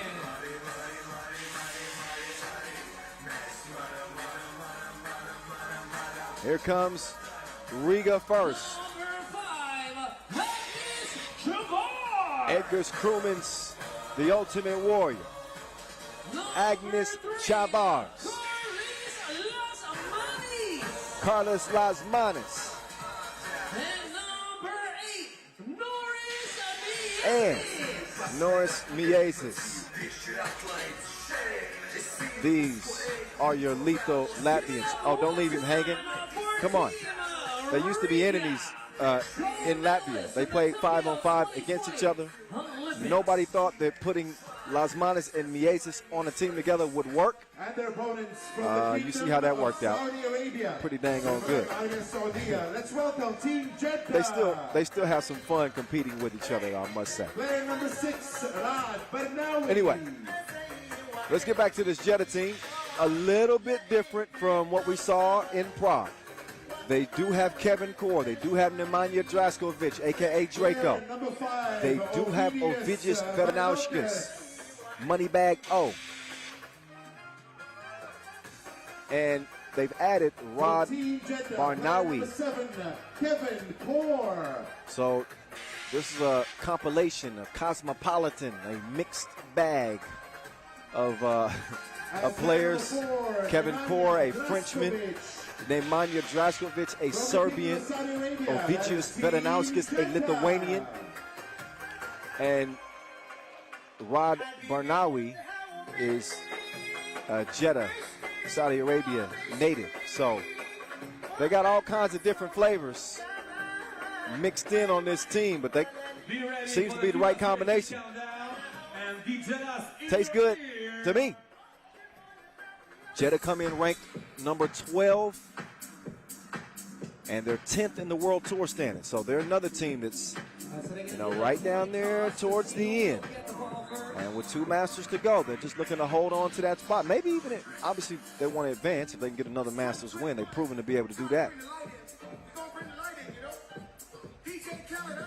But here we are. We'll get our first look at Team Jeddah and our last look at Team Riga on the day. Riga trying to come out unscathed, 2-0. Referees for the game from Poland, Manik Malashevsky, and from Russia, Regina Polishchuk. Ref Regina, Ref Manik, they will handle the officiating duties as we get ready to head into game number 7. I believe so. Yeah, buddy. Hey, man, I hope you're having fun. I also hope that you guys are following us. Carlos Las Manes, that is Batman, the number 2 scorer on the tour this year. You can make an argument that he is the best player in the game.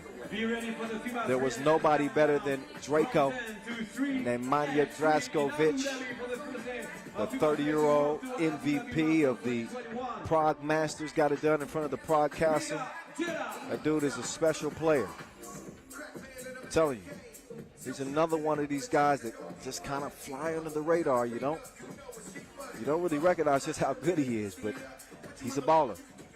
He provides a nice 1-2 punch with Ovidius Veranauskas. You got Kevin Core manning things in the middle.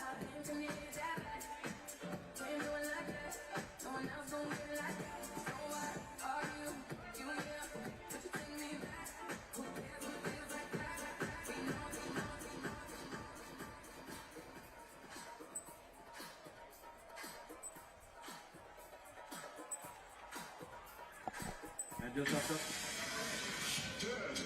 9, 8, 7, 6, 5, 4, 3.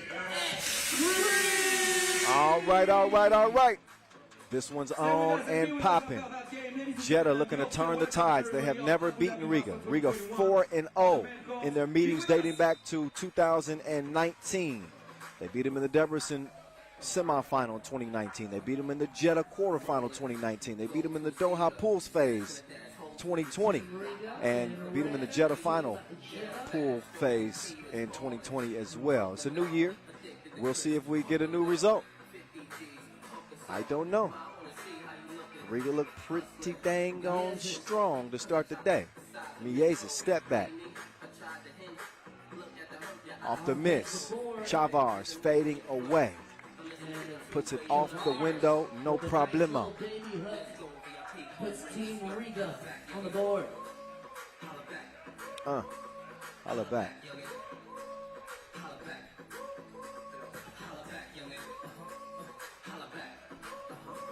Holla back, youngin.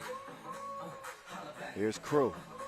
Crewmans has it stripped away. He wanted the foul. He gets nothing. Draco. Lost the handle on it. Draskovic. Up fake. Shoots the two. Off the window. The bank is open. Now Miez's. He's got Veranauskas trailing. He hands it off to Crewmans. Crewmans too strong on the two ball. Chavars back out to you. Try again, bro. Oh my goodness, he knuckleballed it in. Holla back, youngin. It's going to be a whistle, so score 3-2. It's going to be one shot. Number 7. So shooting one here is Kevin Core. Here comes Hardcore. Yeah, too hard on the free throw line. Got to use some touch, big fella. There's Crewmans. Oh, and Lasmanis 2 toes behind the line. He took some contact there. And he's going to shoot 2 free throws as a result.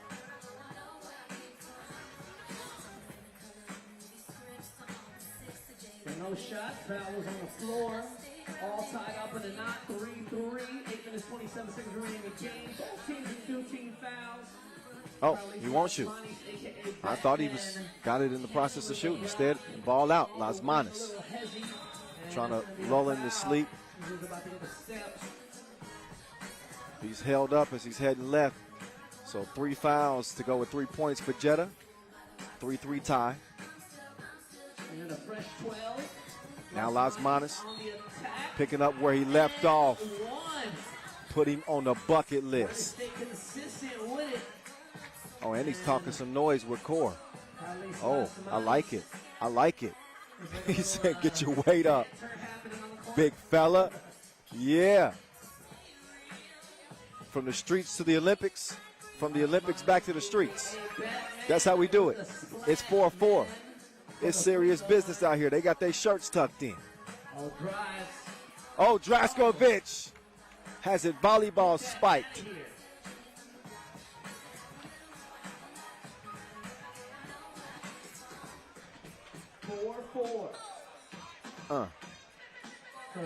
Good move. Ovidius Veranauskas, who has made his return back to the World Tour for the first time since 2015. Veranauskas scored 35 points in helping Jeddah win that Prague Masters. My guy's is a certified bucket.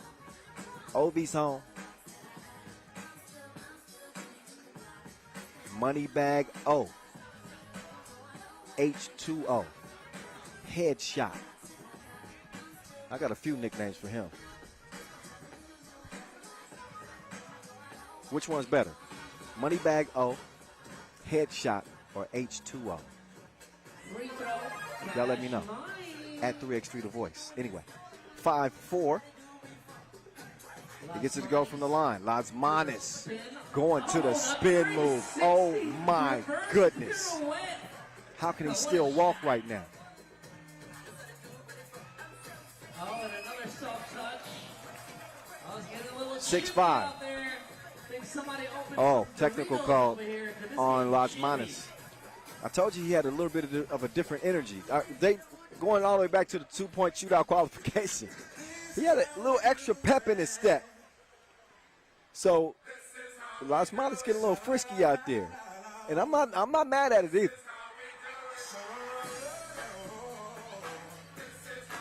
He gets hit with the technical. While I'm not mad at him, his team might be mad at him if that ends up costing him. We'll see. All right, and I'll talk about scores. Table score 6-5 will be one shot.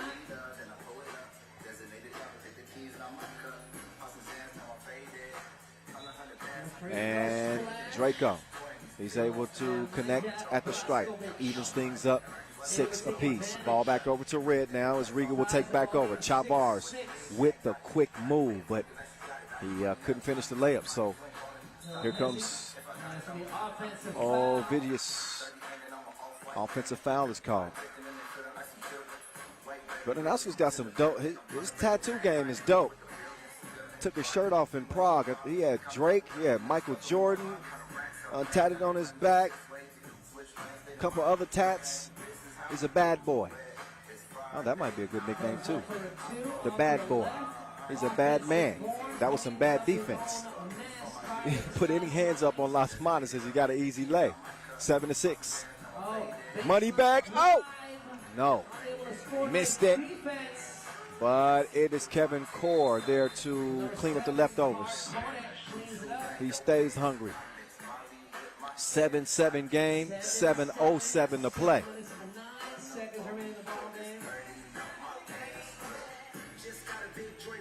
Whoa. Whoa. Lasmani. Oh, nice handoff. Oh, Krumans though. You can't do that. That Lasmani's got his back like a pack with straps. No problemo. Step back, Draco. Have some of that. 8-9.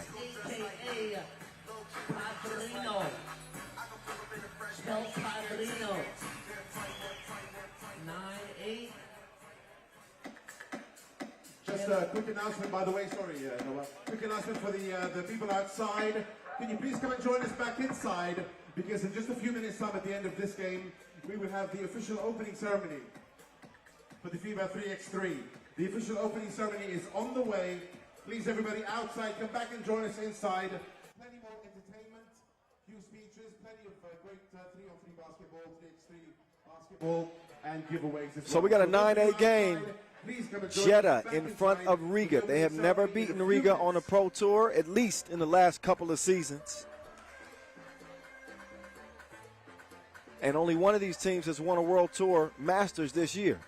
And it ain't Riga. Can you believe that? You better believe it.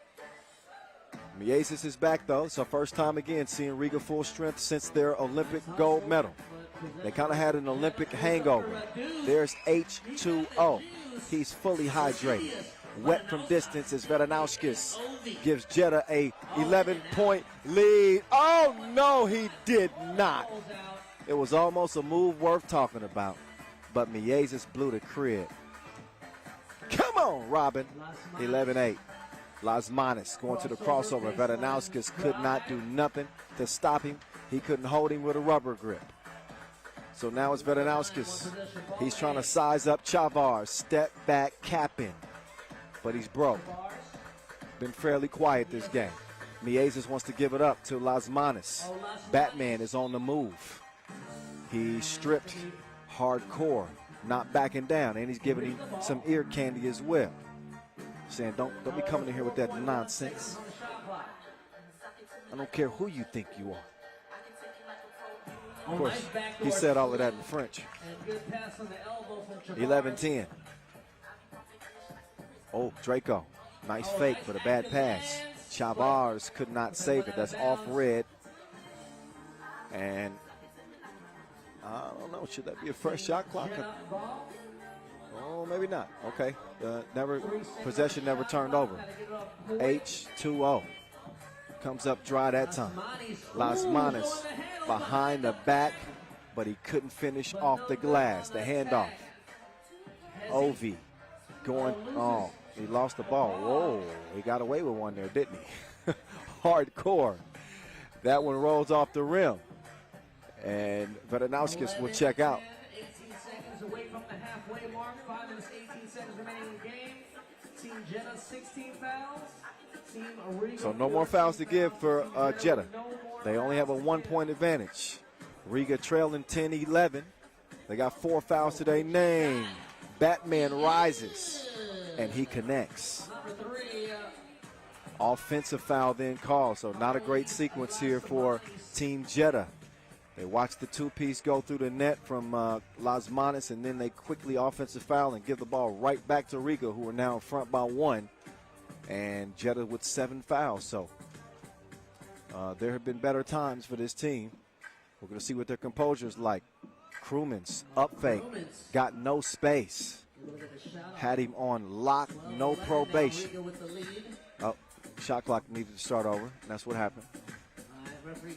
So Ref Regina, great job staying on top of the shot clock situation. They're probably going to leave him with, let me guess, 10 seconds? It was a good guess. 10 seconds it is. All right, I lied, I cheated. I saw 10 seconds, whatever. 1-point game. Hardcore. Taking off the to-do list. He's done. 12-12, Miezes. Oh, I think he bailed him out a little bit. Miezes could have attacked with Core on the perimeter, but now you see Core with positioning. They missed the chance to get it to Core with Miezes in defense. Chavars left alone. He misses. Ball lands in Lasmanis' lap, and he doesn't know what to do with it. Draco, he's got it off the hip. He brought his blicky. He's gunning. 14-12. 14-12. DJ Last in his bag. Look at him. He's so versatile with his musical bag. He's even bringing some Beyonce into the mix.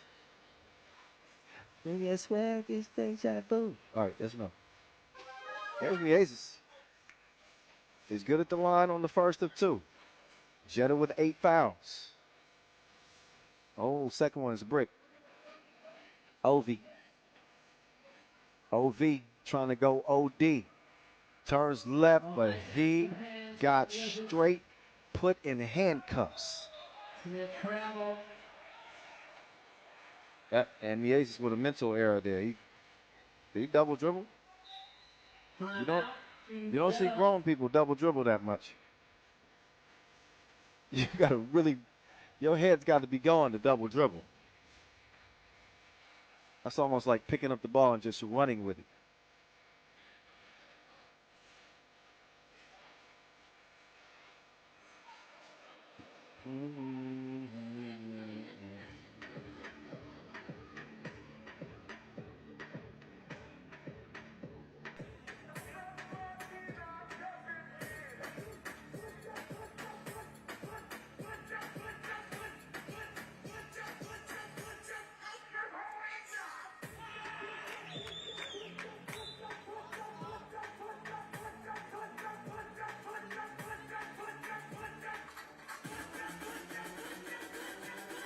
TV timeout. If you are close to the venue, We got a TV timeout as we are under 4 minutes to play in a 14-13 contest. It is Jeddah in front, but Jeddah is also in foul trouble in the penalty. the official welcome ceremony 8 fouls, of the 2 Abu Dhabi Master 2021 two more will put them in a double penalty. World Tour. The Riga still have 2 fouls to give. 3:53 officially left Be with us in the our grand second stand Pool for B the game of the day. ceremony just after that game between Riga and Jeddah. OV with the ugly shot. Had to force it up late in the shot clock, so his back was against the wall.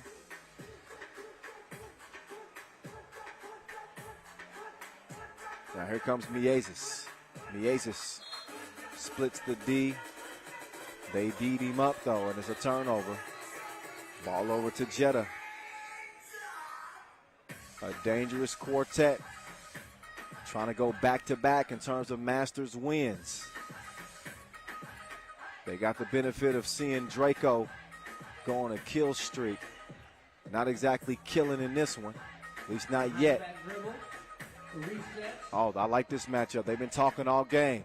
Lasmanis gave him the crossover, but he couldn't finish at the rim. He's going to get another chance. This time he's going to give it up. Miezis now on the move. He goes to the crossover. Strong drive, plenty of touch, and he finishes with finesse at the rim. The welcome ceremony. Verdanowskis down the hard core. This is the advantage that they wanted. Not a whole lot that Miezis can do down there. Battling against core is a lot different than battling a pike. It's a different beast. Take another look at that last finish. The degree of difficulty on level 10. Please come back inside. Falling away, do some contact, put some extra touch on the finish. That's a bad man. We got a 14-14 game. Welcoming ceremony coming up next.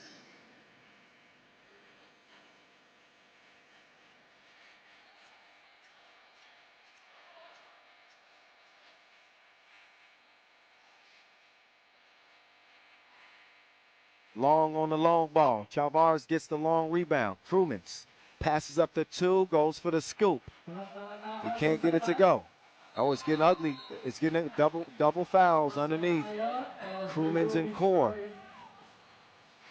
It has been a contentious battle here in the desert between Jeddah and Riga.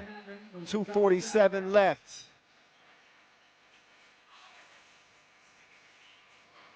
Riga in jeopardy of being in the penalty. Jeddah in jeopardy of being in the double penalty. Up fake leads to the layup attempt, and I don't think that touched any rim. No, it did not. So Rod Barnawi's layup doesn't touch any iron. Ball over to Riga on the shot clock violation. Here at the 10th edition FIBA 3x3 World Tour Abu Dhabi Masters. A little jab step. Oh, puts on the turbo. Oh, nice. Quick move from the Batman. Is a bad man. Oh, Miezis put him on skates, and the only thing to prevent the layup was a foul. Double penalty now. That's a 10th foul, so 2 free throws and possession for Riga, who's leading by 1. Oh, yeah, he put him on his heels like stilettos. That Miezis crossover just, it will rock your world. But he misses the first of 2 free throws. Jeddah's really going to be encouraged if he misses another one, but he doesn't. He splits a pair. He splits a pair. But possession will go to Riga as well. They lead it by 2.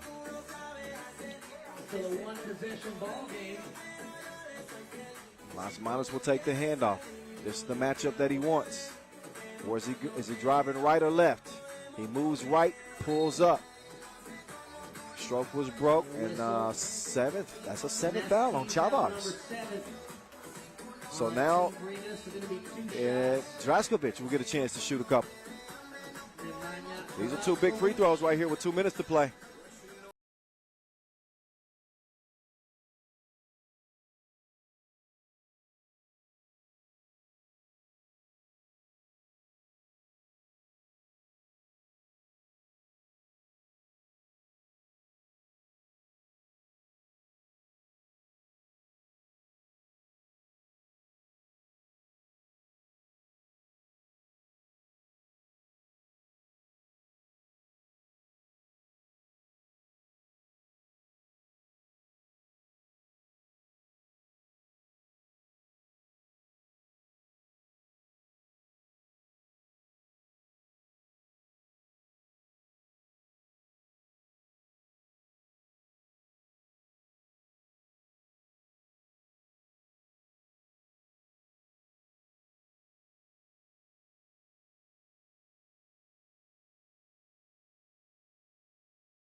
Score on the inside, Lasmanis. He can put the round thing in the round thing. Draco off the glass, 19 up. Chavars is going to give Riga game point. But Vedanauskis, whoa. Oh, he was trying to draw a foul. He didn't get the whistle.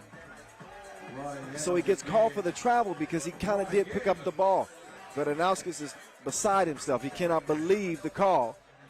He was looking to get a quick look at two to potentially steal this game.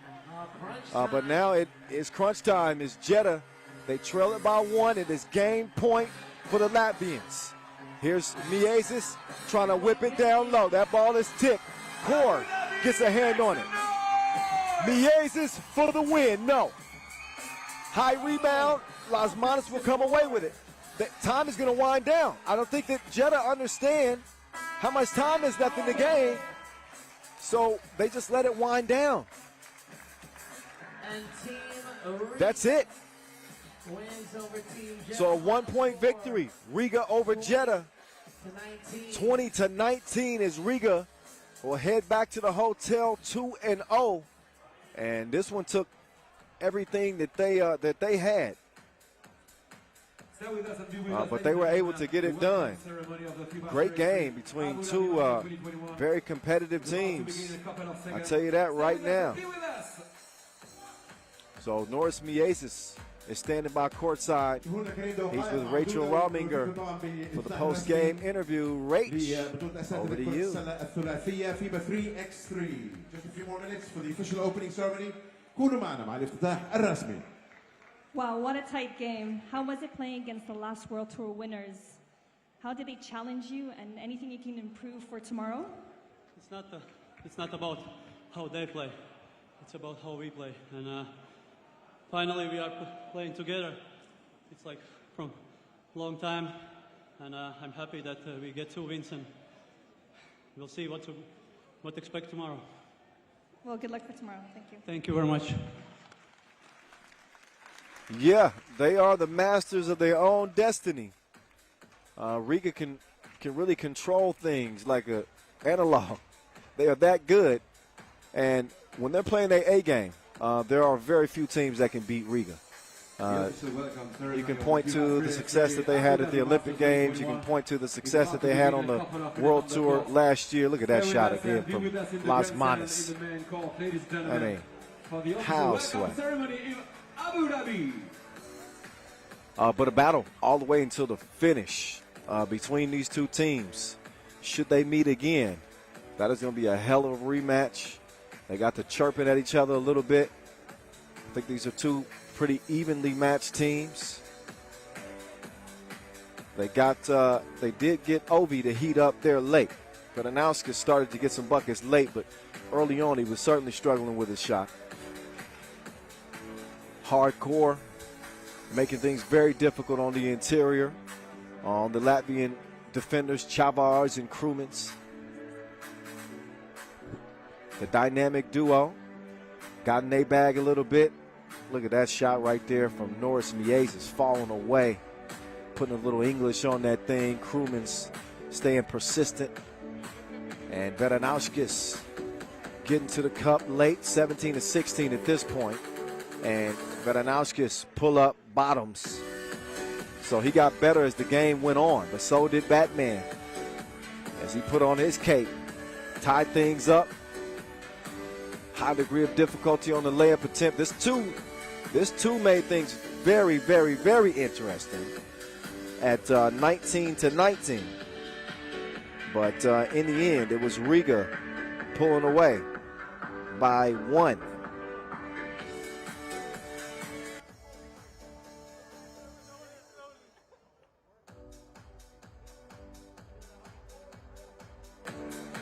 So we are getting ready for the official welcoming ceremony to the 10th anniversary, the 10th edition of the Abu Dhabi World Tour Masters. Here in, they call this the Manhattan of the Middle East. I believe so. Yeah, that's the official nickname. So we're going to get ready for that opening ceremony. and show some love, spread some love before we get back to the action. We're midway through. We're midway through day one. Y'all stick around. Opening ceremonies are on deck.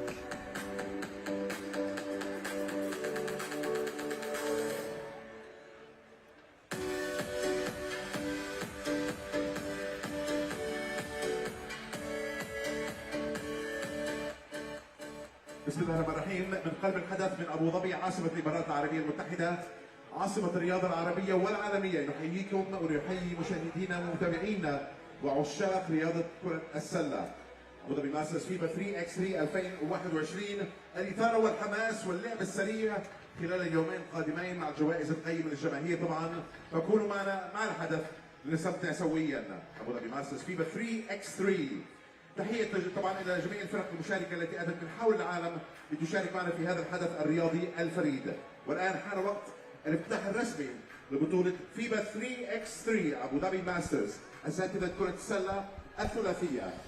Distinguished guests, Your Excellencies, ladies and gentlemen, once again welcome here on site for the FIBA 3x3 Abu Dhabi Masters opening ceremony.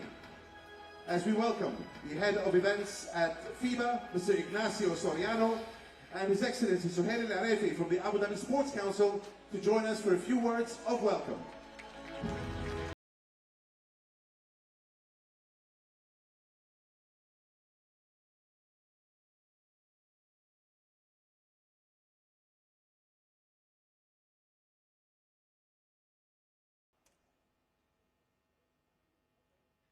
Good afternoon, everyone. Ladies and gentlemen, very warm welcome to the FIBA 3x3 World Tour Abu Dhabi Masters. What we're seeing here is the best, the top 3x3 teams and players in the world, including Tokyo 2020 Olympic Games gold, silver, and bronze medalists.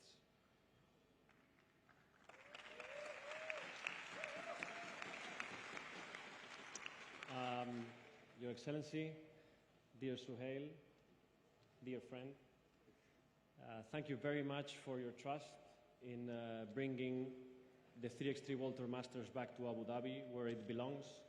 As you know, we had a very successful 2015-2016 World Tour Finals, so I really believe that we're here to stay, we're here to create a legacy, and we want Abu Dhabi to be a 3x3 hub, so thank you for your confidence.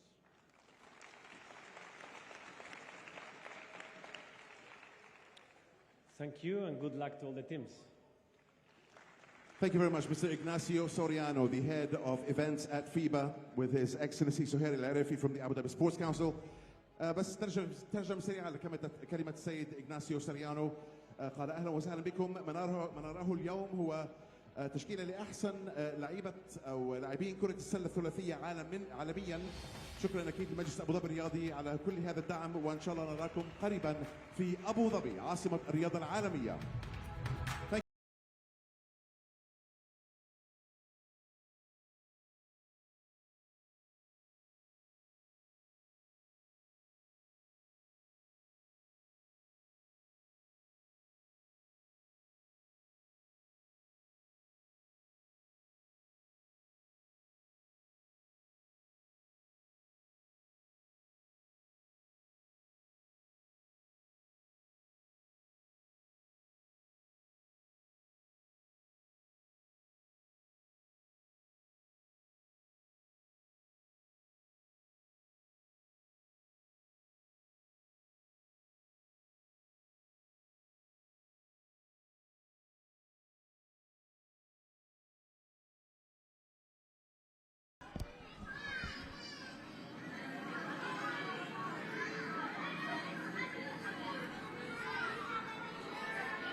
I'm grateful to have this team behind me.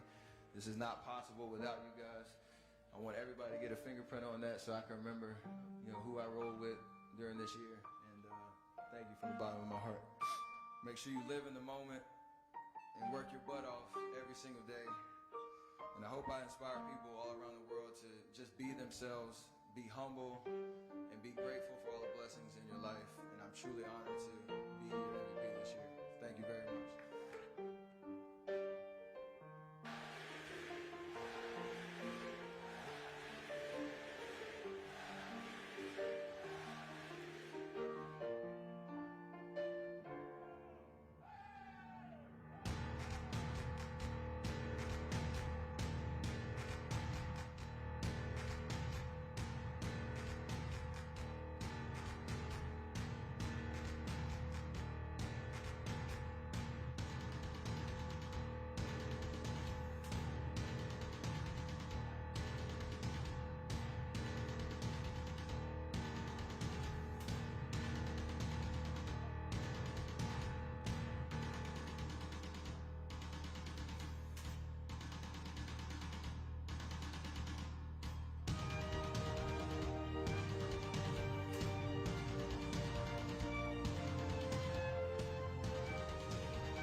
Thank you very much, ladies and gentlemen. One more time, make a warm of applause for the welcome ceremony of Abu Dhabi Master 2021. And the show is not over. And now, ladies and gentlemen, please welcome two-time freestyle soccer world champion, social media icon, and Red Bull athlete from France. Please make some noise in Abu Dhabi for Sean Garnier.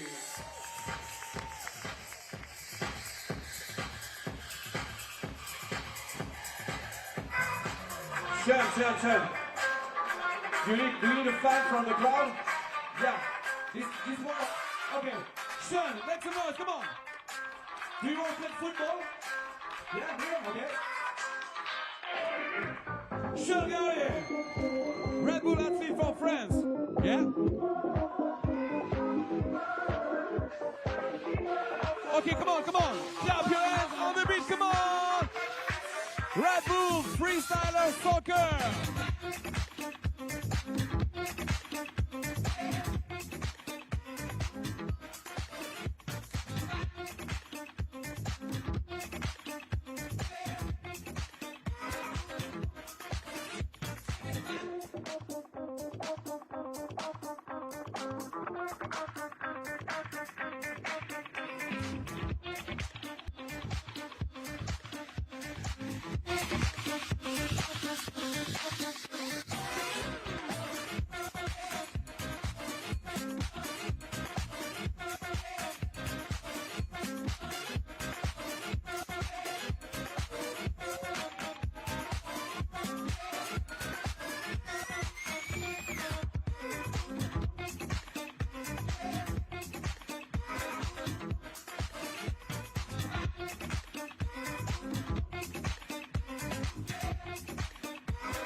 Two-time freestyle soccer world champion from France, Sean Garnier, Red Bull footballer and soccer freestyler.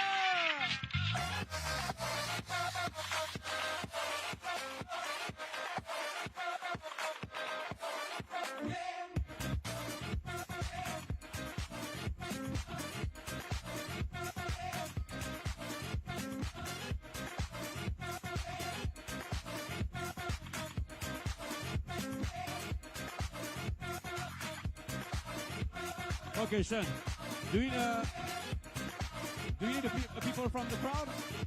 One guy? Okay, who wants to come on court to play football? Okay, you. Yeah, come on. Come on, very quickly, very fast. Come on, man, come on, here. Yeah. 1 minute, yeah, no problem. Okay, here. Okay, and over there. Come on.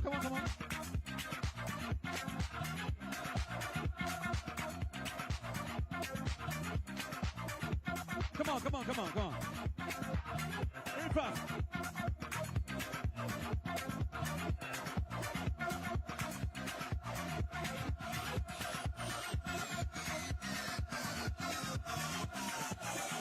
Okay, the head-to-head.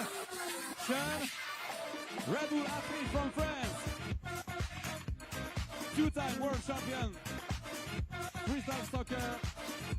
Uh-oh, where's the ball? Hey!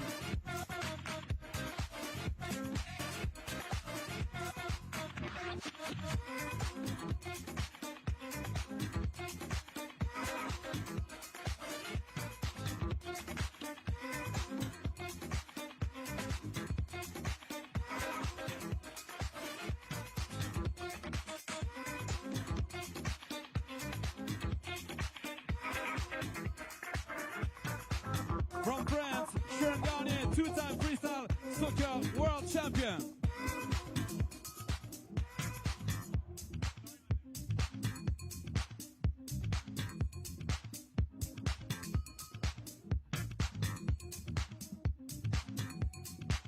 Okay, Sean. One more time. Clap your hands. Come on. Clap.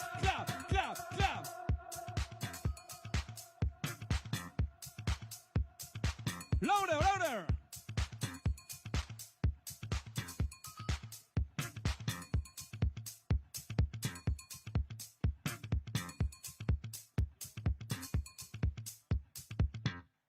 Two-time freestyle soccer world champion, social media icon, and Red Bull athlete from France. Give it up to Sean Garnier!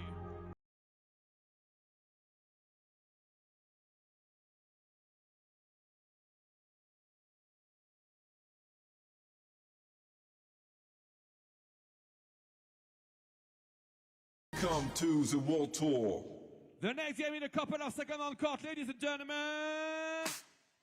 If you are ready for the next game, Clap your hands on the beat, please, all together. Give your energy to the players. Come on, come on, come on, come on, come on. And now representing our team, Antwerp. All right, all right, all right. The break's over. It's time to take over again. 3x3 World Tour Abu Dhabi rolling along. Again, want to show some love to the Abu Dhabi Sports Council, a long-lasting relationship. We hope that we continue for years to come. It's been 10 years going strong with FIBA 3x3 and Abu Dhabi combining to create some World Tour classics. 2015 and 2016 stick out, especially 2016. That was my first big tournament. Anyway, what's good, y'all? Kyle Montgomery, a.k.a. the voice of 3x3, back after that brief intermission, our opening ceremonies. We're going to start back up with Antwerp and Princeton. Raphael Bogarts, Thierry Marion, Nick Sellis, and Thibaut Vorvoort. Must-see TV. Princeton getting back to it. Saw them make it all the way to the semifinals in Montreal. They do not have Robbie Hummel for this one. They do have Zaire Air Carrington. Couple of very formidable bigs. The other big being Kareem Maddox. We'll see him in a moment. Two tough guards. Some sharp shooters. A couple of marksmen. And Damon Huffman. Craig Mo Buckets. Moore, and the madman, Kareem Maddox, the multi-talented Kareem Maddox, I should add. If y'all have not checked out his podcast, The Greatness with Kareem Maddox, what are you waiting for? Lifelong fan of the Olympics, as you know, and he spent the last year exploring one question: what does it mean to be an Olympian? He talks to different athletes from different countries. They talk about different sports and different decades. Really good listen. So make sure y'all check that out. Check out our referees. That's Ref Monik and Ref Yasmina. Be ready for cheering your favorite team, ladies and gentlemen. They're going to be officiating this thing. As Princeton and Antwerp lock horns one more again. From 10 to 3x3. For the first time, though, on the Pro Tour, which is a little bit shocking. But, yeah, this will be their first meeting on the FIBA 3x3 World Tour. Although these are some familiar faces. Kareem Maddox, a 2019 World Cup gold medalist.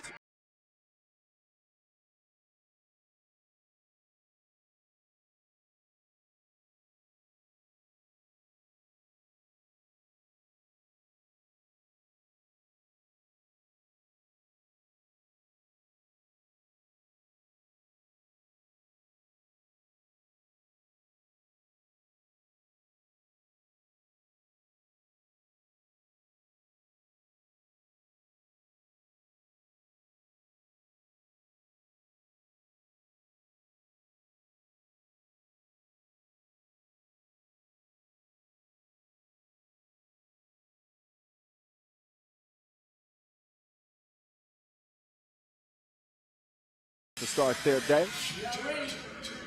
I would expect this one to be slightly more difficult, to say the least. So Princeton, we saw him finish 10th in Doha. We saw him finish 9th in Lausanne before making a deep run in Montreal, finishing 3rd. They lost to Ub in the semifinals. This is our first look at them since then. Quick kick out to Must-See TV. Laces. 2-0 to start things off. This dude is drenched. You cannot let him get a look. Trying to hit that deuce off the quick release. You also have a Princeton team that's 9th in the tour standings this year. They are not safe yet. They want a strong showing here in Abu Dhabi. We will not see them in Mexico City. Must-See TV. Driving the kick out to Bogues. Bogues lets it go. Double dip. It's 4-0, just like that. Ring it up. The Madman gets to the rim, lays it in. Huffman with the defense. That's the assignment that he's probably going to draw. Huffman is maybe the best perimeter defender in 3x3. Not too bad on the interior either. Oh my goodness. He packed it. It's a lunchable. Bogues with the D, but double foul called off the ball.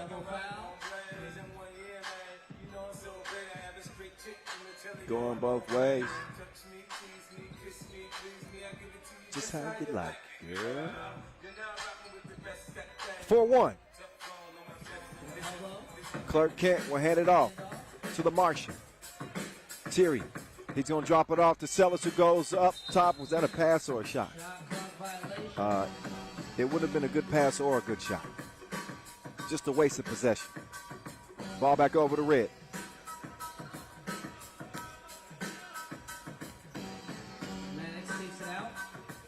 So Maddox will start the possession.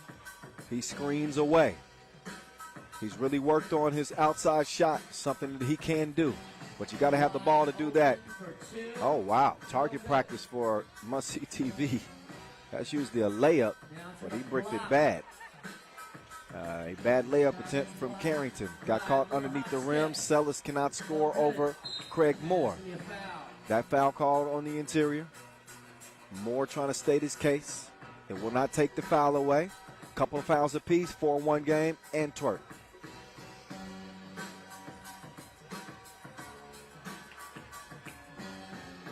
Princeton has been a part of a rise in 3x3 in the United States. A lot of these guys are the trailblazers that help open the door for what we're seeing now is a 3x3 explosion in the States. They're doing a lot of ambassador work, teaching of the game. No better way to teach than to set an example, a winning example between the lines. We're going to see. Just scratching the surface in this one. The Madman hands it off to Craig Moore Buckets. He's going to need one more possession. Threw that one away.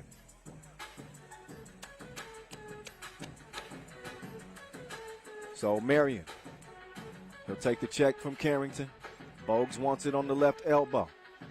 He's got Vervoort, top of the key, decides to take it himself.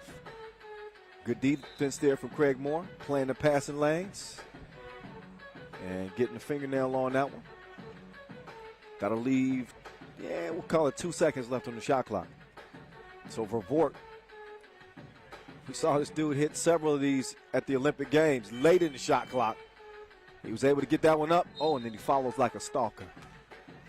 Gets the miss, and he draws the foul on the layup attempt. A third foul on Princeton. And Must-See TV up to the free throw line. Dynamic young scorer on this Belgian team. Plays with an edge.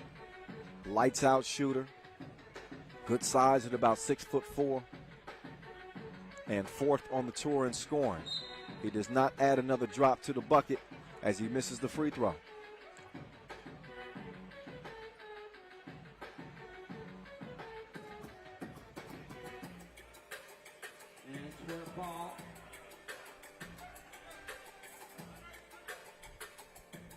Vervoort moves to the left, kicks it out to Marion. He sets his feet, and he goes off the window. Mr. Clean.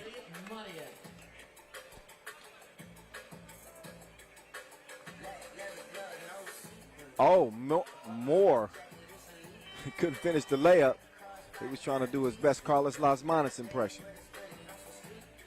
Here comes Damon Huffman. He hits the deck. Looked like he took a shot to the thigh. But you don't get a nickname Toughman. Oh, that was, they knocked knees. Son. Shun. Good ball movement here from Team Princeton. Trying to get a good look. And Moore off the up fake. He got a glimpse at the rim, but didn't have the range. So Bogues will now start the attack for the Belgians. His shot goes off the front of the rim. The Madman confiscates the board. He's going to clear it himself. They use 5 seconds, though, to get it cleared, so they're a little bit against the gun here. On an offensive foul call. They had 3 seconds to shoot. So we get our first TV timeout with 6:41 to play in a 6-1 game. Princeton's got to find a way to get that offense going. You got an Antwerp team that's 5th on the World Tour standings, a Princeton team that's 9th.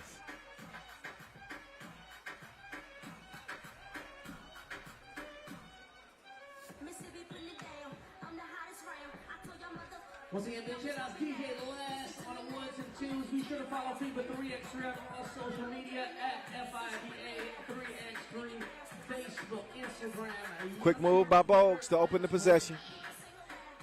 Sets the screen, slips to the bucket. He's got must-see TV coming around quick to the left.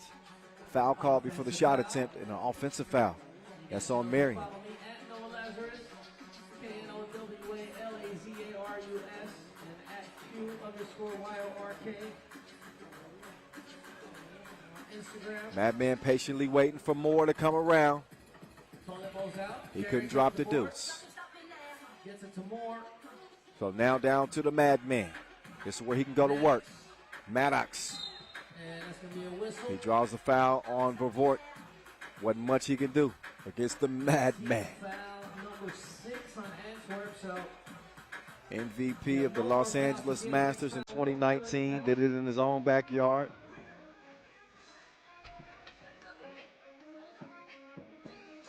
Maddox at 31 years old. Still plenty left in the tank.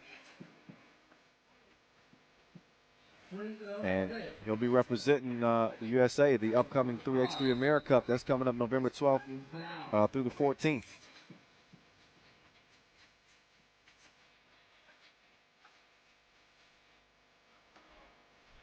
Antwerp ball, Raphael Bogars will take it out.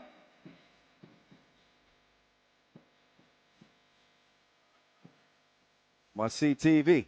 Sees the clear lane. He's going to score on the outstretched arms of Zaire Carrington. Huffman testing the deep waters. He needs some floaties. 7-1. Sellis through the legs over to Vervoort. Vervoort. Oh, nice pocket pass. Sharon is Karen. And it's 8-1.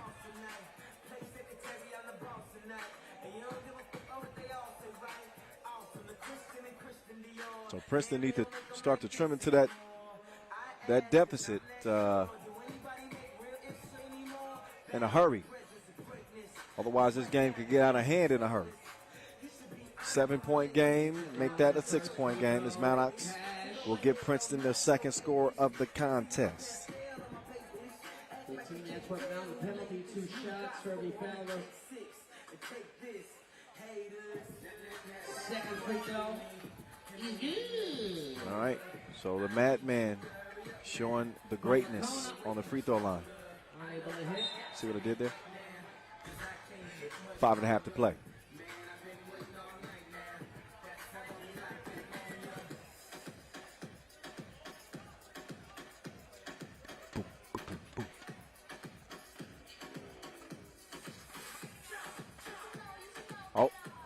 Oh, he lost him. He lost him like his cell phone.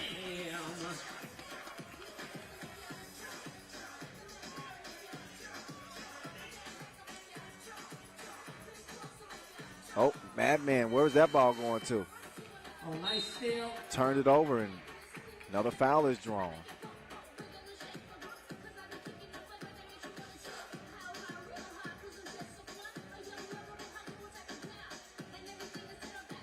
Seconds away from the halfway mark.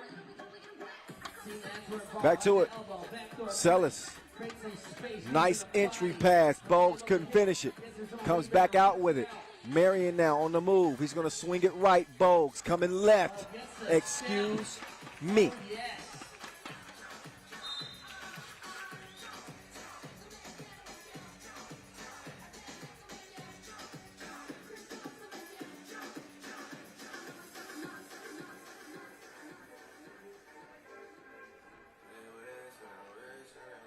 So 7-point hole, Princeton looking at here early.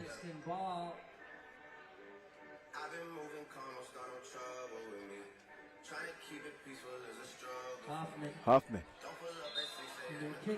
Goal. Kickball. Fresh shot clock. Fresh 12. Princeton.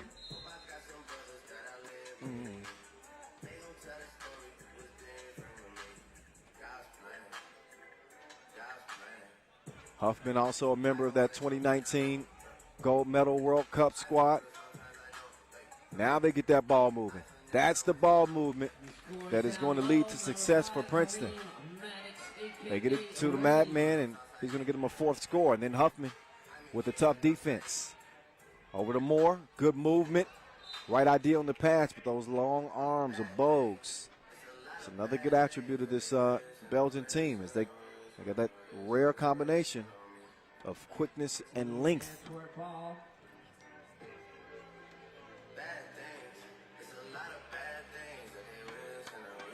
Clark Kent pulling up, mid-range, jumper, butter. Air Carrington, not enough air. Air space, that is, D'd up, right at the rim. Sellis gives it over to Bogues. Back to you. Thanks, bro. It's a bucket. Once again. Here's Moore. Maddox couldn't get the follow. 2-point shooting. He's got to pick up. He's a visionary. Must see TV.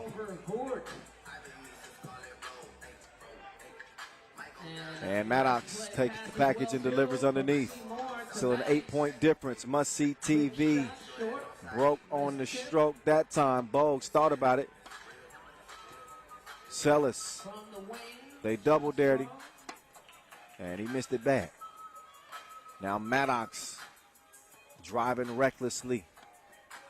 Cleaned up by Carrington. But still quite a hole for Princeton to pull out of. 7-point game. And another timeout on the floor with 3:11 to play. Antwerp with a great opportunity to head into day 2.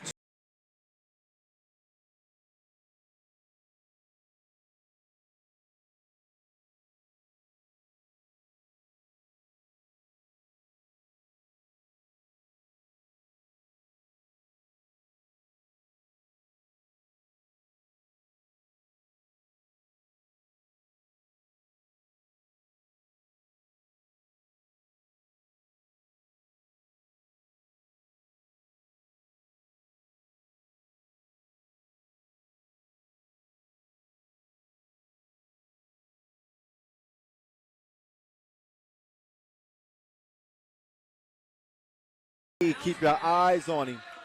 If you take him off, you're going to miss dimes like that. Now he's just setting the table for all of his teammates. He said, I'm going to let y'all eat.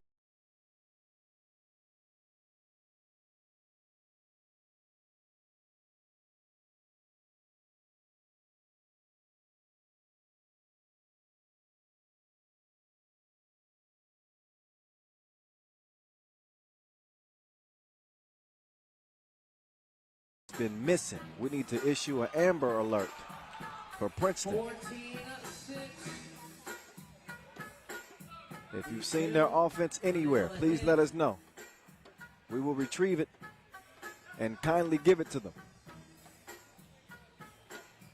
because this ain't it. Behind the back setup. No. Moore. He'll track it down. Eric Carrington over to tough man Huffman. The pass had too much heat on it. I'm not sure if it was deflected or not. Okay, I guess that. Oh no, it was not deflected. Timeout on the court. I think it's going to be purple ball. Initially, it looked like it was going to be Princeton ball, but I believe that's going to be Antwerp. Once again, big thank you to all the sponsors: Abu Dhabi Sports Council, Tissot Swiss Watches, Inleo, Skelly Sports, Wilson Basketball, Isle A and H. Of course, none of this would be possible without our ball and apparel sponsor, Wilson. Our official timekeeper, Tissot, making Swiss watches since 1853. Our official suppliers as well: Inleo, Magic Sky, Skelda Sports, the terrific trio, part of this 3x3 family. So sloppy possession there, as Antwerp will give it right back over to the Americans. North American teams have not had much of an imprint on this 2021 3x3 campaign. It's the Madman. It's a flex zone. He muscles one up. 14-7 contest. Here comes Must-See TV. Fake the pass, missed the shot. Sellis is going to tip it out. They're trying to decide whose ball it should be. Sellis he's ready to challenge. So ruled Princeton ball. Sellis is going to challenge. Smart challenge one way or the other because it's going to give his team a rest, a much needed rest. And even better challenge if it ends up working in their favor. Been a one-sided game. You can tell from the score. 14-7. It's going to take Princeton heating up in a hurry to get back in this thing with 1:51 left. But you can get a look at it yourself as that ball comes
Is that all purple? Yeah. So the final 1.5 seconds that we're going to tick off the clock in this one. And that is all she wrote. Wowzers. A backyard beatdown that the Belgians hand to the Americans. Antwerp over Princeton as Antwerp go 2-0 here in the pool phase day one. We'll see Princeton again as they'll have a play-in game against Utrecht, the squad that came all the way out of the qualifying draw. And, to be honest, looking at the way that Princeton's been playing, that's not going to be a gimme game for them. So we're going to see how that one plays out. But we're also going to get a chance to hear from one of the emerging stars on the World Tour this year, Thibaut Vervoort, 4th on the scoring charts. We call him must-see TV, and he's on your TV right now, standing by with Rachel, over to you. So first time you play against Princeton, how's the play against them? It's a very physical team. They got 2 big guys and then 2 shooters. So it's a good team to play against. You got to be aware of the outside shots and the inside play, so it's difficult, yeah. So you're undefeated after pool play. Anything you'd like to improve for tomorrow? I think we have to finish the free throws. We missed too much today. For the rest, it's just keep that defensive mentality, and then we're okay. Thank you. Thank you. Yeah, got to take care of the free throws and put defense first. I think this team shouldn't have many problems putting the ball in the bucket. They got enough offensive firepower to where they're going to be able to score. But the more talented offensive teams, they become so much better when they focus on defense first and they allow the offense to come to them. That's plenty of offense right there. He is a one-man show, a solo act at times. Must-see TV was the catalyst. He set the tempo for this Belgian team, and it was a 7-point lead for Antwerp before we could hardly blink. And you kind of got the feeling that Princeton was going to be in trouble if they didn't somehow find a way to start getting the 2 pieces to fall. Obviously, they can score it on the inside, but this is a game where you got to have guys that can extend the court and knock down twos. The long ball. As they say, chicks dig the long ball, right? At least that's a phrase where I'm from. So they fought twos with ones. Kareem Maddox had his imprints all over the game within 5 feet. As you saw, a more balanced effort from Antwerp. They were the better defensive team as well. And while we did see a few twos start to go down the latter half of the game for Princeton, it was too little, too late. Antwerp in the winner's circle. They are 2-0. We'll see them again tomorrow for the quarterfinals. They will watch the rest of today's action as we start heading down the final stretch of day one here in Abu Dhabi, the 10th edition. Yeah, buddy. So coming up next, we're going to see Leman and Amsterdam. Our first look at Amsterdam today. Amsterdam 4th in the tour standings. We'll get to them in a minute. But how about Leman looking to become the second team to head back to the telly 2-0. So you got your 3rd and 4th ranked teams in terms of the World Tour standings. Leman should have plenty of momentum after getting a win to start the day. And, of course, after winning the Perm Quest in Russia last week. They got that tune up, and they did it in style, undefeated en route to that W. They beat Shake Gubale in the final, and they beat Riga en route to getting that win as well. Their first win, their first pro win in 2021, albeit at a quest. Sometimes that's all you need. Anyway, how about Amsterdam? Talent and Pro. Out of the two teams, they are the one that have a World Tour win this year. They got it started way back in March. That seems like an eternity ago now. But it was Amsterdam Talent&Pro winning the Doha Masters to start 2021. They did it with Aaron Royer, Julian Jaring, Maxim Kovacevic. They are joined by DeMeo Vanderhorst as well. And finally wearing number 4, DeMeo Vanderhorst. So Dimes, Aaron Royer with a dab of ranch. Mad Max, Maxim Kovacevic. He's a stone cold killer. Kovacevic, I'm trying to tell you. He's been playing with Amsterdam after 3 years with Leman. So this game has some special meaning for Maxim Kovacevic. He helped win Leman a World Tour Masters in Debrecen a couple years back. Now he's on the enemy side. So maybe some mixed emotions for Max Kovacevic.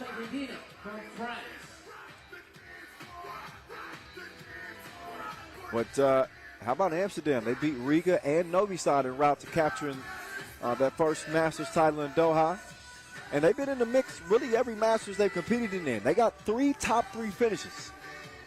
So Amsterdam has been a perennial power, whether someone admit it or not. They've been a perennial power on the Pro Tour. Not to forget their Utrecht Challenger win this year as well. It's been a good year for the Dutchmen. They lost in the final to UB in Montreal. They finished 3rd in Debrecen, and of course they won in Doha, as I mentioned. They got the tools to get it done. Okay. I'm going to give you a Wilson teacher. They got Killer Max. He had 13 points in the final of that Doha Masters. This is a dude that can heat up in a hurry. We'll see if he can do it for the other guys this time. He's no longer representing Leman, but he knows his team very well. Maybe this side. Maybe. Kovacevic a little strong on the 2 release. Killer Max kicks it down low to Juice. Juice out to Dimes. It's a miss, but Juice will get it over to, try to get it over to Dimes. Dimes an Olympian. Julian Jaring. His heroics at the Olympic qualifiers helped the Netherlands earn that bid to the Olympic Games. Dimes with yet another facial hair style this time. This dude changes his look every Masters. Sometimes he's bald, sometimes he's got a mini fro. Sometimes he's got an old school handlebar stash. He's a man of many faces. I've talked enough about his facial hair. Let's focus on his game. His free throws need some work. Now Dimes trying to defend Kilian on the move. He pulls up, defended well, and a foul called. That one called on Kovac. No, that one called on the Manimal, Vasic. 2 fouls on Leman. Neither team has scored as of yet, but we again are just now dipping our toe in the water, just scratching the surface. We're 40 seconds in to this Pool D Game 3. Kilian hands it off to Escayado. Kojic, he wants it back. He's going to get it back. He lets it fly. It flew. Didn't touch nothing. Kilian with a wild shot. Dimes will come away with it. Dimes wants to give it up. Kovacevic. Killer Max hands it off. Foul on the floor. Oh, no, no foul. Kickball for a shot clock for the Dutchman. Aaron Royer with the handoff. Back to Dimes. These two have played together for a long time. Dimes, though, couldn't get the layup to fall. So he tried to get it to the Manimal. And Juice volunteers himself for a foul.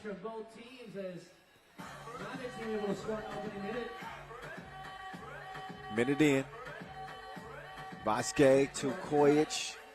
Kojic treating Royer like he's eligible for abuse.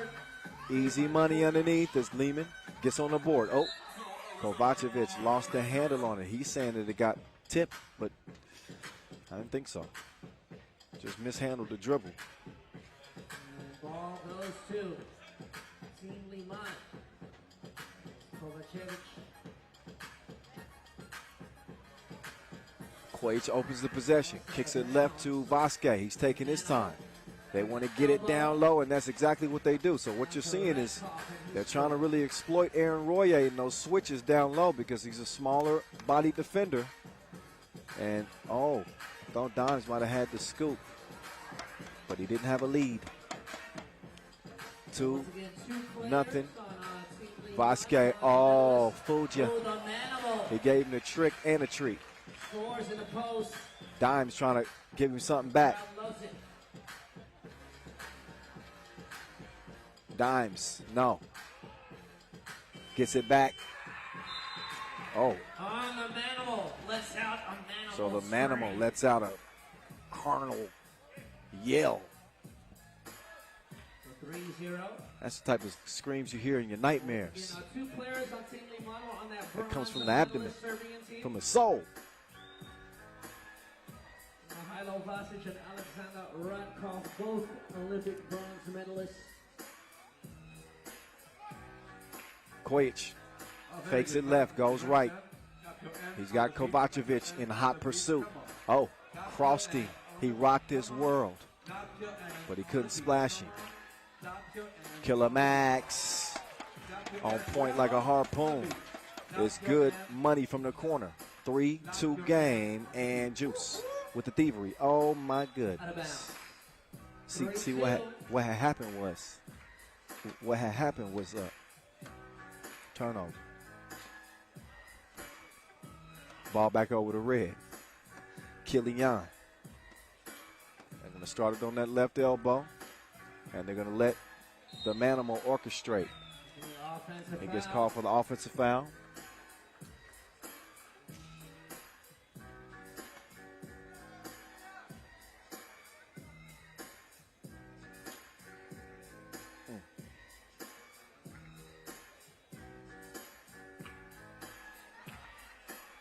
Kovacevic. No. Right back. He's going to pull the trigger again. And that jumper is still processing. Oh, Vasquez nearly turned it over. Kilian, mid-range game. Not quite. He'll hand it off to Kojic. Kojic got the step past Juice. Nobody there to defend the rim. So 4-2 is the result. Kilian trying to hold his own against Dimes. Oh, that should have been a bucket. But Dimes missed the scoop again. Juice. So Amsterdam, Talent&Pro playing a little bit frantically as we get to our first TV timeout. Only 2 points through the first 3.5 minutes, but Leman hasn't exactly been lighting up the scoreboard themselves. 4-2, a one-possession game. Again, as we get to our first break in the action. Let me hear y'all. Let me hear y'all make some noise.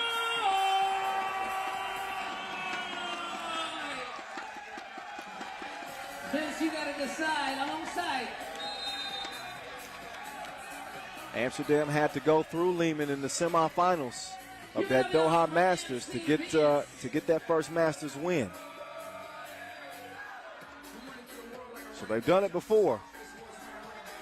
So far, they ain't doing it. Kojic, oh, nice Euro step. He's able to draw the foul. Kojic, with a slithery move to the basket, draws the foul.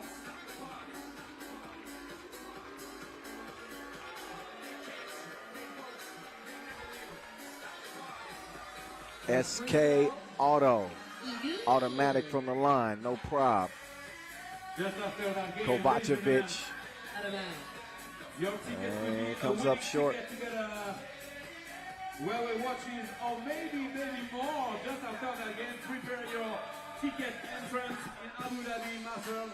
Just after that game, we're going to play all together, and you play with your ticket entrance for the day one. Koic trying to spin and get some freedom. No, missed it. Killian kicks it. Koic straight on, look, knuckleballed it in. Kovacevic held up. Oh, offensive foul.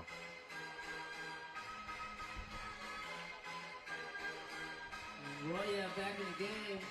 So 7-2 lead here for Leman. Amsterdam still looking to find some of that offense. Looking a lot like how Princeton looked. Royer is bandaged, by the way. Apparently he took a headshot. Now he's out here looking like a Dutch ninja. What? You want to make a Mexican wave in this way? Okay. And Kovacevic, if you remember his heroics in Debrecen a couple years ago, he was bandaged too across the head. And my guy hit 6 twos to win that final. It was an iconic moment for him. But of course, he was playing for Leman then. I'm just saying that the Aaron Royer head guard is reminiscent of that. 1, 2, 3. That is not for fashion. That's a medical medical garment. Koic. One more time. Come on. Okay. Bullet pass. Dime sets up Juice. Back to a 4-point game. Koic getting some resistance from Royer. Royer too little down there. Back out to a 5-point game. Dime trying to make it a 3-point game. 2 is short though. Now we'll see if Dimes can hold his own against the Manimal. The Manimal sets the screen. He's going to give Koic a look. Koic, instead of dropping it down, he chunks the deuces and missed it. Koic off balance after the crossover from Dimes. 4 fouls on Leman, 5 on Amsterdam, but also a 5-point lead for Leman. Now the foul's starting to add up. They're out here hacking like computer nerds. Both teams 5 fouls apiece.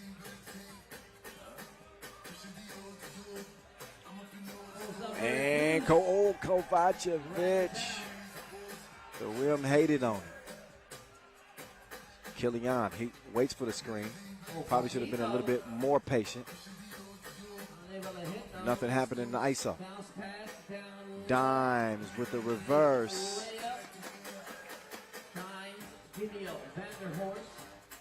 Under 4 minutes to play. Ratkov. Oh, look at Ratkov. Swiper, no swiping. Oh, and then he sets the table. That's a 4-star dish. Number 2, the boy shot Killian, a.k.a. Paquito. Up fake. Killer Max. Off the glass.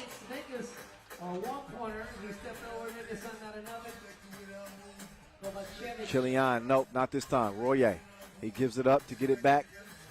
He's left all alone. Oh my goodness.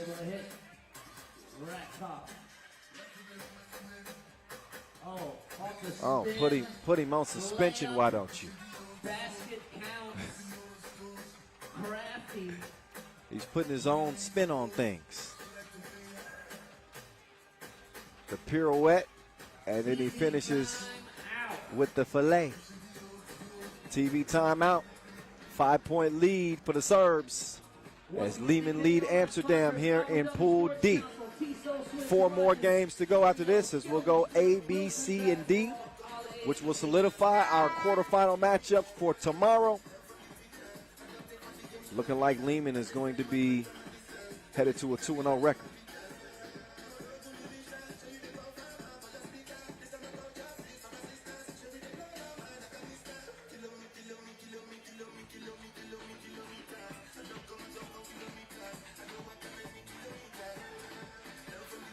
Ratkov, no, missed it. Kovacevic, quick trigger.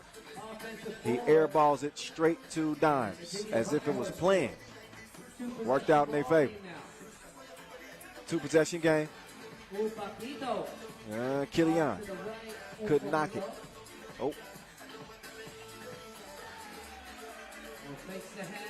Rakov, straight on. Not enough arc on the shot.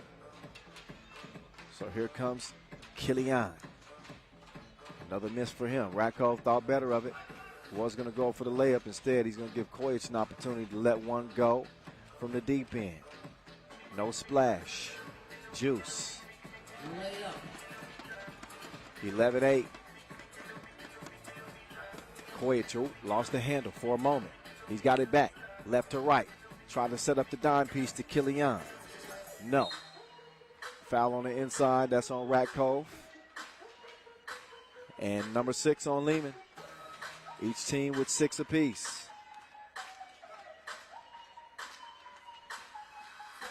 For the 3-point advantage for Leman. Amsterdam only trailing by 3 as we approach the final 2 minutes.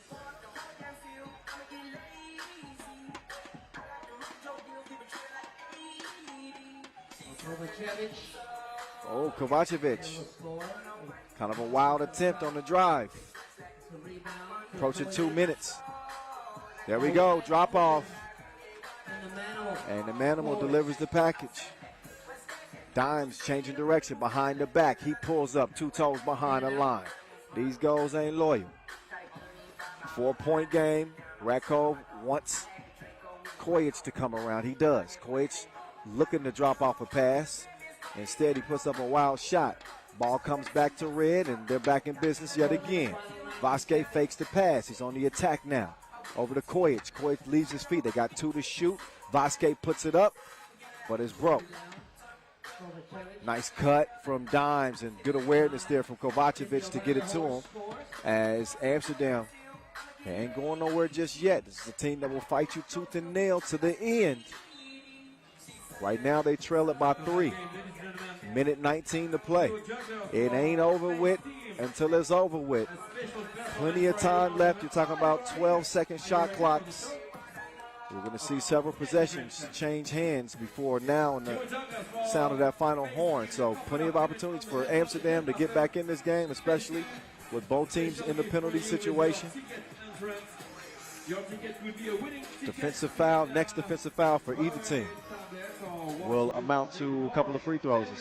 Both teams will be in the penalty. Ticket entrance, Abu Dhabi Masters 2021.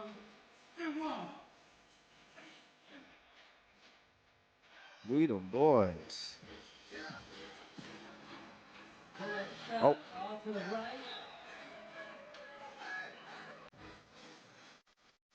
Out of bounds off Red.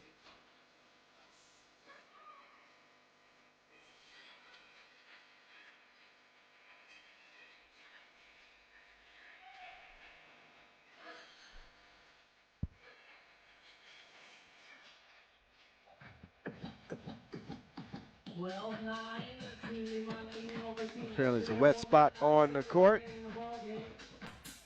They got that taken care of. As Juice will get us started, top of the key.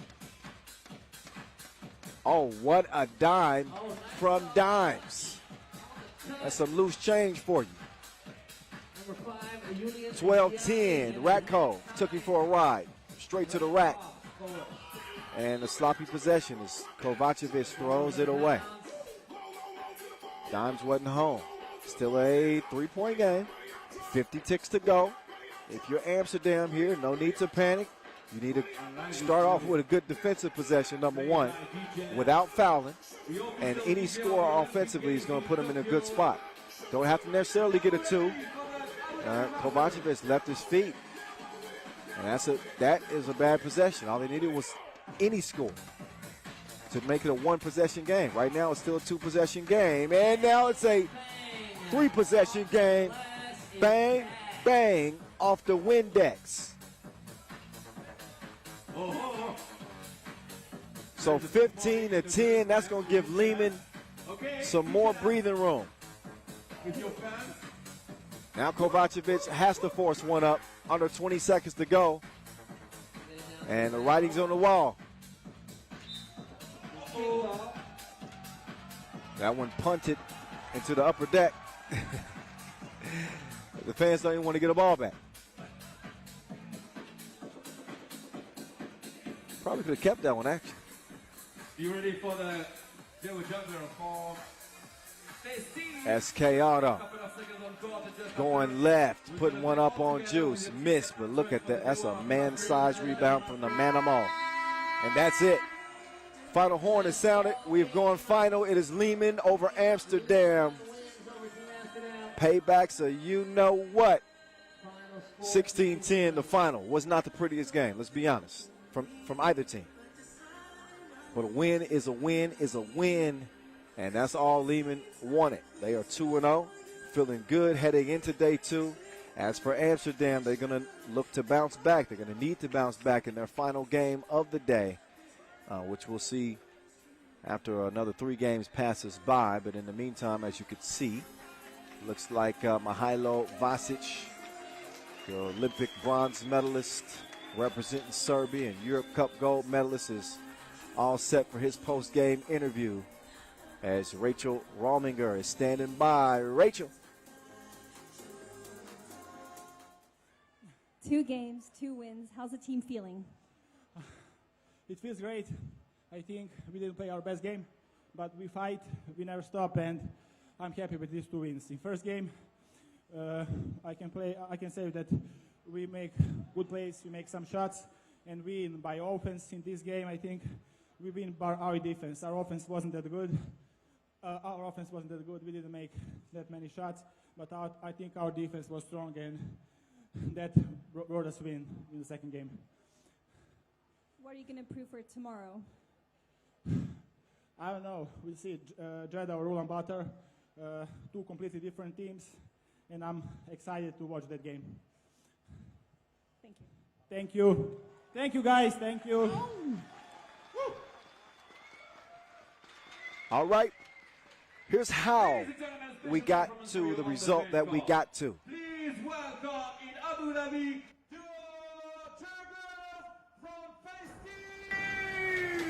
it was, look, the offense was not flowing.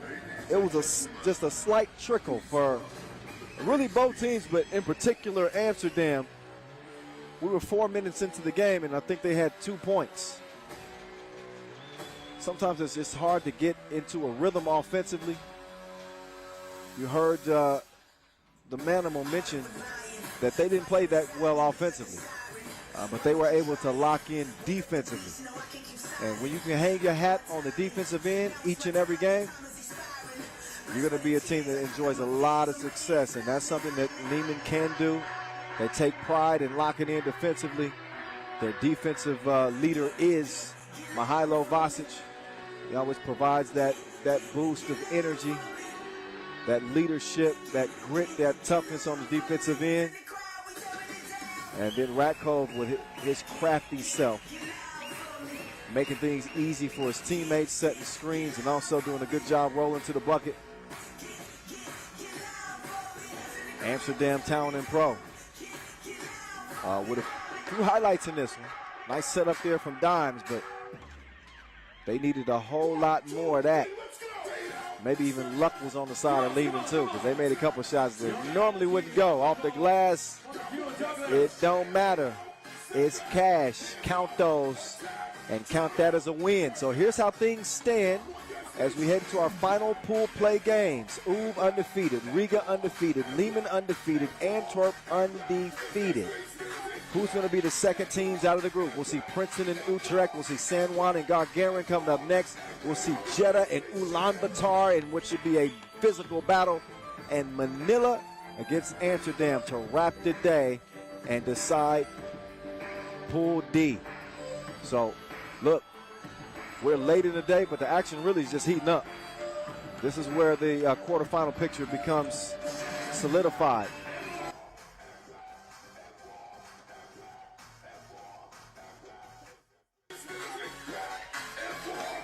All right, before we get to our next game, let's take a look at San Juan's mixtape so you can see how dangerous this Puerto Rican team is heading into our next game. Here's Matias. Oh, what a play! Sets up Gilberto Clavel.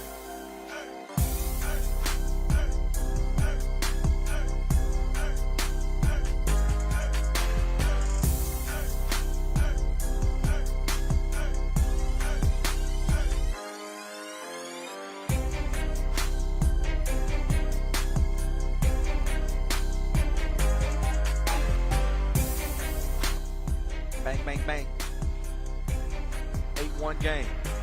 Here's the little monster, Motro.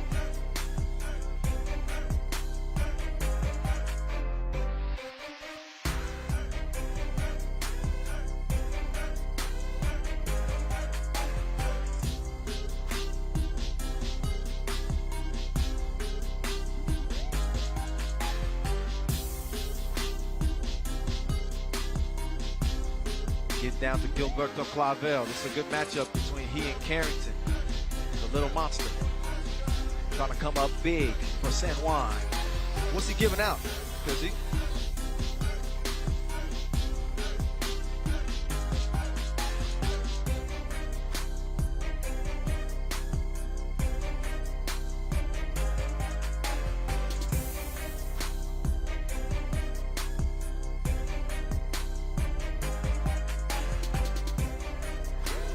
Arazo, nice move. Oh yeah, good bucket.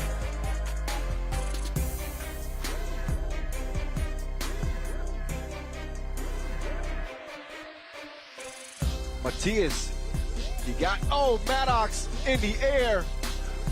He's gonna come out of the scrum with it. He's got the green light.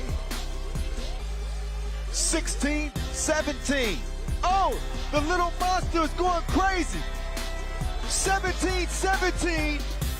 He ties it up to send it to OT in a game that Princeton very likely should have been coming out with a victory. Matias for the win! Thank you very much. That is it. It is over with. The little monster is going to haunt Princeton in their dreams tonight.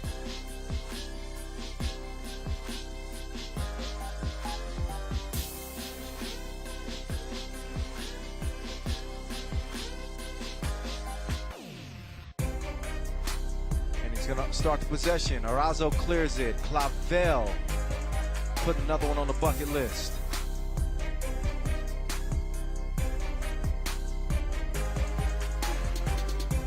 Nice shooter's touch. It drops down. Deadlock at 7 apiece. 5 to shoot on the shot clock. And Clavel. This dude is balling.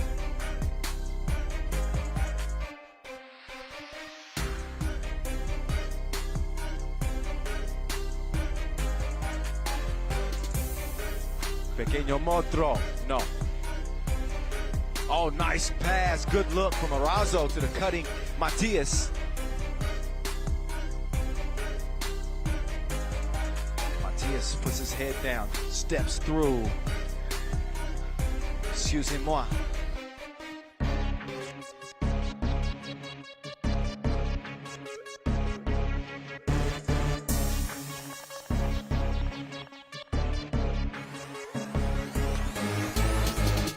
Matias going for the win!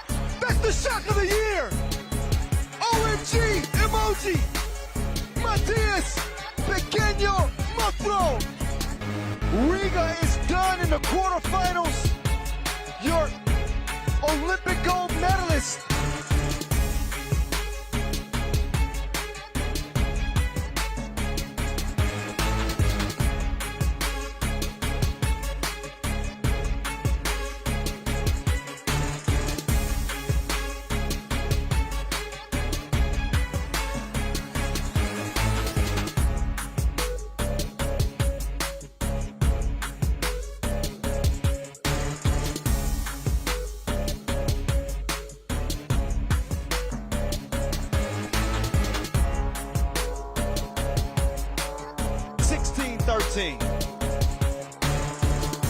Clavel, tough shot falling away from the bucket.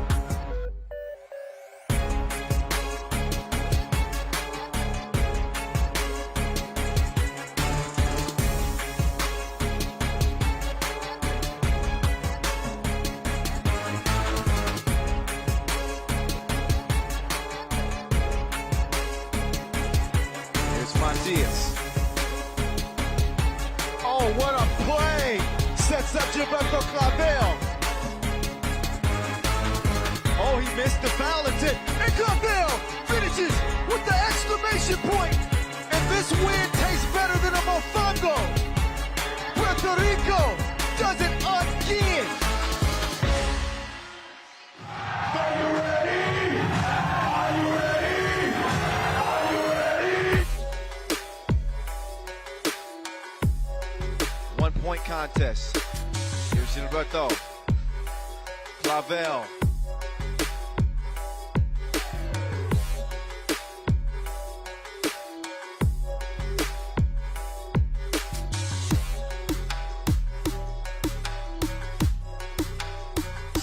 Drive, kick. Gilberto, he drives. He drops it off.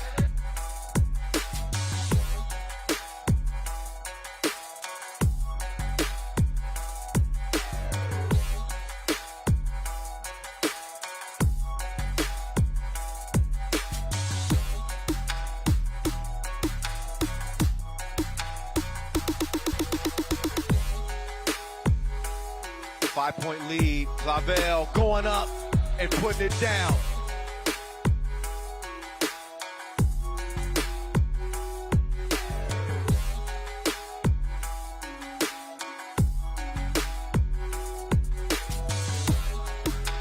He's going to get it over to Gilberto Clavel. He's on a kill streak. There will be no respawn.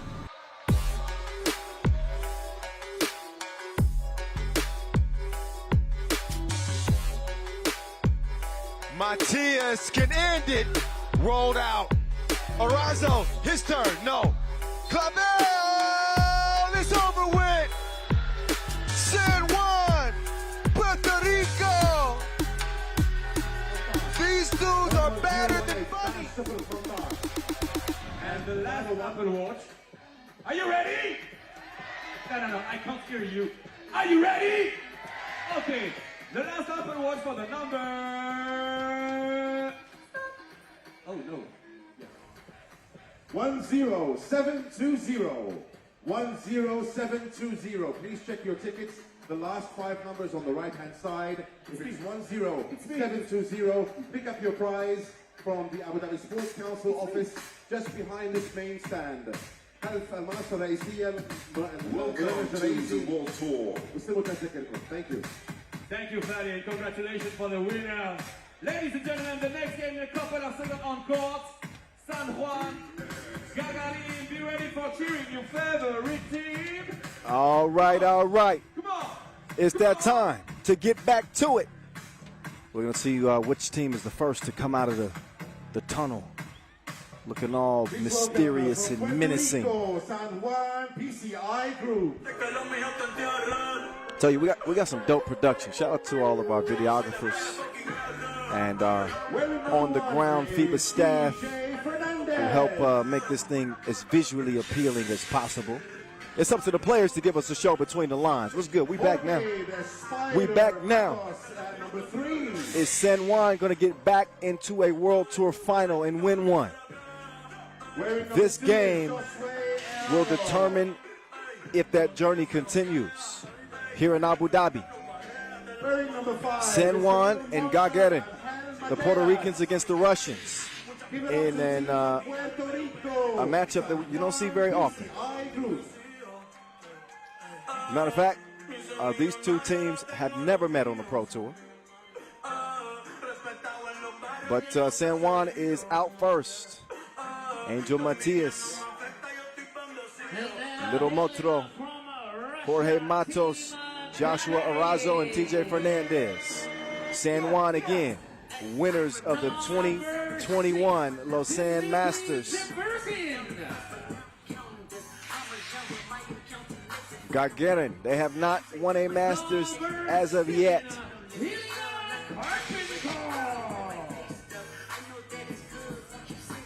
Their last 4 games, as a matter of fact, have been L's. But they do have 3 Olympic silver medalists on this team. That means a lot. It means a lot to their country. It means a lot to their personal careers. It doesn't mean much between the lines here in Abu Dhabi. Throw your resumes out the window. It's time to show up or get shown out.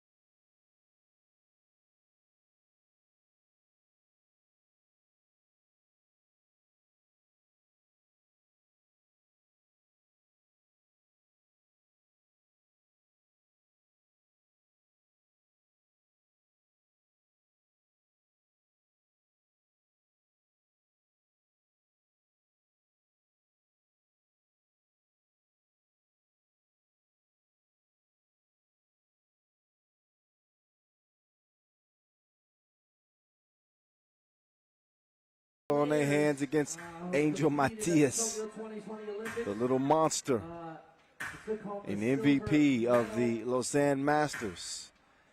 If you're just joining us, then you're probably looking at the San Juan team and saying, wait a minute, where's Gilberto Clavel? He's injured. Unfortunately, he's injured. So they don't have his physical prowess to benefit from here in this tournament. They're still a good team. They still got a shot. But you be fooling yourselves if you think that they are as good as they would be with Gilberto Clavel. I'm just keeping the buck. Get better soon, homie. Alex Zuev, he's the top gun on this Russian team. And these teams, again, have never met on the pro circuit. Gagarin have the accolades. They got the resume. They do not have the World Tour Masters win this year, as does San Juan.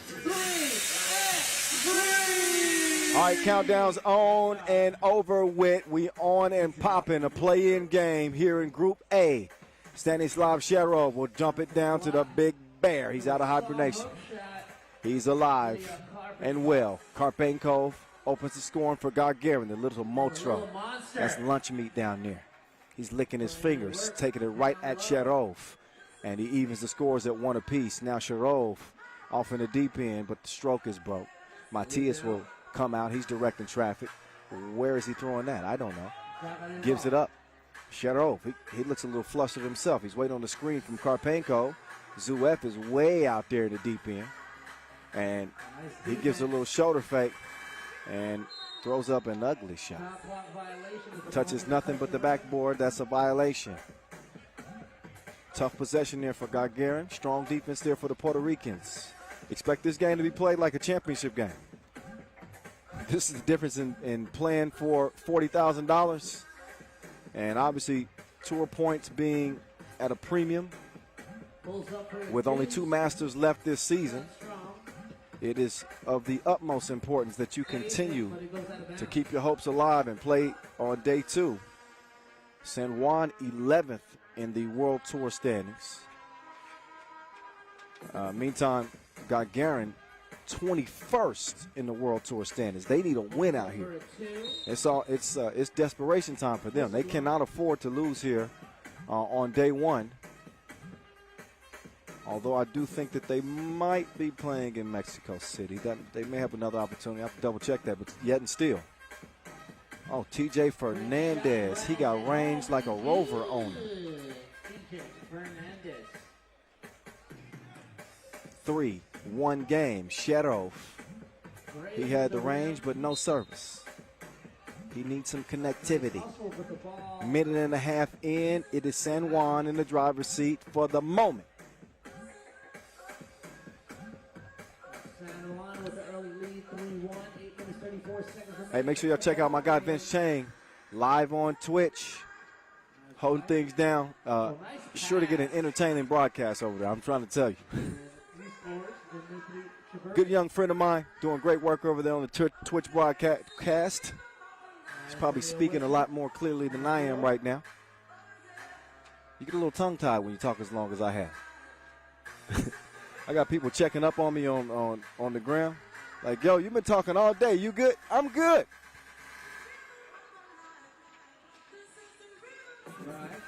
Shout out to Basic Basketball Depth Camp. Basic Basketball Depth Camp. He says it's 12:32 in the morning in Bangkok, Thailand, and I'm watching. That's a 3x3 fan for you right there. So shout out to him again. Basic_basketball_depth_camp. We appreciate you, man. Keep watching. It's only gonna get better. It's only heating up. It's intensifying as the day closes down.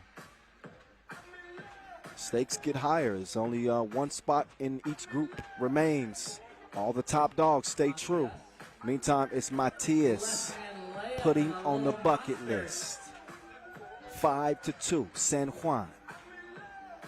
Pull up from Zuev. He fires a blank yet again. Here's Fernandez coming around. Oh no. After he released that shot, that's what he said in his head. Oh no, I just said it verbally. This team got it involved. They trail by 3. Shiborkin going to the spin move, but he's held up with a foul. And he was shooting 1, so Dmitry Shiborkin. He will step up and shoot 1. Shiborkin, 24 years old. Each one of these Russian players are 26 years old or younger.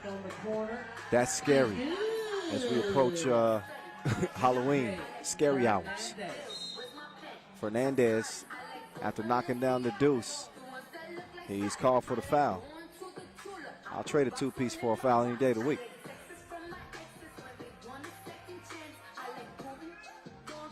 Down to the block. Chivorkin doing him dirty. Fernandez, he was feeling it. That's a heat check. Long on the shot. Shedov, he switches directions. Oh, drops his shoulder. Offensive foul. As he sent Fernandez out of bounds. He said, I'm a middleweight, you a lightweight. That ain't my fault. Barrazo making his move. Dribble drive. Some contact. Solid defense from the brick wall. Oh, and the miss. Karpenkov, though, recovers. He will shoot 1. If y'all didn't get a chance to see the Olympic Games and 3x3's debut, number one, I don't know where you were, okay? So I'm kind of side-eyeing you right now. I came front. But if you had watched the Olympic Games, you would have seen Ilya Karpenkov put on one of the best individual performances that we've seen in 3x3 in really quite some time. My guy was an absolute force. He was a walking bucket. We saw him really grow up before our eyes. And I think the most dominant player on this Gagarin team. Could almost run your offense through him as he misses the free throw. By 3 over Gagarin. Oh, Fernandez was able to get the shot to at least get to the rim. Still a miss nonetheless. Speaking of misses, Shedov. No, sir. Good entry pass to Razo. Karpenkov, hands straight up. He still gets called for the foul. Or did he? No, out of bounds. No foul. Thought that was good defense anyway.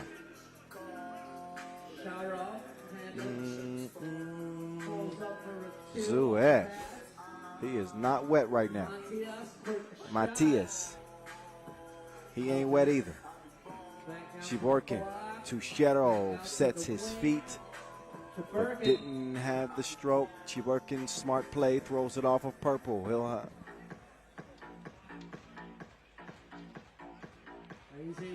have 11 seconds on the shot clock. Shivorkin will do the inbounding himself. He attacks the bucket, put a little bit too much protein on the shot.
is Zoo wet, drenched from the left wing. Sometimes as a shooter, all you need to do is see it go to the rim one time. And all of a sudden, that rim starts looking like a hula hoop. So one thing about 3x3 is you got to have a really short memory. And that's for good or bad. You can't dwell on a play. If you just dunked on the dude, you want to celebrate, if you start celebrating, you're going to probably get burned in transition defense. If you had a bad play, if you sit there and you dwell on it, it's likely going to cost you the same. So this is a game built on instincts, and that's back-to-back deuces for Alexander Zuev, as he's apparently got it off safety. He is shooting. Take cover. Oh, Karpenko. Why you have to do him like that, big man?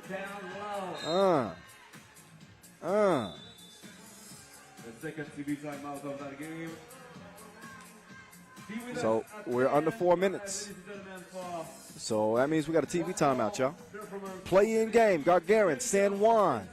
Who wants to continue to play on day 2? We're going to find out in the final 340. Look at what Karpenko just did to Arazo.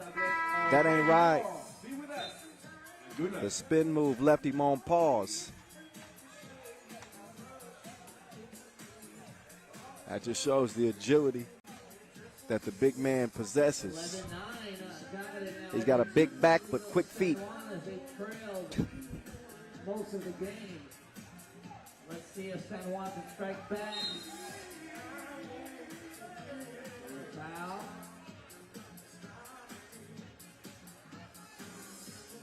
So both teams have 5 team fouls.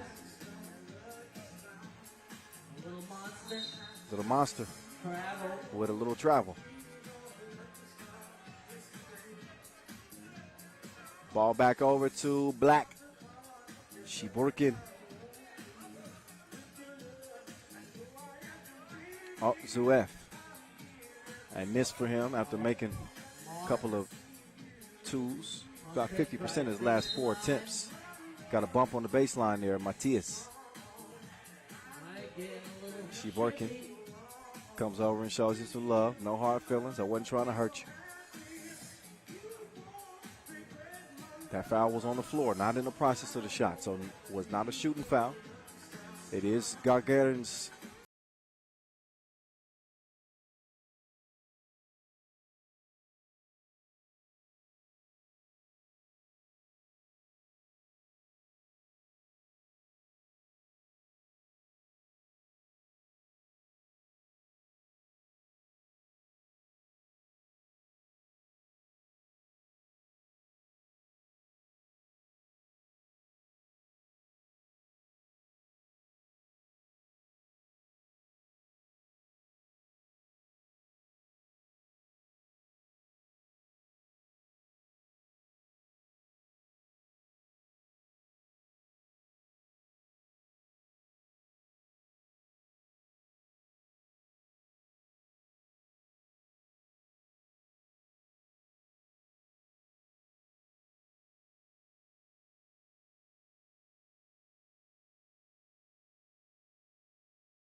purple. Possession stays. So it'll stay with Gagarin. Just over 2 minutes to play.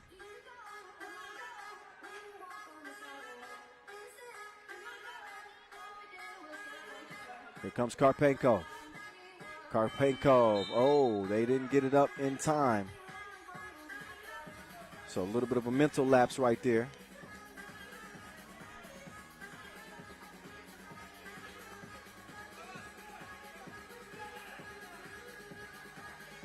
Oh, using the quicks. Oh, nice move. The quicks and the dish. Dropped it down. And they get a basket. Another whistle. TJ Fernandez, the playmaker. And Josue Errazo finishes it. So Gagarin leading this thing just by one now. And a little monster. Grown man game. 12-12 game. Brick from Karpenko. Matias will clear it. This is his time to shine. He's never shied away from the big moments. And this is clearly his team now with Gilberto Clavel injured.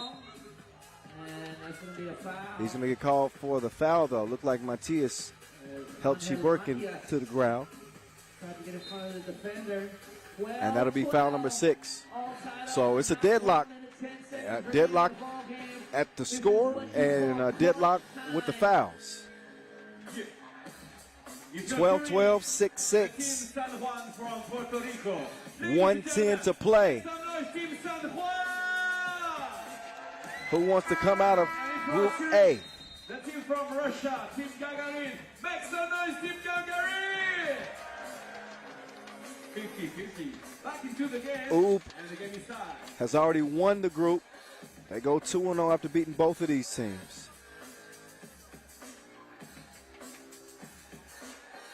So whoever gets a win here will face Antwerp San Juan ball. in the quarterfinals. Oh, nice hands by TJ Fernandez. Nice touch there from TJ Fernandez. Oh, and a big two-piece answer from Stanislav Shero. 14-13 as the Russians retake the lead.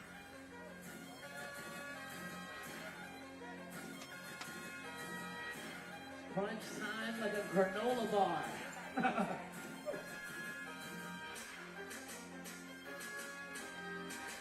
Here we go. Alexander Zuev on the move. Drive and a kick. Chiburkin. That was a good look. Oh, Zuev. Quick hands, though, as he gets the offensive board. Preserves the possession here for Gagarin. They get a fresh shot clock. They got 4 to shoot now. The running hook. Man, that was as difficult as arithmetic. Straight down low to Matias. Oh, he missed it point blank. 1 to 20 seconds to play. San Juan down by 2. Zuev using some clock. He's got 3 to shoot. He pulls the trigger again. It's a miss. Oh, but Zuev fights to get the rebound. Oh, then he's called for the travel. So San Juan will have 5.3 to get a shot. They need 2 to tie. Gagarin also can't foul. If they do, 2 free throws. Matias lets it fly, but that's it. Ball game is over with. San Juan will not be repeating as champions, as they will fall short here on day 1. Instead, it is Gagarin heading into day number 2 as the second team from Pool A. A hard-fought game, as you would expect, play-in game. But it's Gagarin. Maybe they've exercised some of those demons of the past. Coming up short, losing games that you would expect them to win because of their youth. Maybe they're starting to come of age right here, right now. Zuev made some tough plays late. Big 2-piece. Matias played with the type of heart that we've come to expect from him. He was a bucket in this one. Took it right at the juggernaut. He was making his presence felt on the interior, but so were the Russians. Gagarin with that weapon that they have in Karpenkov. He's going to make things difficult on the defense each and every time, but I think the activity of San Juan really gave them a good shot. Did a good job driving, putting the ball on the ground and, getting to the cup. When you do that, Noah, you look like a tiger. When I do that, Karpenkov. I look like a cat. That looked like Shaq For example, back in 99. Nice drop off here from Fernandez. Tough shot from Matias. And that was his last opportunity after the miss. Fernandez keeping his team in it. But Zuev doing his best to put them away. Running hook off the glass.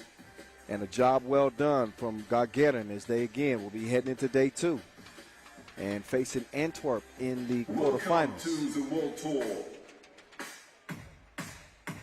If you are ready for the next game, clap your hands on the beat, come on. If you are ready for the next game, clap your hands on the beat, come on, come on, come on. Whoop, whoop. All together. MC Vincent Royer. He keeping it lit like a candle wick. It's going down. Noah Lazarus of Q York. And there's how Pool A finished up. No wins for San Juan. Gagarin is in, as is Oud. They look as good as you can look. It's Team Jeddah.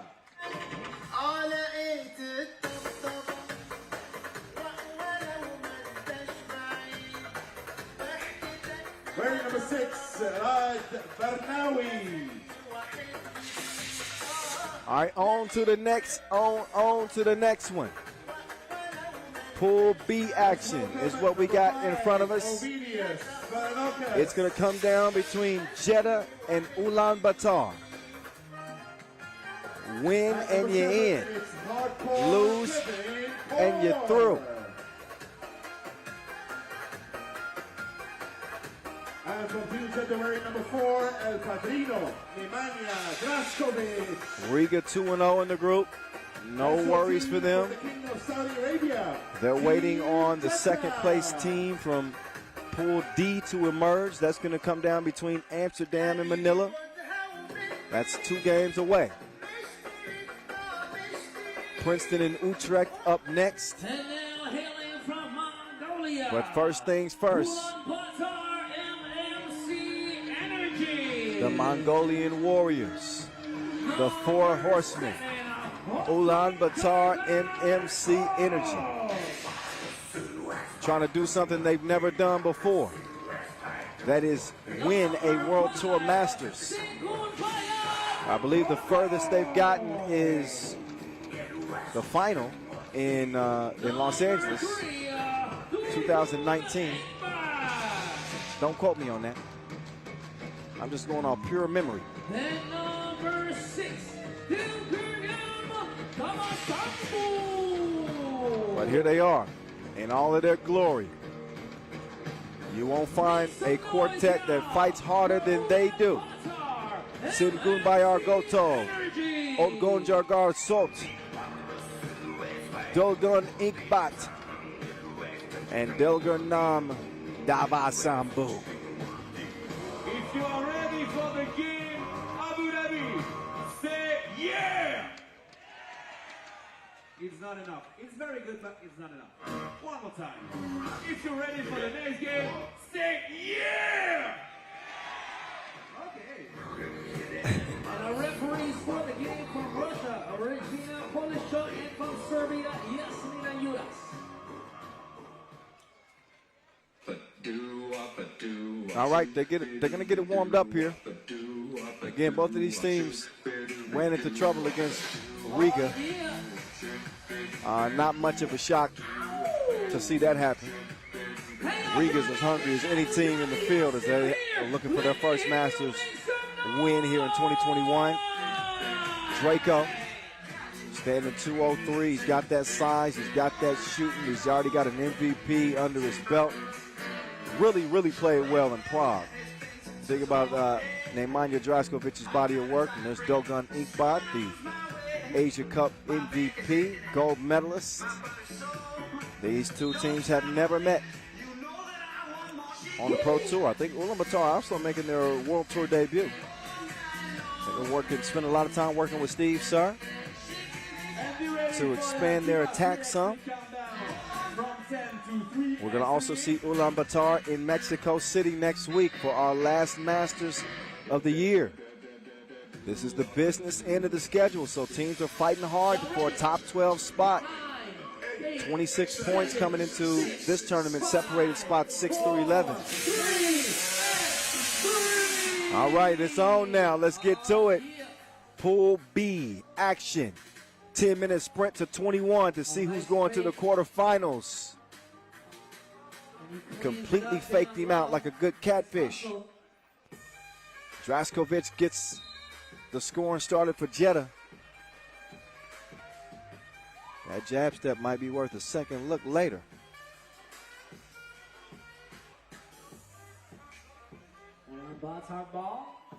Oh my goodness. Dogan from the logo. Too strong. Davasambu. That dude is stronger than a crowbar.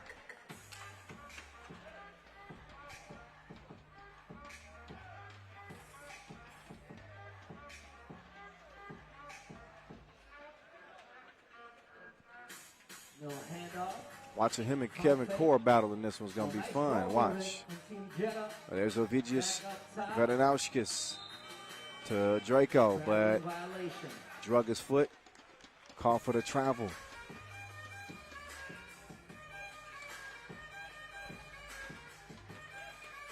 Here's Inkbot making his move to the right. Hands it off. Go Tove.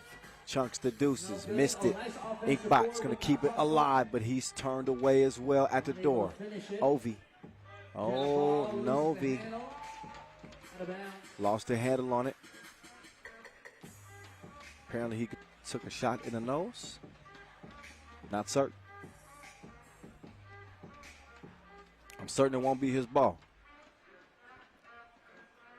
Ball over to white, Ulaanbaatar. Hands it over. But the Bull misses badly. Now can the Bull stay in front defensively? Hardcore. Over to Ovi. Ovi swings it. That's a good look, but not the result that they had hoped for, as Barnawi couldn't get it to go down. A whistle afterwards.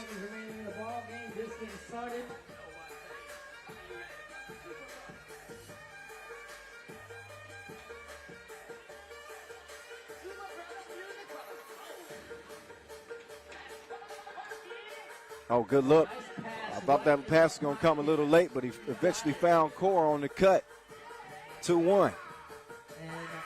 Goto stepping back, getting some space, but he couldn't drop it through the rim. So Davasambu using that size and just relentless attack at the rim, but he missed it. Running hook.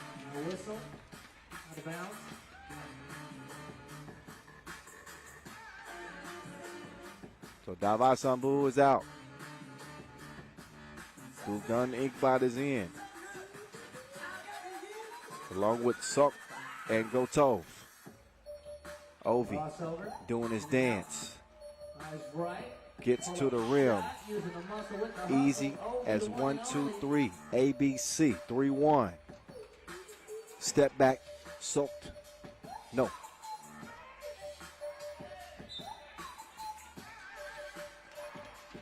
I think that's ruled off of Jeddah. Judging from the reaction of the Mongolians.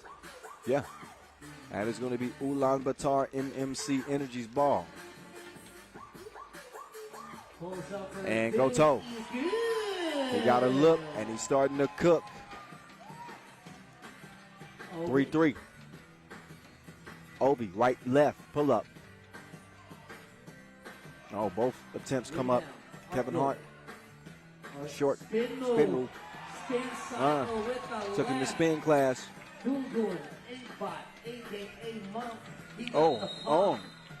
Offensive foul. Offensive foul. So Draskovic was making the move on the baseline. Got caught kind of swinging that elbow.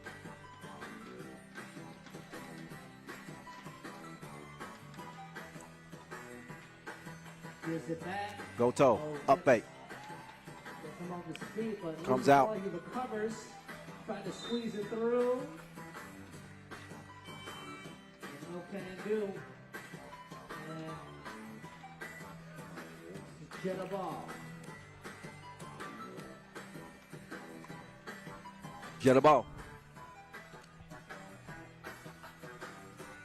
Get a ball change.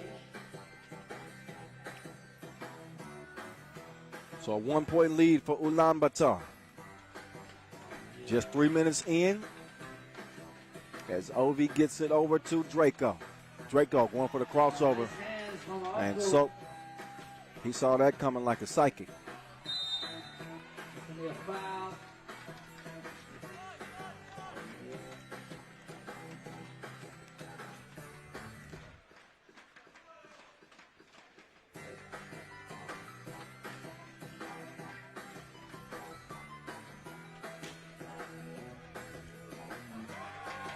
Strong move. 5-3. Oh, nice change of direction. It's a grown man bucket right there. Oh, Draco. Offensive foul. Setting the screen. Illegally set. For 4 fouls on Jeddah. Ulaanbaatar with a 1-point advantage and only 1 foul to their name. First TV timeout. Come on. Not a bad pace to start the game. It's going to be one of those defensive games. It's going to be physical. You got a lot of physical players on the court with Core and Draco. You think about Inkbot and Dabasambu. They really like mixing it up. Are you ready? Okay. Get ready. Put your hand up in the air. On the beat. You're going to clap your hands. On the beat. Come on! Long ball. Count it. Double dip for Swish. 7-4 Ulaanbaatar. You are so good. Come on. You are perfect.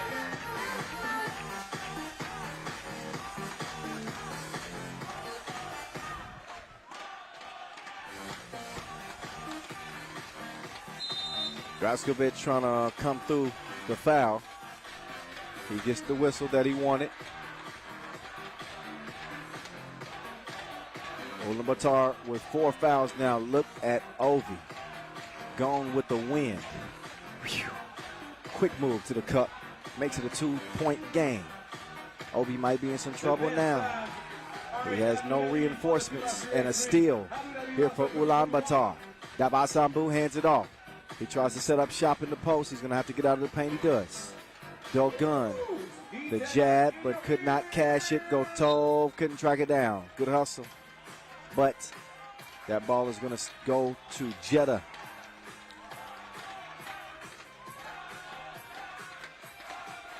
There's a nice Ulaanbaatar fan section, I should say. They're trying to let the fellas hear it right now. Bad pass, telegraphed it the whole way. Now Draskovic will try to make up for it defensively.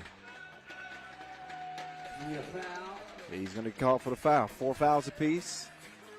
And an 8-5 lead currently for the Mongolians. If you're cheering the team from Mongolia, Team Ulaanbaatar, make some noise, Team Ulaanbaatar! Okay. And make some noise. Oh, pull up. Jeddah! That was not pretty. And neither was that. Ball finds its way to Dabasambu. He's fouled on the layup attempt. So the points aren't piling up for Jeddah, but the fouls are. They got one more to give.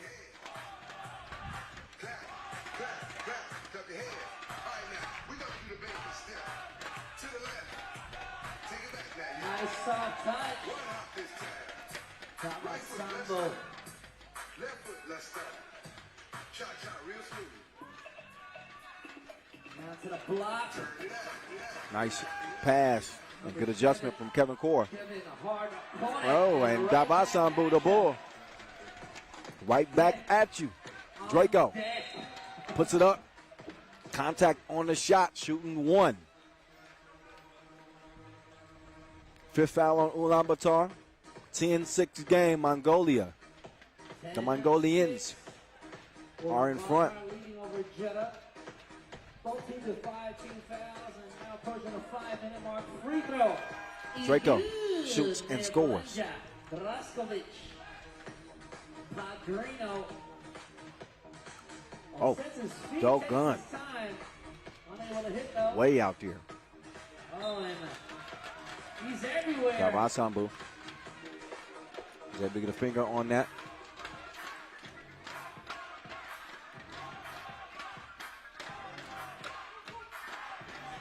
Oh, Ovi. I'm out of here. And easy money. And a quick foul. Ovi. I'm not sure they needed that one. I think that Ovidius Velanauskas just needed a breather. So that was a fatigue foul, so he'll get a rest, but his team will get a 6th team foul. No more to give with just under 5 minutes to play. Ulaanbaatar with 1 to give themselves. Offensive foul.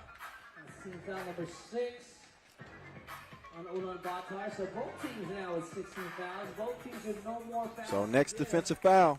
We're going to see free throws either way. From here on in. Oh, Ovi missed the crib. Got a late whistle.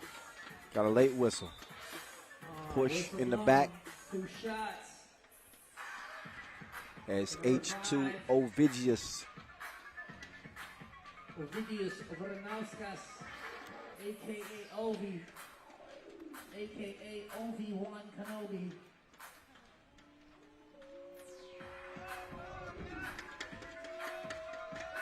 Free throw, strong. Too much on the free throw.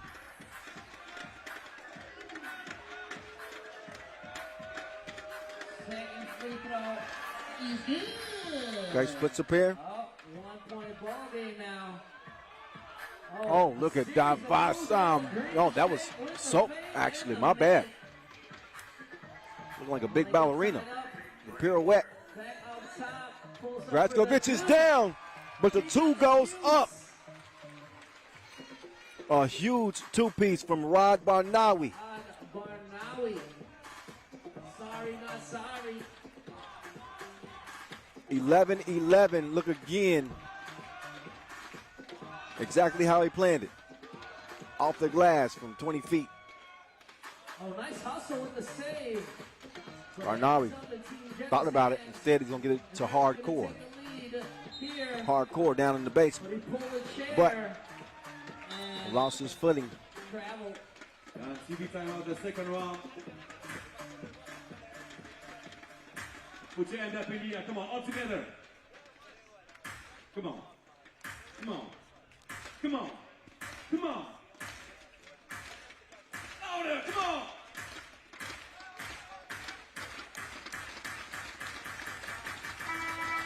Okay, the first round is over. The second round. Come on. Come on. For your favorite team, Team Jeddah or Team Ulaanbaatar. Back into the game. Come on. Abu Dhabi.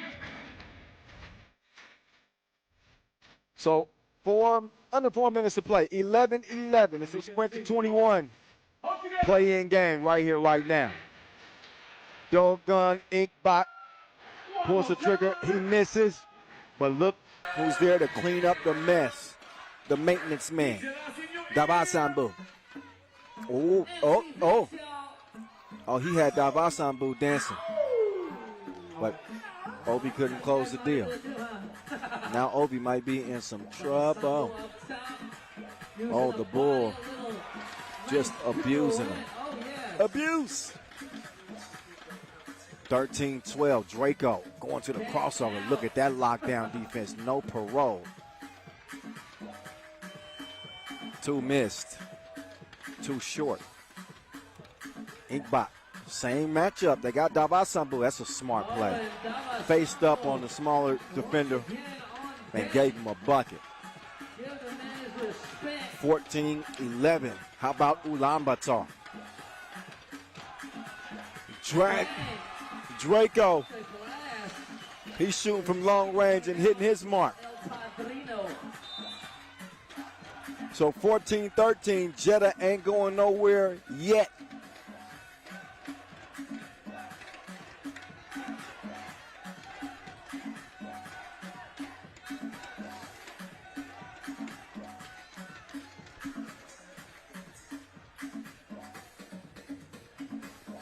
Take another look at Draskovic making the move. We've seen a lot of bank twos. Either dudes are practicing banking twos, Tomorrow we're back at 3 o'clock in the afternoon. or we've seen some lucky shots. FIBA 3x3. Tomorrow we're back at 3. 14-13. Oh, nice up fake. So, no miss. Look at the recovery. Cleaning the offensive glass is Inkbot. 15-13, 2:30 to play. Good game we got going right here. Go Tove. Kicking it. Dogun. Step back. Missed it long. Long rebound though. Stays with Ulaanbaatar. Oh. Bully ball. So with another bucket. Ovi out of there.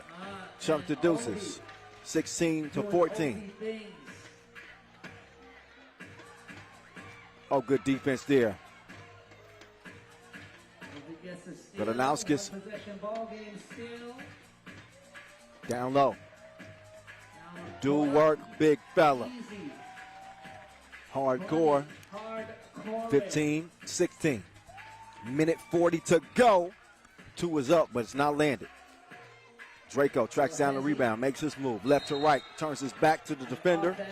Offensive foul is called. Had he been a little bit more composed on that drive, I don't think that he would have got that whistle. Because looked like Inkbot was moving. But Draskovic did seem to be a little bit out of control, so I can understand the whistle. So who here is cheering for Team Jeddah? Make some noise for Team Jeddah. Okay. How about for Team Ulaanbaatar? Okay. So I guess both teams have their fair share of fans still in attendance tonight.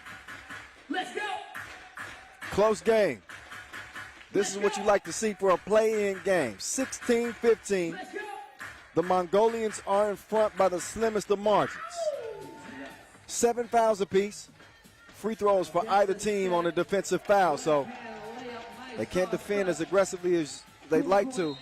But Anauskis gets done, but then Ulaanbaatar foul. So 2 free throws up and coming for Nemanja Draskovic.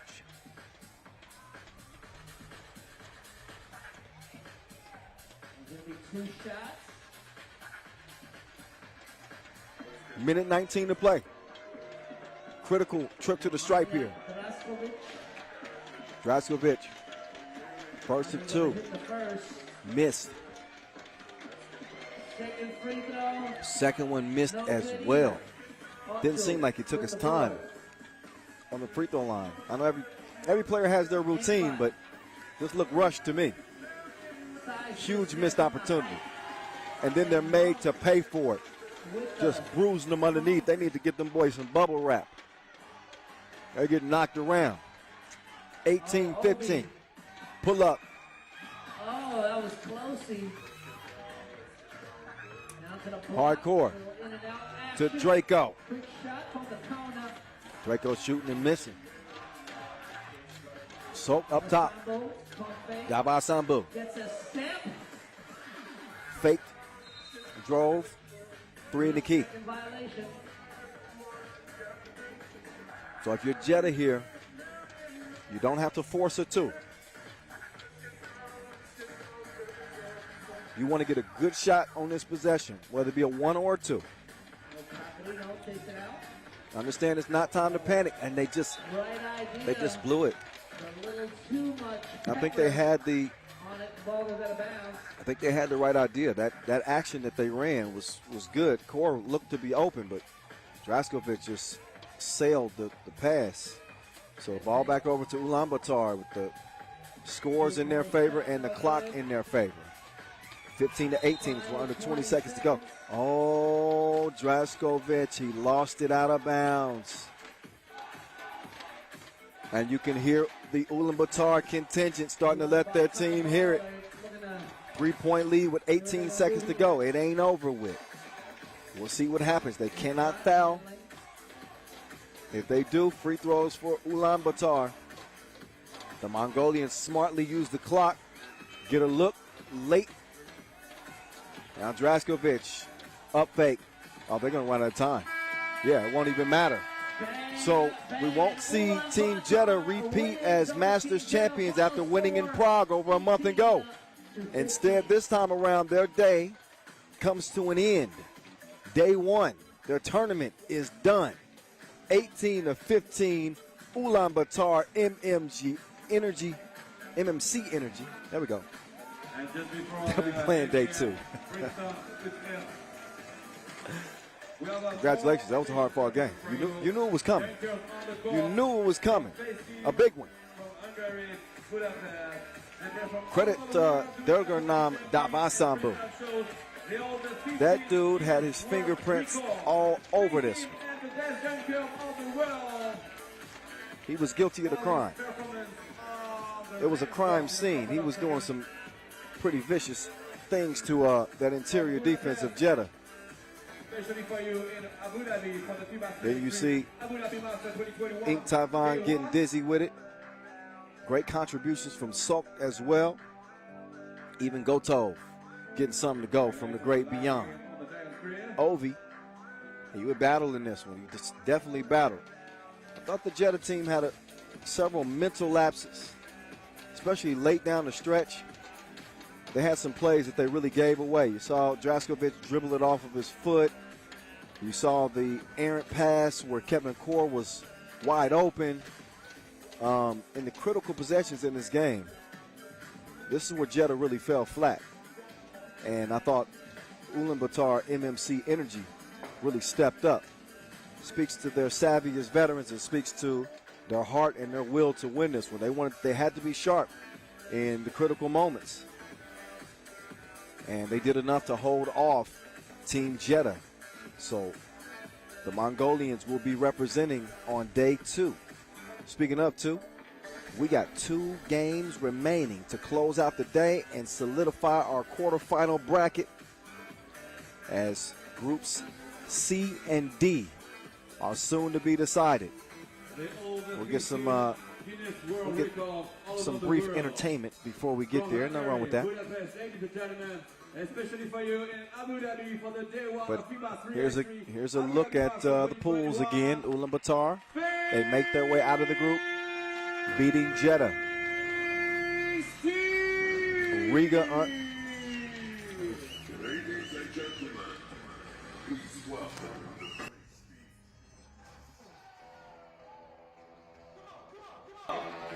Riga, the top dog there, 2-0. That's Pool B. We're going to decide the last 2 pools after we take a quick break as we get a look at a Kareem Maddox mixtape, The Mad Man.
We're back. Only 2 games remain, which means 2 slots in the quarterfinals are still at stake. Day 1 here in Abu Dhabi. What's good? Welcome back. If you've been with us all day long, man, we really appreciate you. All the way from the qualifying draw until now. The run and the road to the World Tour final goes through Abu Dhabi. For the 10th straight year, we've been affiliated with this outstanding city. We've seen some good 3x3 hoop today. And it ain't over with yet. We get into Pool C. And Princeton, they left their offense in baggage claim at the airport first game. Will they bounce back this time around? If they don't, they'll be able to go to baggage claim and head back on their way back home. Because that's exactly what it's going to spell, the end of their tournament, if they cannot get a win here. They're going to face off with Utrecht. By they, I mean Kareem Maddox, the Madman, Damon, Tough Man, Huffman, Craig, Mo Buckets Moore, and Zaire Air Carrington. It's Team Utrecht. Now Utrecht, as I mentioned, they came all the way from the qualifying draw. They had to play a couple of games, get a couple of wins to land into the main draw as the second Netherlands representative. Whether or not they represent day 2 or not will come down to what happens in the next 10 minutes or less. They got Jesse, the Vorn Identity, Julius Van Soers, Leno Vitaven, and Raydale Dupree. That's their 4-man squad. It's Jesse Vorn from the Netherlands. That is your team. And I think they should expect Princeton's best punch here. I think Princeton is, they've heard the noise. They've heard about how the American teams have struggled and how FIBA 3x3 is dominated by the European squads. And they want to get back in the mix. They want to get back in the discussion. They got the experience. They got the know-how. They've got the resumes. World Cup gold medalists.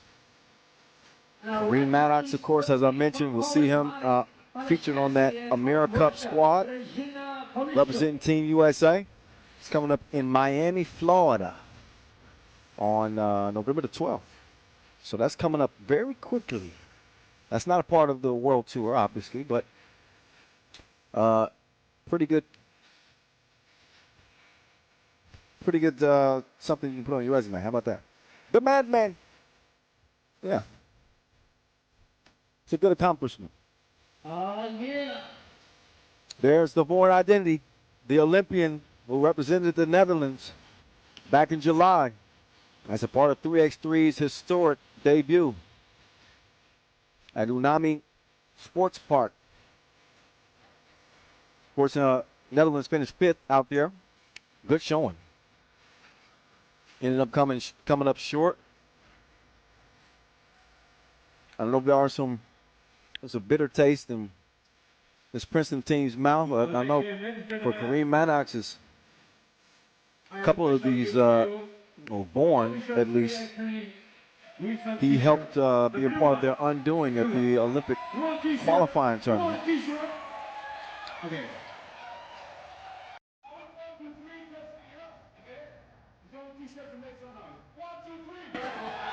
So apparently there's a problem with the net. So they have to lower the basket to get it fixed. Whoa. Not too bad. Look how easily that comes down. Oh, sorry. That's that Skelda sports technology right there. 1, 2, 3. Playing on an Inleo floor, underneath a Magic Sky canopy. Thanks a lot to all of our official suppliers. Our ball and apparel sponsor, Wilson, our official timekeeper, Tissot. All of our local sponsors as well. Of course, the Abu Dhabi Sports Council. All the collaborations made to make this product what it is. The best man is here. 3x3 is going up, and it's about to go down. The best man is here. The best man is here. Y'all get a chance, check in on our Twitch broadcast hosted by my guy Vince Chang. Here. I know he's keeping a close eye on this one. Here. Here. Here. One more turn. Here. Man, that's a big voice coming out of a little dude. Here. Here. How would you like that to be your alarm in the morning to wake you up? I'm not going to scream in y'all ear, but Mike Vincent Royer's got some pipes. Let me tell you. Hello, it's time to wake up. Hello. That guy's got some pipes. Okay. Man, it pays to be a 3x3 fan. They've been raffling off iPads and Apple Watches, iPhones here to some of the fans. If you're sitting in the right seat. So we've seen several fans walk away with even bigger smiles. They were already smiling because of the action they've seen today. But you go out of here with some new technology, especially from Apple. That's really going to make your day. So they're operating on that net, trying to make sure that it's where it needs to be, how it needs to be, so we can take care of business in these last couple of games.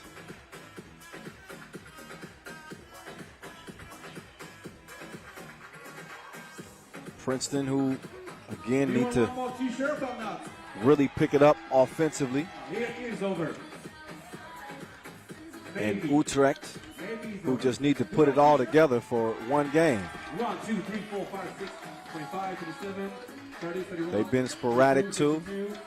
Haven't really gotten the type of shooting from Jesse Vaughan as they would have liked. I think they become a much different team if he's shooting at a little bit of a higher percentage.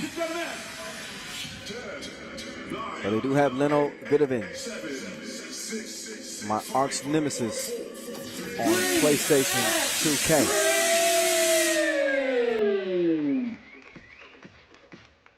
I think I'm going to bust them up next time we get on the sticks. All right, it's going down. We back. All right, it's time to get to it right here. Net's good. Goals at the proper height. 10 minutes are now off and running. And the Vaughan identity has the rock in hand. He had the rock in hand. Drops it down low. And a foul is called that will send Julius Van Soers, the 26-year-old, to the line to shoot one. Team foul number 1 and number 4 at the line. Julius Van Soers. No pro tour history in terms of the matchup between these two. First time. It's first time for everything. Cash and first on the board. So we see Utrecht strike after strike first. Nice pass, good hands. It ain't sugar. It's Kareem.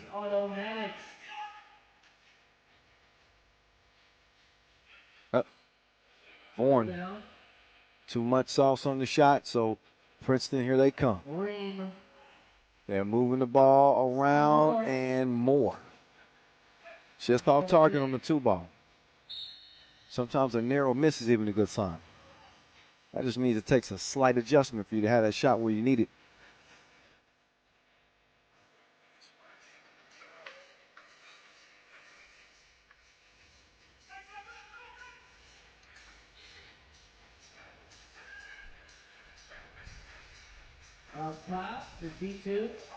So here we go. It's Huffman. Huffman left all alone, but Huff, his stroke is broke. So Princeton, a minute in, a 1-1 game, play-in contest between them and Utrecht. Just scratching the surface in this one. It's been a thriller in Abu Dhabi up to this point. As there, that's Zaire Air Carrington. Giving a new twist to that nickname he's got.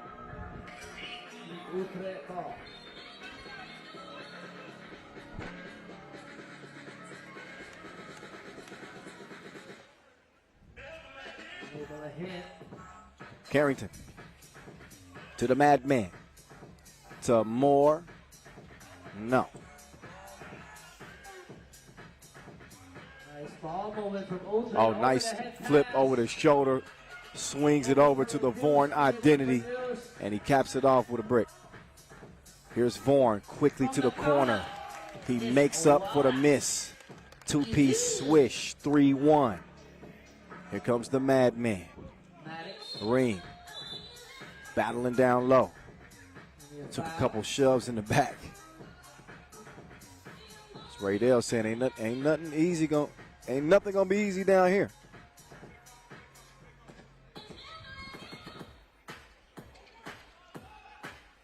Oh, Huffman got to his spot.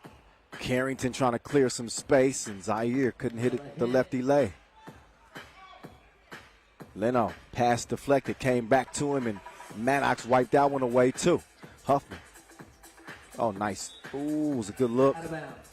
Passed up the two, but Maddox mishandles it.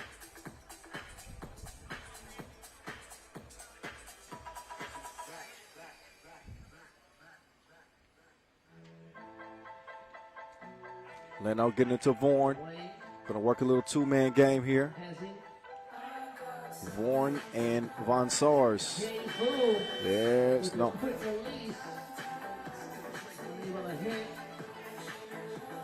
Huffman coming around.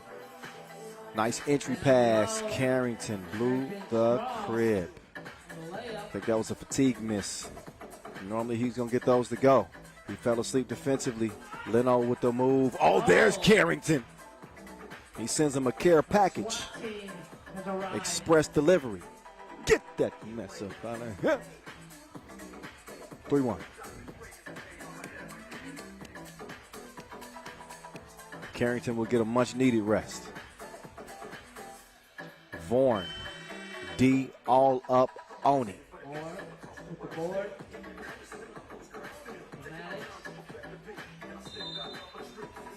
Foul called on Vaughan. Almost 3 minutes in. Both teams going to get a breather here in a few. First dead ball after the 7-minute mark. Oh, Huffman comes free. Oh, they threw a oop to Huffman. You don't see that every day. No dunk, but a lay. That counts the same.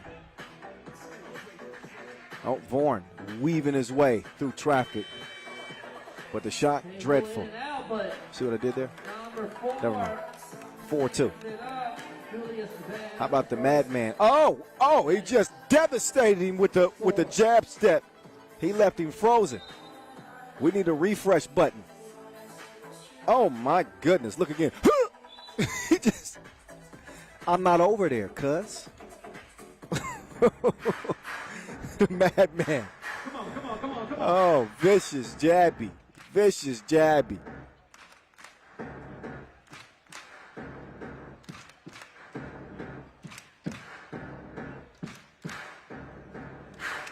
Okay, we're gonna try with this song.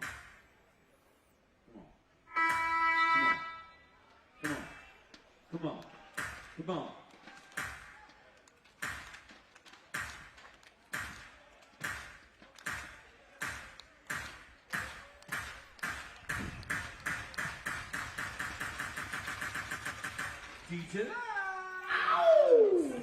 Leno trying to sneak a pass.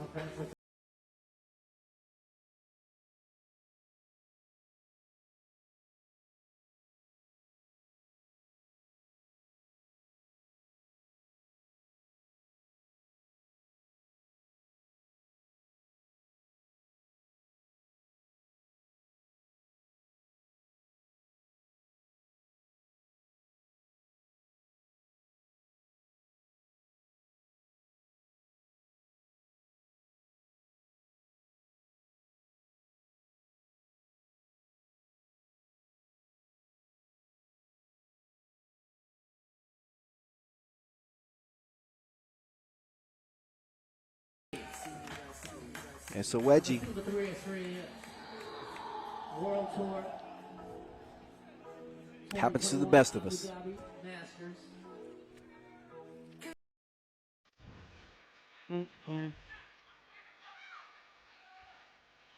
Huffman. Stroke broke. Maddox sets up more. More. Nobody home, so he gets the easy fillet. 4-piece. Nice pass. Oh, Raydell. Big boy move. Bully ball.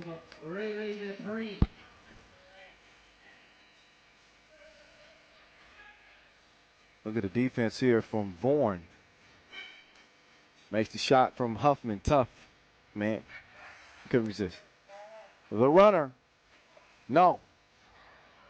Madman to Huff. Damon Huffman. Over to Craig Moore.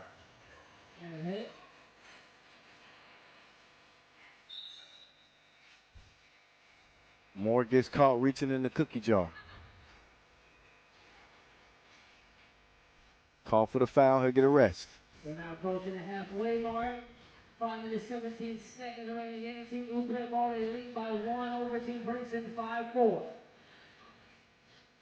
JV trying to prove he's varsity. Vaughan. Oh, that was crazy shot. He's a wild boy. Here's Kareem Maddox, the madman. I remember when he first started growing the hair out, when he had a little man bun.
Oh, he had too much float on the floater. So now another, Maddox. He's called for the foul. 2 shots will ensue. It's one that we saw Maddox get called for one like that earlier. I think he needs to focus on going a little bit more straight up on those contests as opposed to leaning out into the shooter. But I think that also has a lot to do with fatigue. It's just trying to get out there and get a hand up, and you gassed. I can only imagine how he's going to feel listening to a broadcaster who doesn't play, tell him what he should be doing on the court. He's like, dude, you come out here and play 3x3 for 7 minutes, and you tell me you're going to be going straight up on your shot contest. Hey, so on the outside looking in, man. So you look at me creating fake conversations. You know you've been talking for a long time.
selfish, then you take away that threat. Now with 16,000, both teams with 6 points.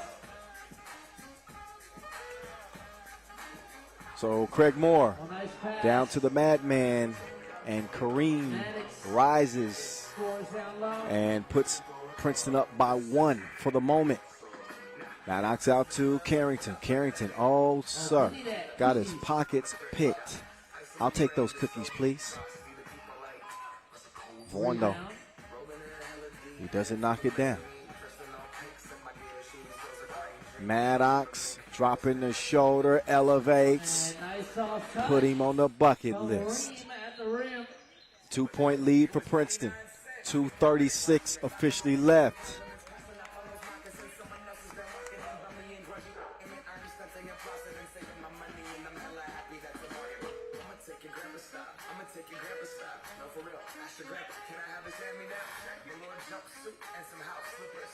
Hezzy. Radale. Swattage. Carrington. Now what can he do on the offensive end? Oh, Huffman is down. Did he take it? Oh, no. Carrington misses a bunny.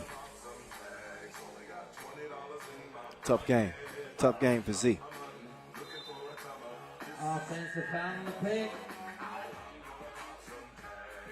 So 8-6. Couple of missed opportunities for Princeton to kind of get some distance here. This is only a 1-possession game.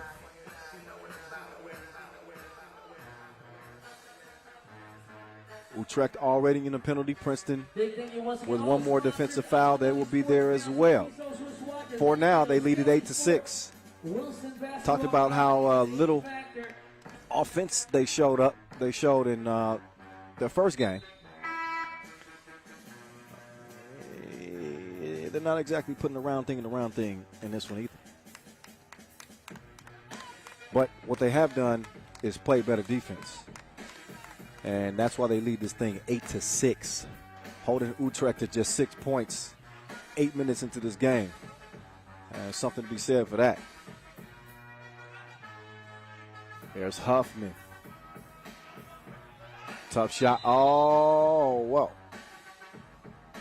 Shot clock violation. Never change possession. That's the right call.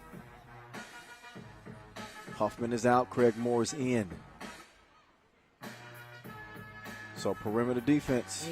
I think that's going to be the big question here on Princeton. Oh, yes. Oh, whoop. That was a dramatic finish on the inside. Moore with his team leading by 1. Can Carrington get one to go down? That layup is good. Minute 30 and counting. The Vaughn identity. Guns one. Misses it. Big board to Leno. Here's Vidovin. Not in your lifetime. He put that one in orbit.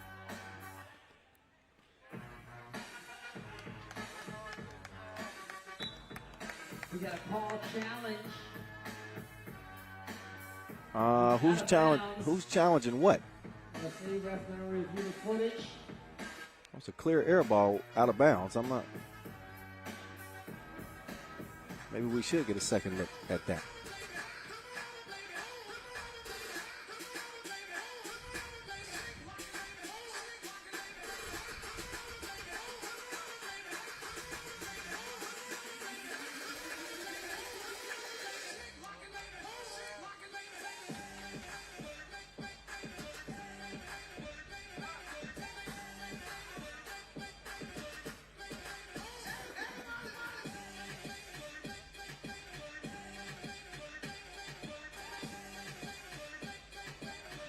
So let's see what it's going to be.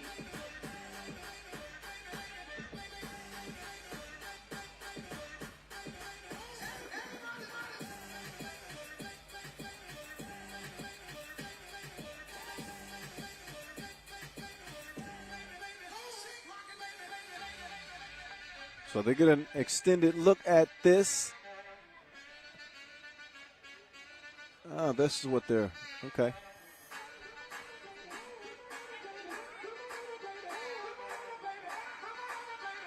1 minute 22 seconds left. And 2 points lead Princeton. So as of now, 4.7 seconds left. Back into the game. Oh, but no, the challenge was 1. Princeton ball. Smart challenge. Princeton ball up 2. For your favorite team, Princeton. Fresh 12. It is Princeton Rock.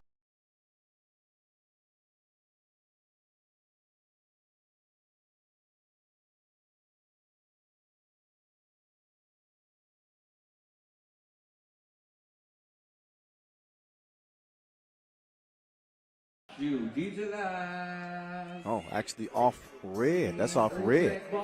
Okay, Utrecht ball. They can pull within 1 or a tie on this possession. Oh, get that out of here. Beat it, beat it, beat it, beat it. Kareem Maddox with another block button.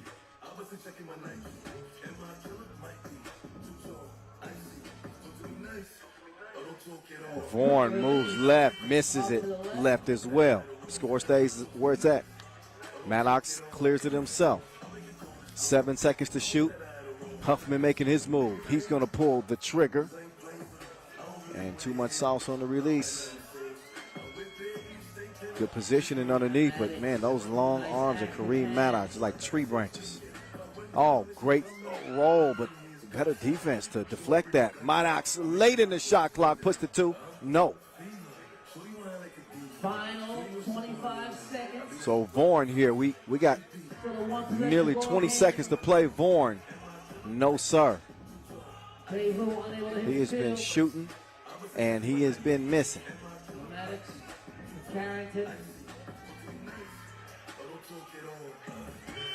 Huffman, no. Only 5 seconds to go. They're going to need a 2 to tie.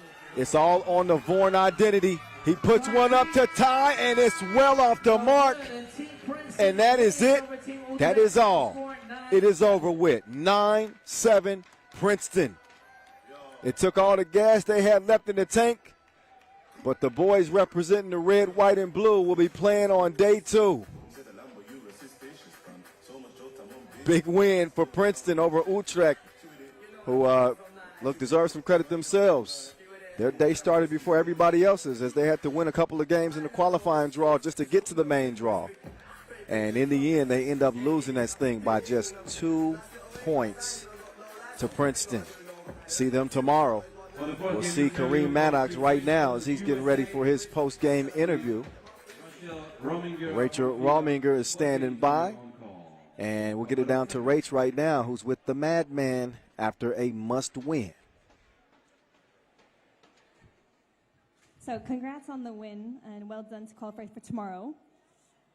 How do you feel going up against Team UB, which is the top seed in Abu Dhabi here?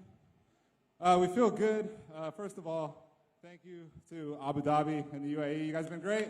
We appreciate this turnout. It's amazing. And come out and watch us play UB tomorrow. So, yeah, UB they're a good team. We'll be ready for them. We'll see what happens. So what's the biggest challenge, and how are you going to adjust your game for tomorrow? We have to, I think, focus on ourselves. We're having some difficulties scoring. So, what the other team does is fine. We have to prepare for that, but we have to focus on ourselves and figure out how we can fix that and play more fluidly. I mean, I don't know. The final score of this game was 9-7. I don't think that's not very fun for anyone. So we got to figure that out.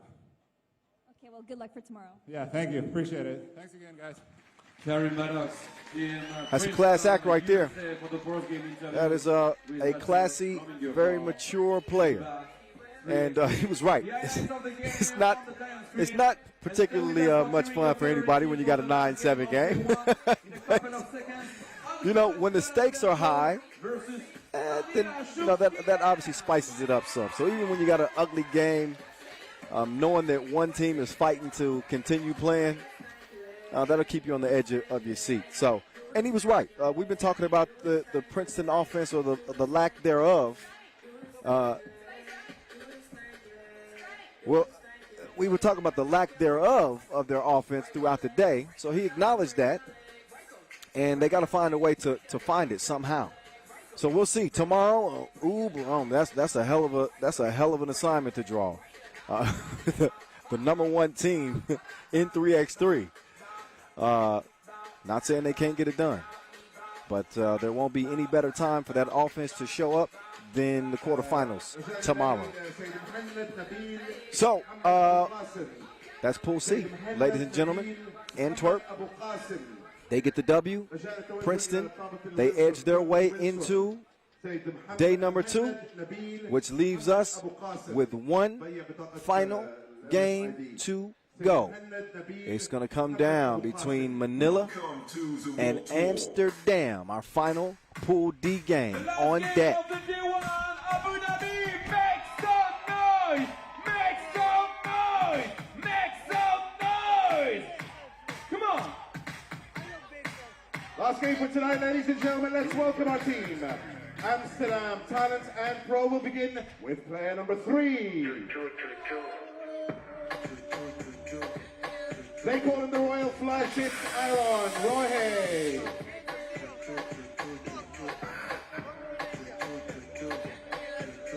Next up, player number 6, Maxime Krvavovic.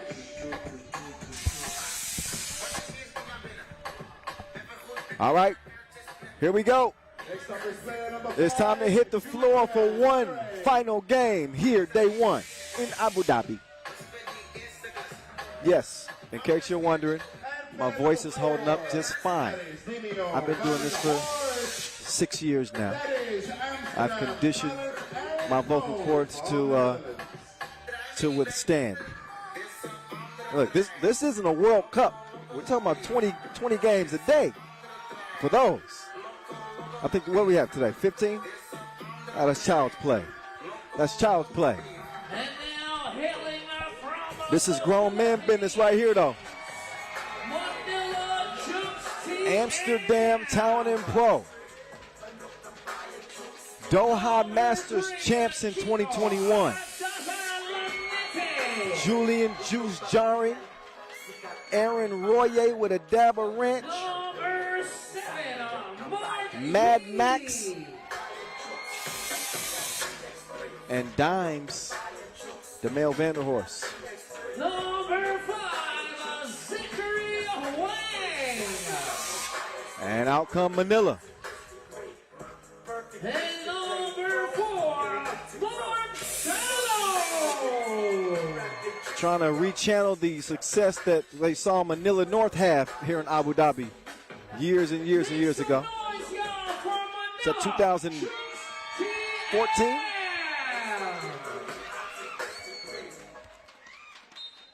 We're going to see if they got some tricks up their sleeves. The last game of the day 1. But there's no question that Amsterdam Talent&Pro should be the favorite in a game like this. It's also no secret that sometimes there's a little bit of Jekyll and Hyde, some split personalities with Amsterdam Talent&Pro. But 1 through 4, Amsterdam is the more talented team. I'm just going to keep it a buck. If Manila win this contest, it will be a big shocker.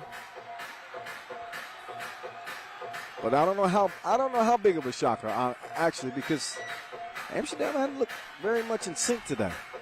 They're also dealing with Aaron Royer, who's battered and bruised. One more time. Are you ready for the game? There's Dime.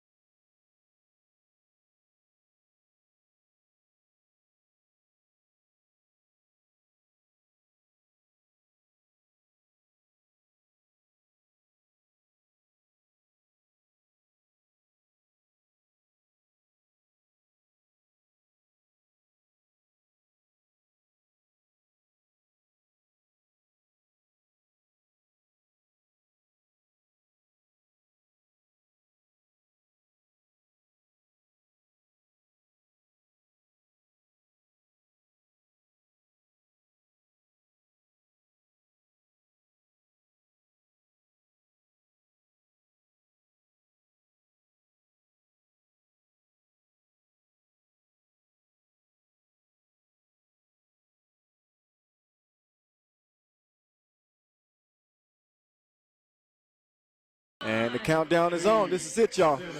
6, One last 10-minute sprint to solidify the quarterfinals, and it is on. No more talking. We about that action, boss. We get to it.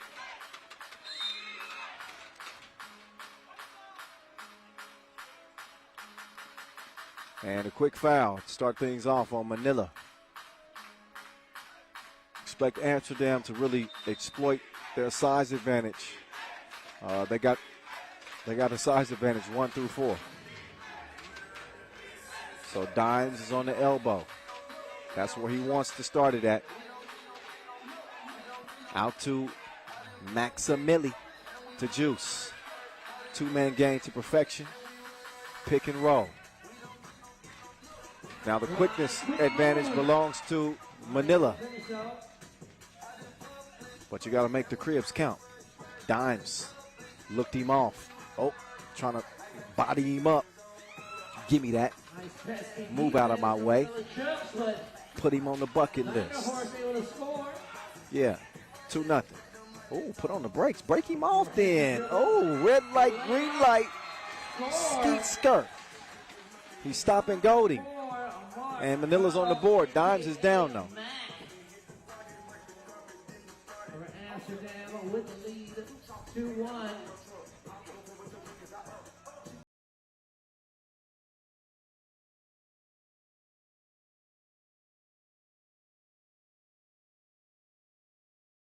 This year, he's got the rock in hand. Oh, and he left him in isolation.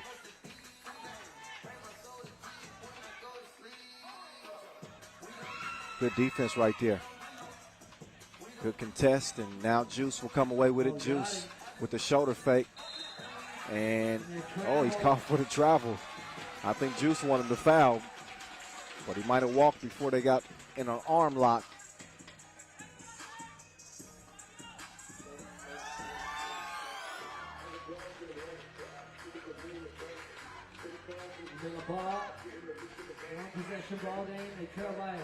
Here's the cross. Dimes with the D. Out of bounds. Over to Amsterdam, Talent&Pro.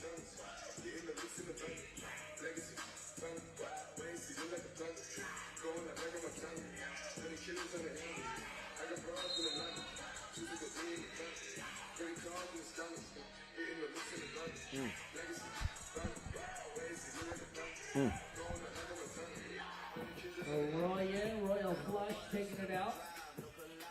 Amsterdam. So Royal Flush. Royer, he opens the possession. Dimes being pestered here by Talo. He needed some space in the relationship. Step back though is missed. Oh, look at Royer. He walked by him like he was standing still.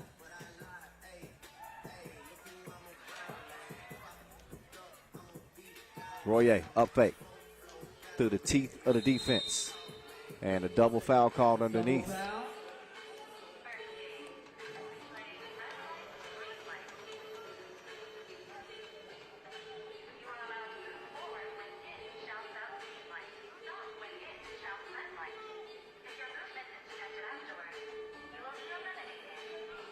Dimes making his move. Oh, that's light work. That's light work. He did the Karl Malone finger roll, too. I guess that was proper because he's got a throwback mustache. The mailman. Delivery.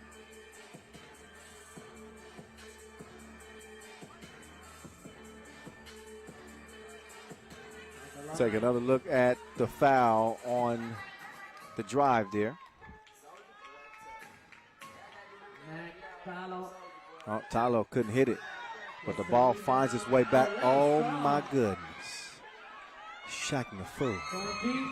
Shacking the fool. Double foul once again. See, you know, I'm going to leave that missed layup alone. I'm just going to say that can't happen. That can't happen in an elimination game. Time it to the floor. Kick ball.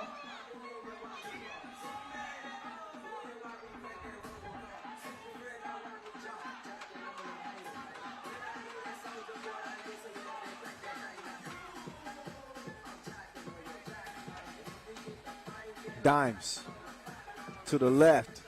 Sneaks one over to Juice. Juice being pestered on the inside. And he can't get the score. Royer, though. He's going to come out of the scrum with it. Royer goes east to west. Excuse me. Dimes is going to come up short on the release. 5-1 is going to stay. Crossover. Spin move. Royer. Lockdown defense, but not enough.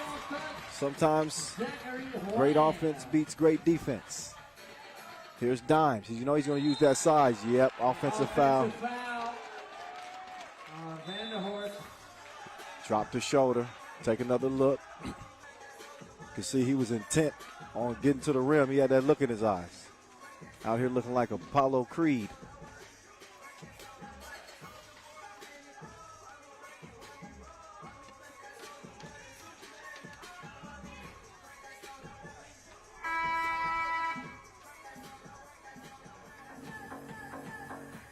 So a 5-2 game is what we got in our last game of the day. This will decide Pool D.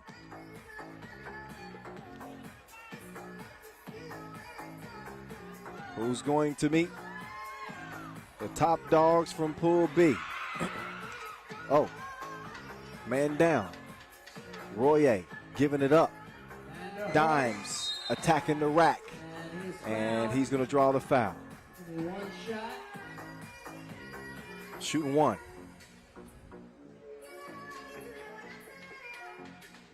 Winner gets to see Riga.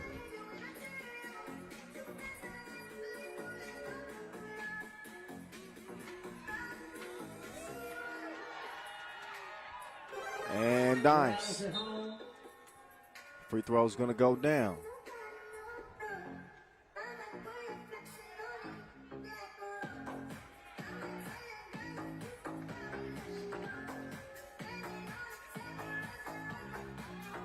Okay, all right. Manila trying to get some post-game working. Putting in the effort defensively. Although they were slow on the closeout, Juice squeezes the trigger. And he's going to get that one a fall. Is it a foul? Yeah. Offensive foul. Oh, offensive foul. So that was not on the Orange Lions. Team Manila that puts them in the penalty, but no free throws, so it was an offensive You know, foul. and these are two of my favorite cities to have visited on the court right now, too. I should say that. You know, we had the World Cup 2018 in Manila in the Philippines. One of the best times I've had. That was pre-COVID, obviously, so we actually got to leave from the hotel. And, of course, Amsterdam. They've hosted some of the best 3x3 events that we've seen in years. Think back to the World Cup and the Europe Cup from Museum Plein. Beautiful venue. Great energy in both of these cities. You talk about a love and a passion for 3x3. Yeah, these two represent. So far, it's Amsterdam representing in this final contest, the Scoopy-Doo. Stronger than no deodorant. You got to use finesse. You got to coordinate.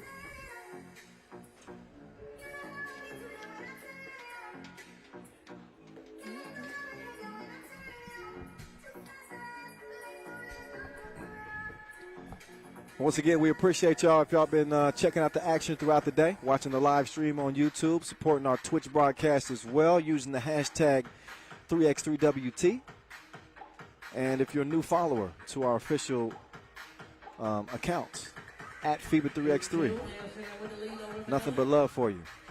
If you're a new follower of mine, at 3x3 The Voice, nothing but love for you. I know you're watching all over the world, from Bangkok, Thailand, to Amsterdam, to Switzerland, to New York City. We appreciate you.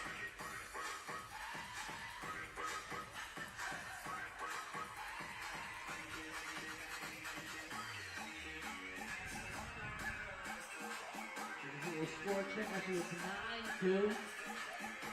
7-point lead for the Dutchman. Manila ball. Aaron Royer still out here battling. Looks like he just came out of a bar fight. He's going to fight to the finish in this one. 5.5 to play. Step back. Spin move, baseline. It's a no for me. Shot clock violation. Shot violation. It's a ball across the rim.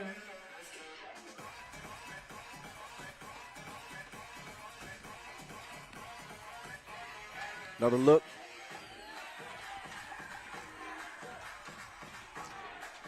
Maximili. No.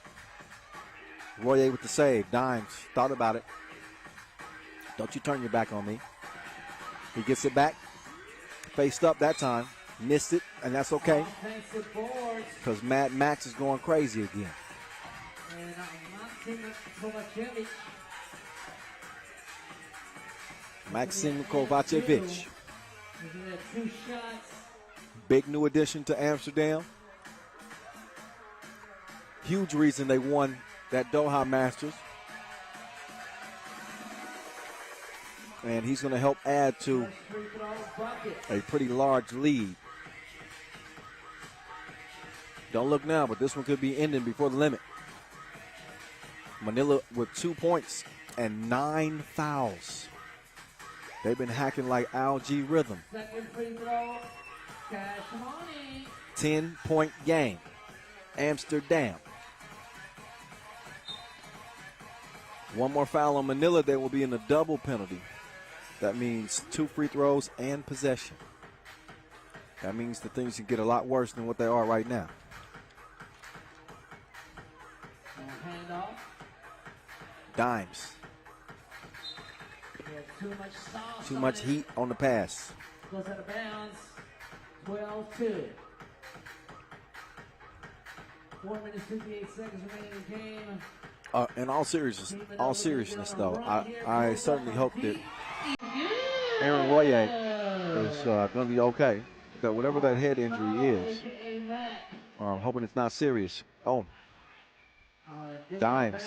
He says and one. 13-4. Oh, nice dime. And left-hand layup.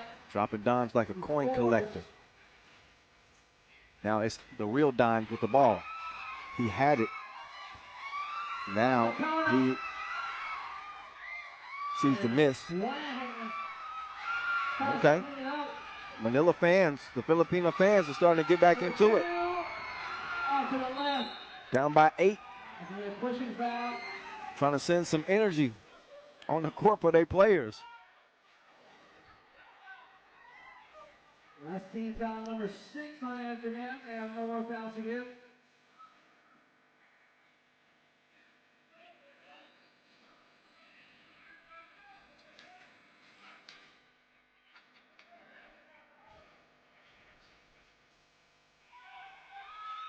Tough 2 attempt in the corner. That's a no-go. Dimes will come away with it. They are comfortable now. And nice active hands. That one's poked away. Possession remains with Amsterdam. Dimes setting up the crossover. Oh, that's good D. Yeah. Dimes would disagree, but from this angle, that looked clean. It was as clean as Dimes' chin. Bang, bang.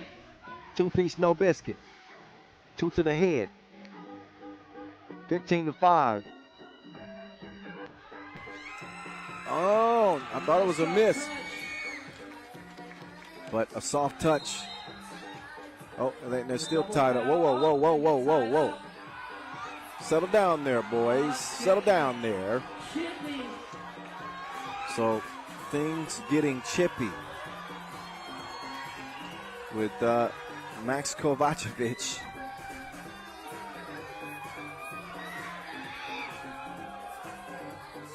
And looks like he got tied up with Onam. Double foul.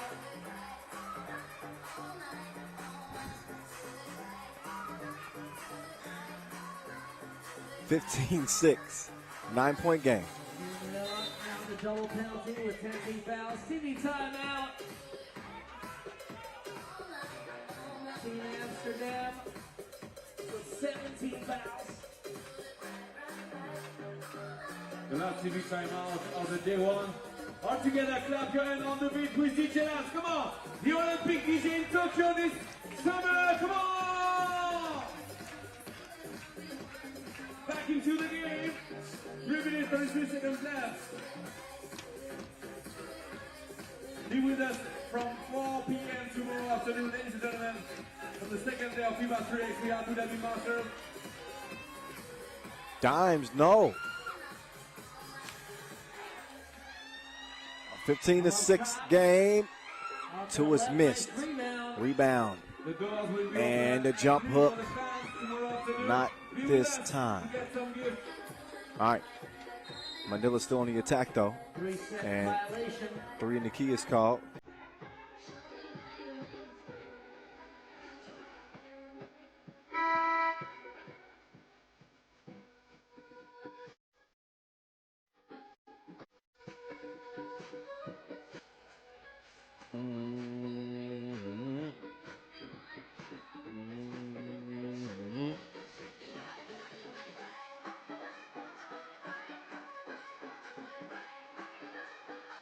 So this one's a runaway.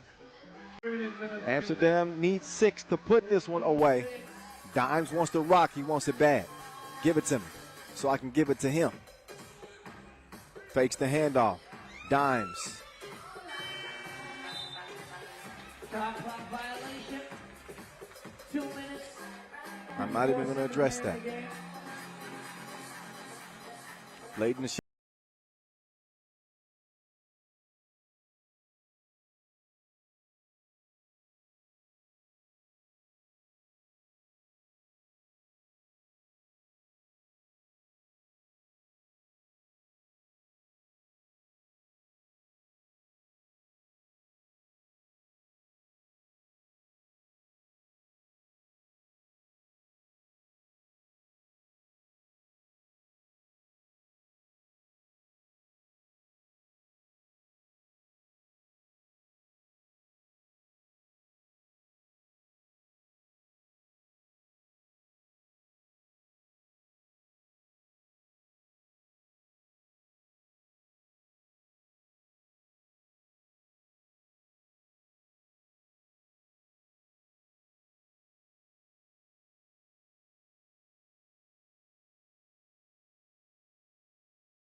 So Juice sits down and gets a breather.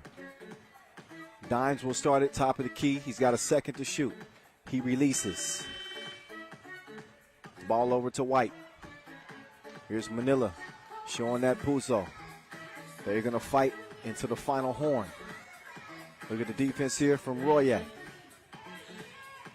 Oh. Ain't nothing you can do about that. Big bank take little bank. 18-8. They want another one. They don't get another one. Unam underneath with the strong rebound.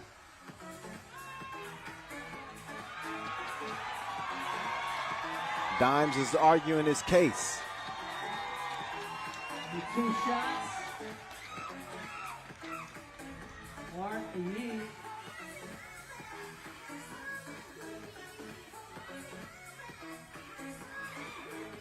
Mark Lee with the miss.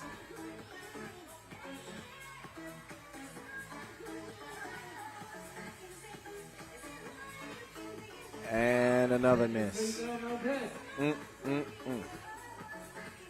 Minute 35 left. Is Amsterdam going to get to 21 before the final buck and a half? Manila is not going to come back and win this game. I can promise you that.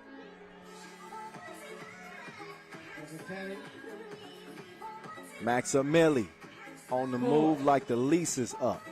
I'm out of here. 19-8. And Amsterdam essentially a possession away from putting this one on ice.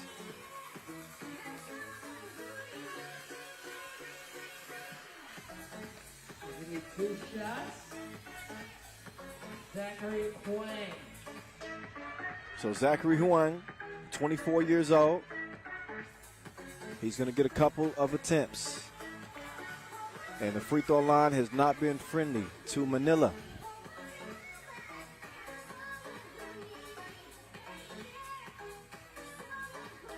And another miss. So it's tough enough to make the tough shots. You most certainly got to make the easy ones. And Manila hasn't even done that. It's been one of them days.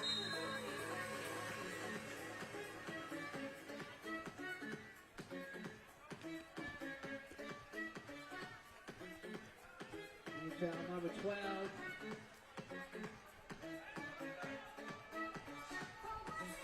So 12 fouls for Manila and 8 points.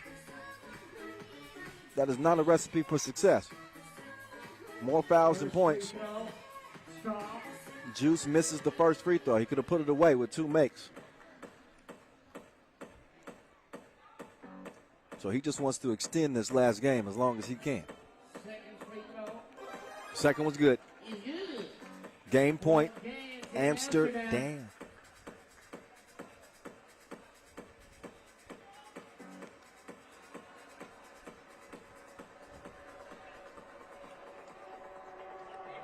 Juice. Max Killer. Double homicide. That's it. Put this one on ice. 22-8. It wasn't nice. Not for Manila. The Dutchmen deliver a backyard beatdown here in the final game of day 1. They win this one going away, and they survive to play another day here at our second to last Masters of the season. They're going to gain some very vital tour points as they stand 5th in the World Tour standings right now. Standing by courtside is Maxim Kovacevic with Rachel for the post-game interview. Let's get it down to Rachel now and hear what Mad Max has got to say. Rach, over to you. So you guys dominated this game, although missing Slakter. How did you adjust your game? Contest which game? First one against Leman or second one? Or both? I didn't understand that question. So tomorrow you play Riga. What do you expect from the game? It's going to be a hard game. We met so many times this year. Some games they won, some games we won. So we're going to give our best because now it's a quarterfinals and we know what's on the stake. There's just 2 tournaments left. This one in Jeddah finals. So we're going to finish the season in the right way, how we started. And finally, what do you think of the atmosphere tonight? The atmosphere is incredible, really. I didn't expect that there's going to be so many fans in Abu Dhabi. Congrats to all the organizers, the fans who came here to support us, support all the teams, people who are helping. I'm really, really surprised, positively. Thank you, and good luck for tomorrow. Thank you. Maxim Kovacevic for the post game interview. Maxim Kovacevic. He's a little bit sore after a day where they probably felt like they underperformed. But sometimes that's a good feeling to have as you head back to the hotel because you wake up that much more hungry come the next day. This one was never really in doubt. From the very beginning, this was a game that not only was Amsterdam favored in, but they came out with the right mentality. They were on attack mode from the very beginning. You knew that they were going to really exercise their size advantage, which they did. Dimes is out there putting on the show, going throwback mailman Karl Malone with it. Aaron Royer playing some tough defense. Kovacevic was mixing things up. Juice nearly took a man's life. He was everywhere like internet. And this was a runaway. This is a runaway for the Dutchman. I know my end. He's happy. And that wraps up day one. We'll see tomorrow who are the 8 teams that advance to the knockout round. Well, what a day it was. What a day it was. Good night. 8 move on. 8 move on to tomorrow's quarterfinals. $40,000 will be on the line. Same place tomorrow. 4 p.m. local time is what we'll get started. And not only will we have our race to another Abu Dhabi final, we will have our 2-point shootout final. We'll have a dunk competition as well, featuring some of the best on the planet. That's it for day one, y'all. I'm the voice of 3x3, Kyle Montgomery, saying peace out. We will see you tomorrow, 4 p.m. local time, and we're going to decide who wins this Abu Dhabi Masters. See y'all tomorrow. Holla.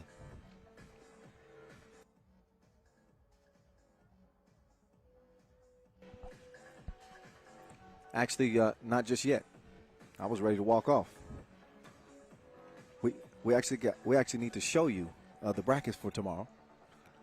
I told you I promised you some visual support, so that's on the way.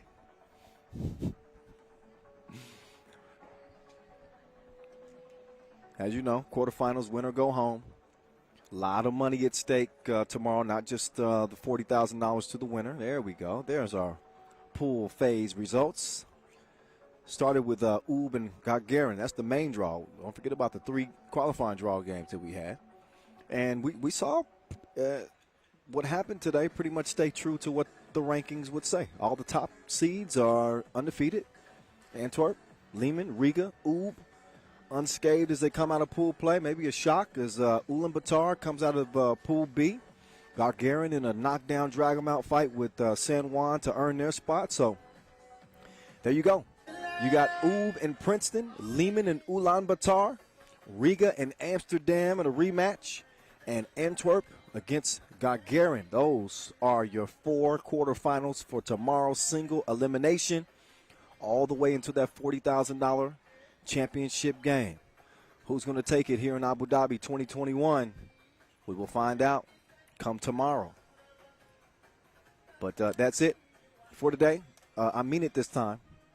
I'm saying bye for good for the day. I'll see y'all tomorrow, 4 p.m. local time, as we will get back to it. Peace out. Until tomorrow.